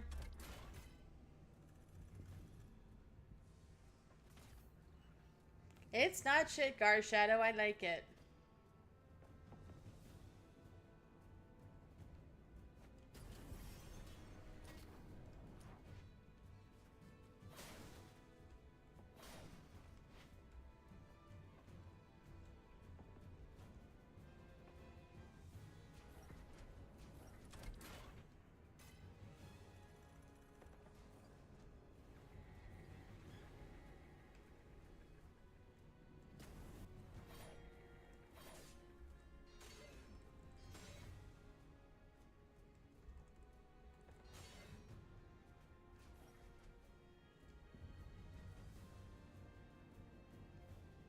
Hi, little buddy.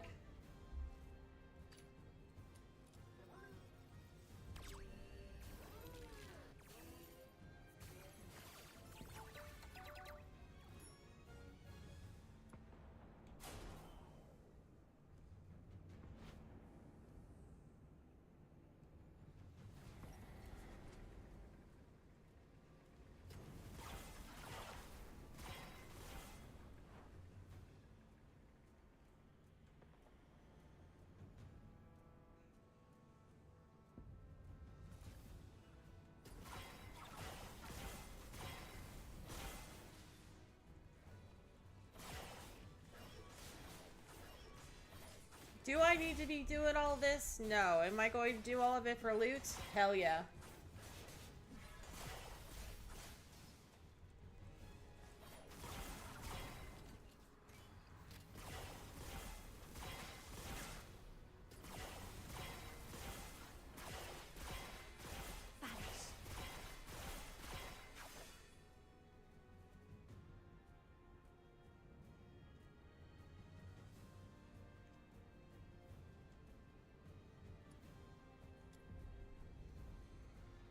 Cool, I got another portable power unit. I don't know what those do, but I have them. Aha!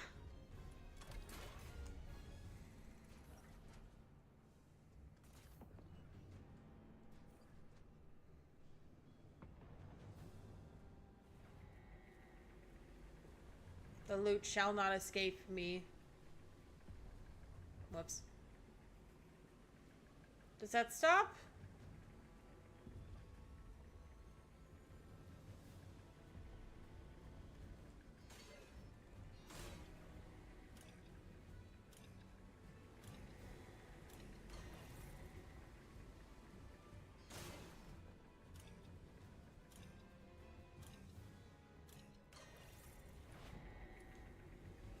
Hey. Another portable power unit. Alright, I don't know what I'm doing at this point.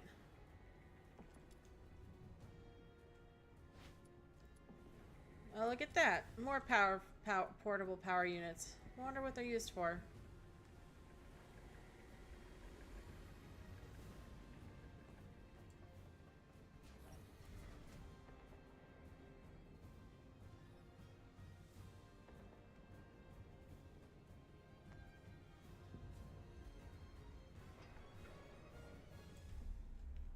What did you say? The reinforcements are delayed? The Forsaken sabotaged the narwhals at the bridge. Now we're stuck here. You expect me to storm the central control room with just 2 battered squads? You can't be serious, Fulvis. They've got the hazering messengers in there. Messenger. The Legion doesn't feed you daemons out of kindness. This is what you're for. And you've got Namara with you. That's one just as strong as any demon. The central control room is right ahead. It's less than 50 yards away from the turret you're at. 50 yards further and we can dedicate the victory to His Majesty. What's so hard about that? How are things going on your side? Simon sacrificed himself. Thanks to him, I managed to save the rest. We also met a few Charon refugees enslaved by the Forsakens. They led us here. Refugees? Not Forsakens, rebels in disguise, I hope. That's why I asked the soldiers to keep an eye on them. If they are indeed civilians, they'll be safer with us. If they turn out to be from the Forsakens, we'll detain them and bring them back to the capital.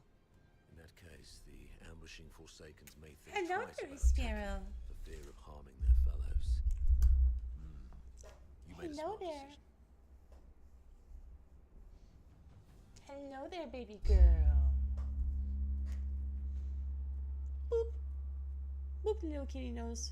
Boop, little kitty nose.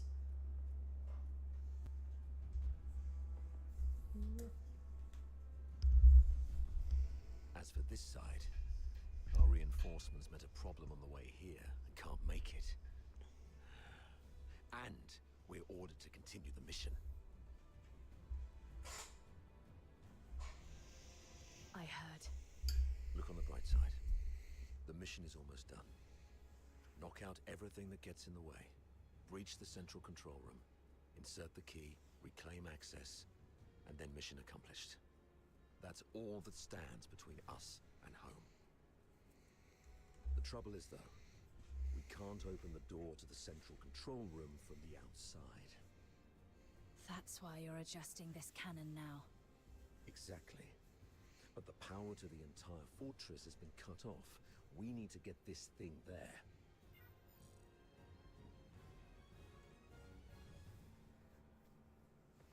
Sir, we found some Foxicor canisters at a nearby warehouse and got them connected to the remaining Foxinamo wheels as you instructed. That should be enough to move this cannon near the central control room. The Foxica is beautiful, all clear and shimmering. If only it wasn't used for killing people. Yeah. Storing power to the turret transport system requires 4 cables to be connected.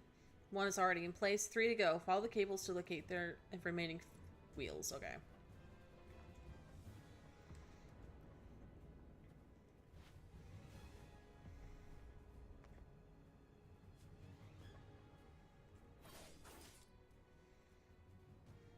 Path is blocked. Is there a way to trigger the Foxmo wheels from a distance? That's amazing.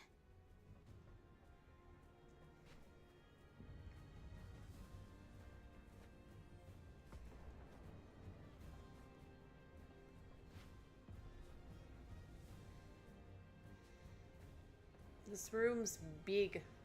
Big room.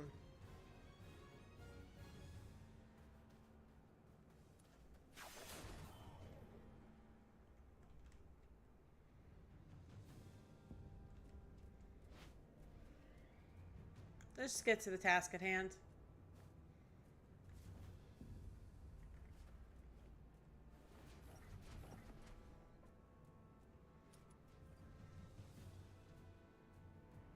Oh shit.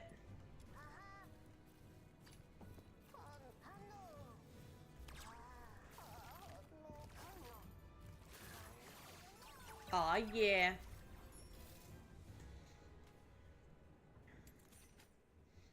Primator Thunderclap. Primator Thunderclap periodically releases electro orbs that radiate outward. Electro orb discharges electricity every 0.5 seconds, dealing damage to nearby hostile targets, disappears after being attacked. Interesting.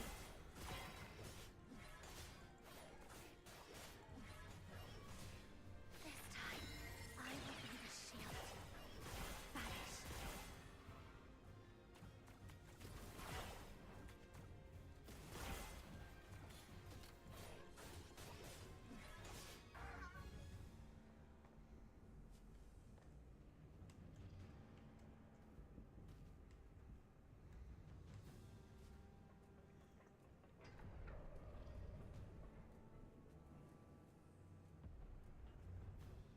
Nope. I'm doing the wrong thing. Ah.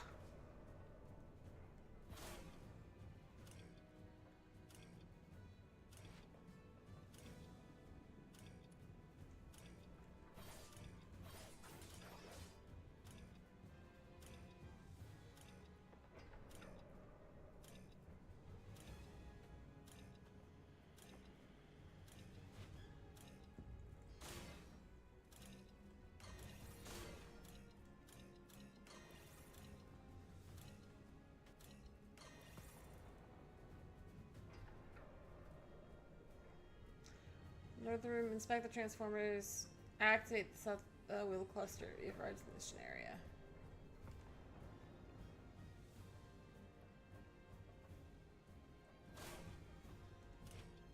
Okay, we're just going to follow.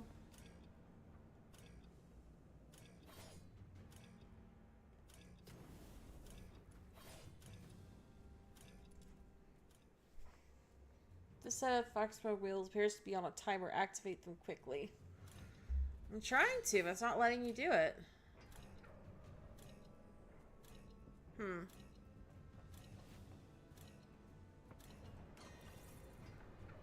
probably not doing something right.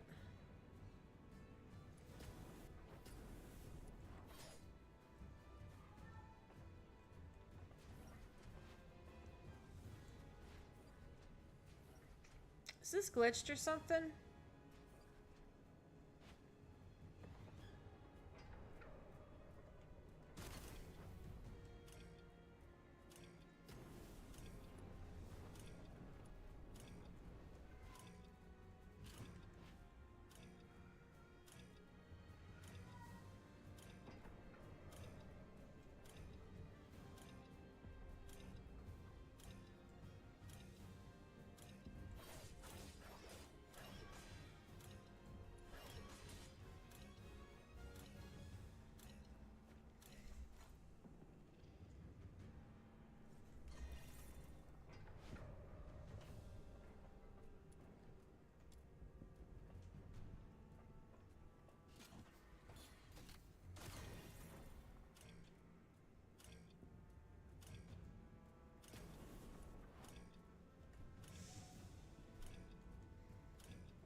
I'm a little confused.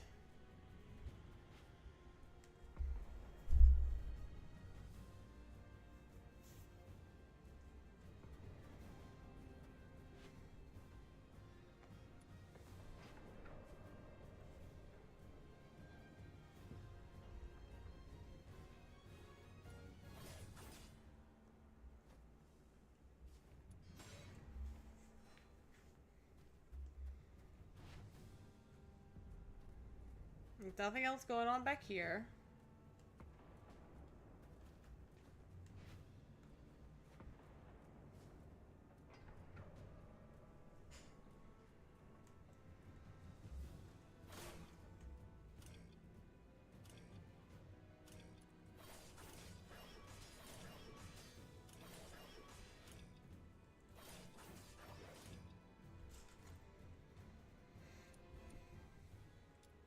Let's try reloading. It might just glitched.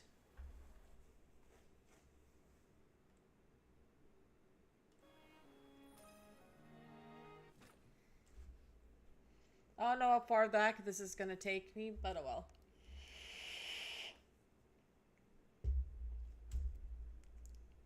The Foxica is beautiful, all clear and shimmering.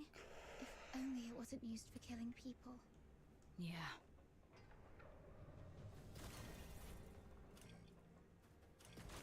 Yep, it was glitched. That's what it was. I was so confused. I'm like, what's going on? Turrets aligned. The sim battlefield's powered up as well. Let's head to the control panel. I'll open the gate with you.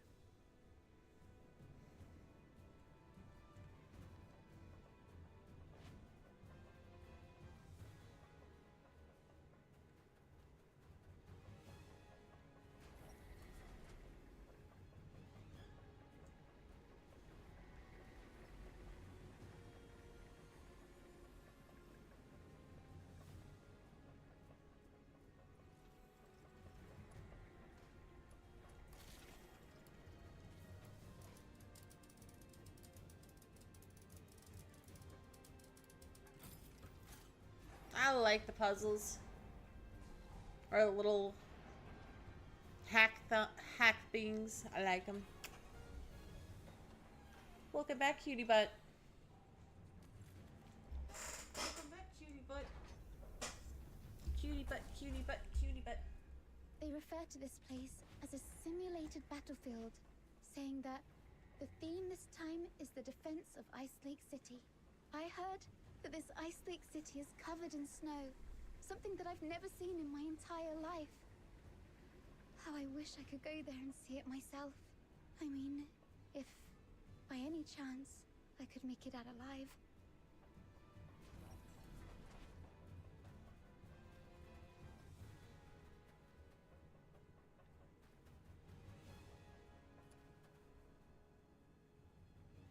Well done. Now, let's move the cannon to an optimal spot to bombard the central control room.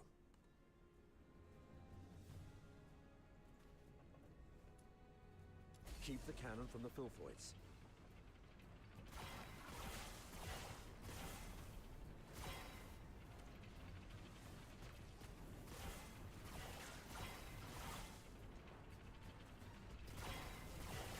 Where's next? Let me check the map. I know maps don't like me.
Heads up.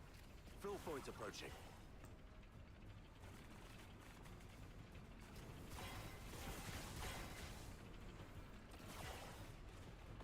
Another wave. Defend the turret.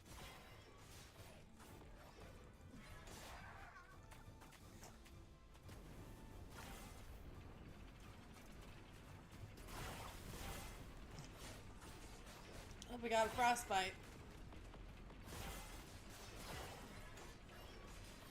And I guess insta-died?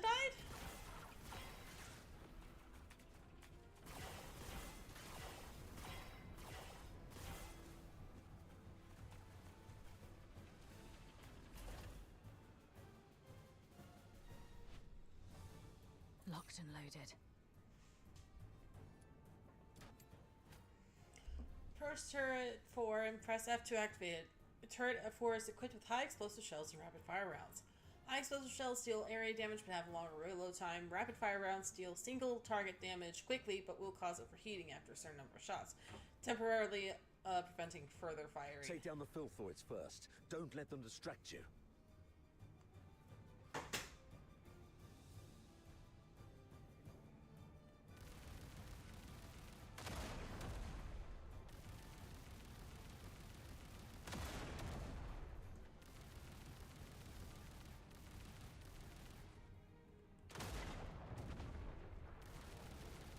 Nice shot.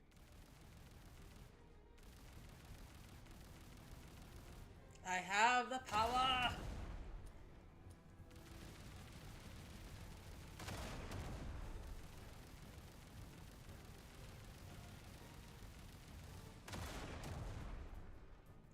Watch your 6.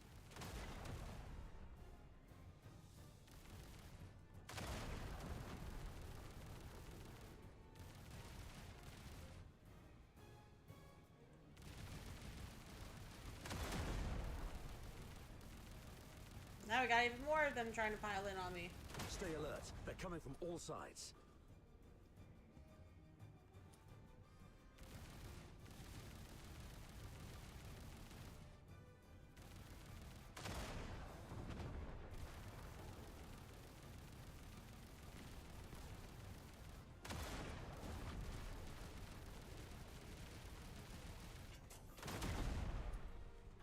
That's their leader. Bring it down.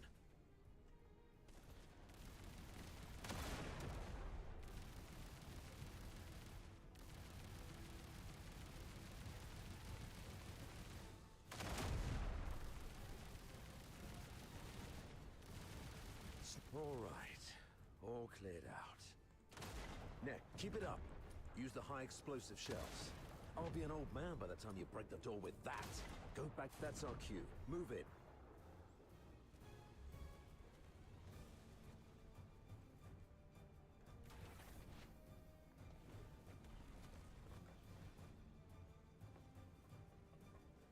The captain and I are taking the lead. Everyone else, fall in behind us.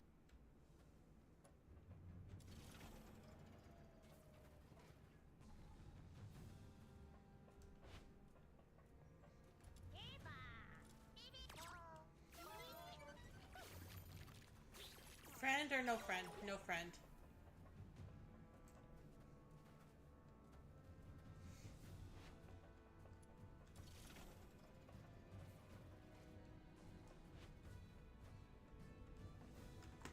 Almost didn't see you.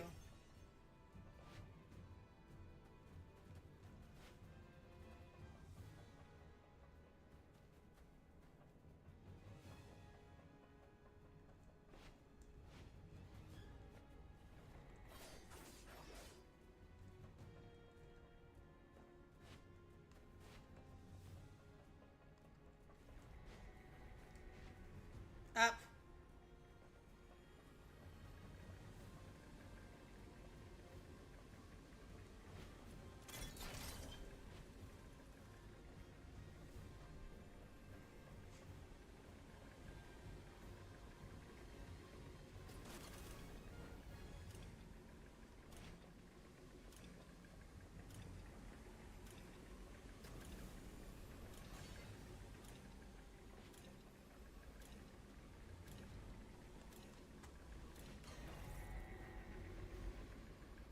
Yep.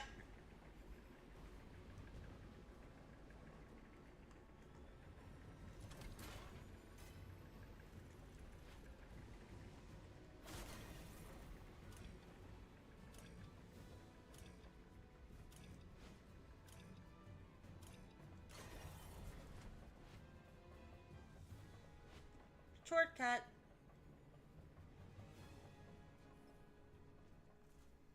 Wait. We cannot afford any mistakes in our mission moving forward. We have to rule out all the potential risks. This girl and the old man, they should stop here. Why? As you can see, there are filthoids all over this place. If you leave us here, Mr. Franken... Sir, please. We offered help. We led you all the way here so you could rendezvous with them. Please. I'm begging you. Don't leave us behind.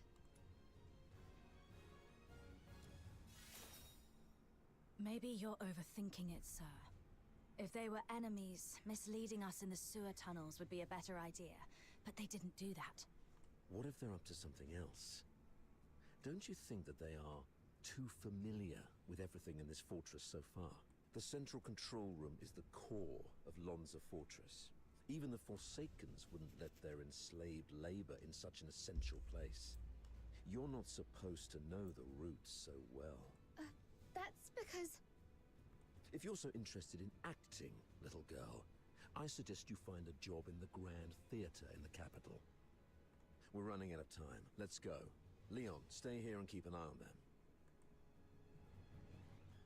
Hey, what's wrong? Why are you squatting down? Don't you play the victim here? I won't buy it. Get up and go. Easy, sir. I'm just doing some preparation. Now I'm ready. Well, shit.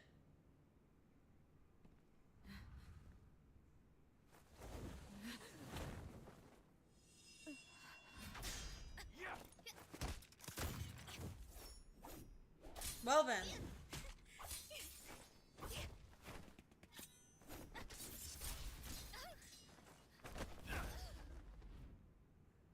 This girl's with the Forsakens. Keep an eye on her.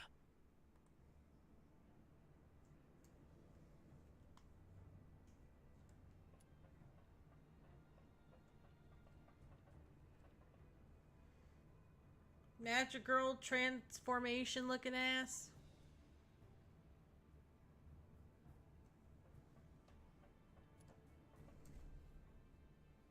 You're injured. Are you all right? Just a scratch. It'll heal soon. That little girl was just bluffing. Even a stray cat would have put up a better fight. Where did it go? I thought I had it right here. Lost something important? Just a mere photo. Why don't you go interrogate that girl? She seems to be after you. A photo? Maybe I should have a look around for it when I can.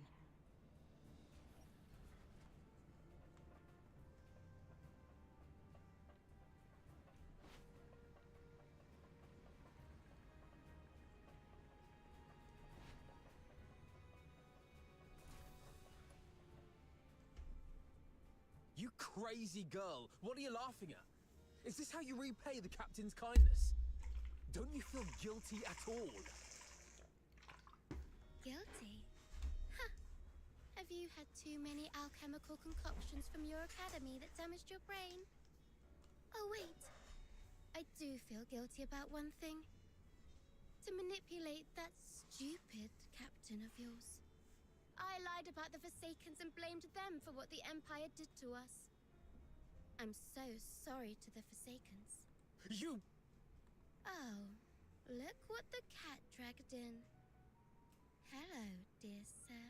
I'll take it from here. So what are you doing here? Come to show off the benevolence of a Hyperborean officer? Or perhaps you pity this poor girl who's been led astray, trying to save me from my sins? Oh, I get it. You want to join the Forsakens, right?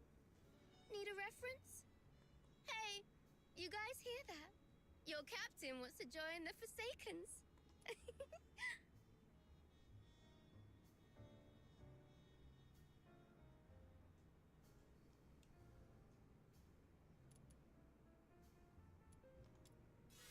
I play the long game. Because you're always so on guard.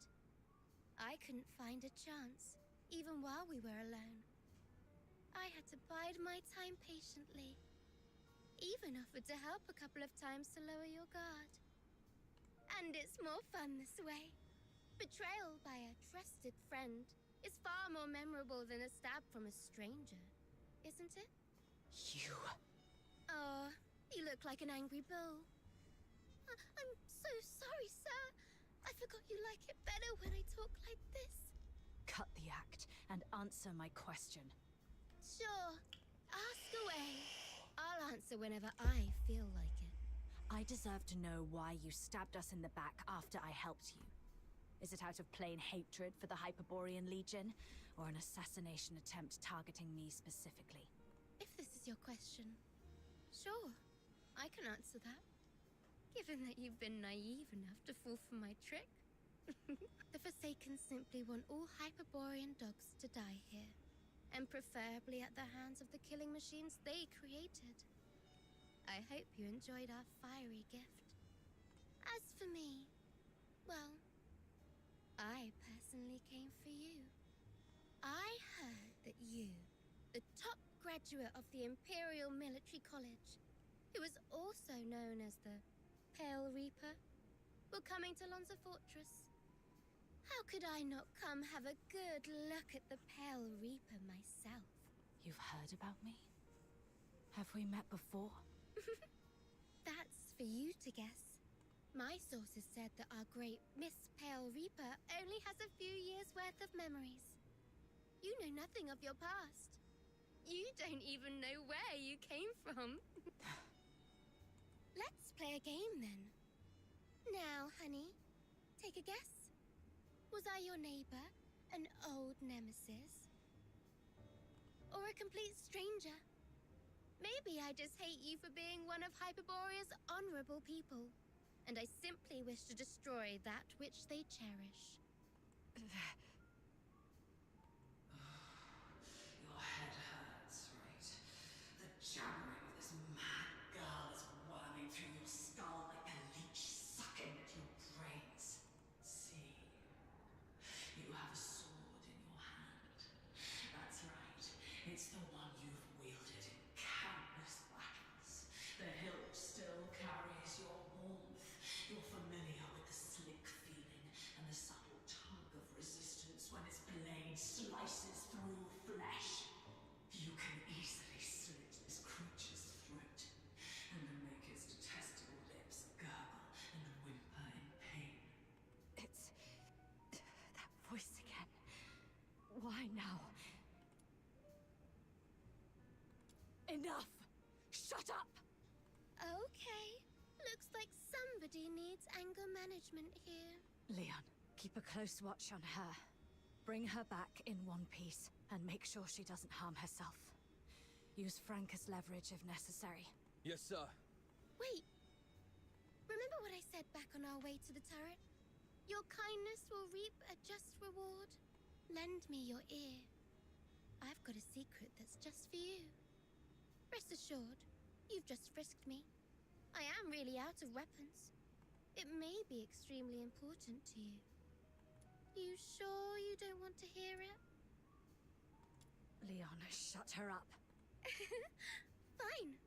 I hope you won't regret your choice. God, you're a dick.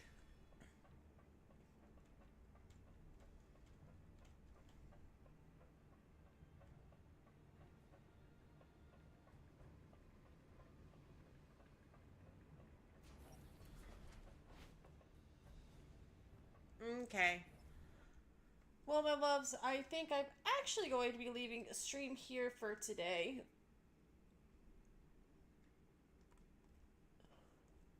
Let's see. Is anybody streaming at the moment?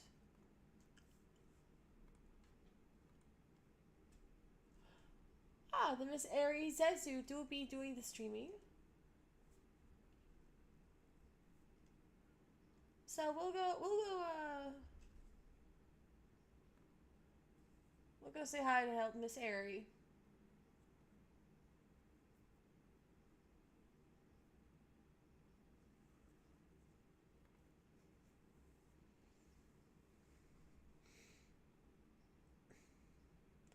Thank you everyone for watching. I had a blast. I hope everyone has a fantastic rest of their days.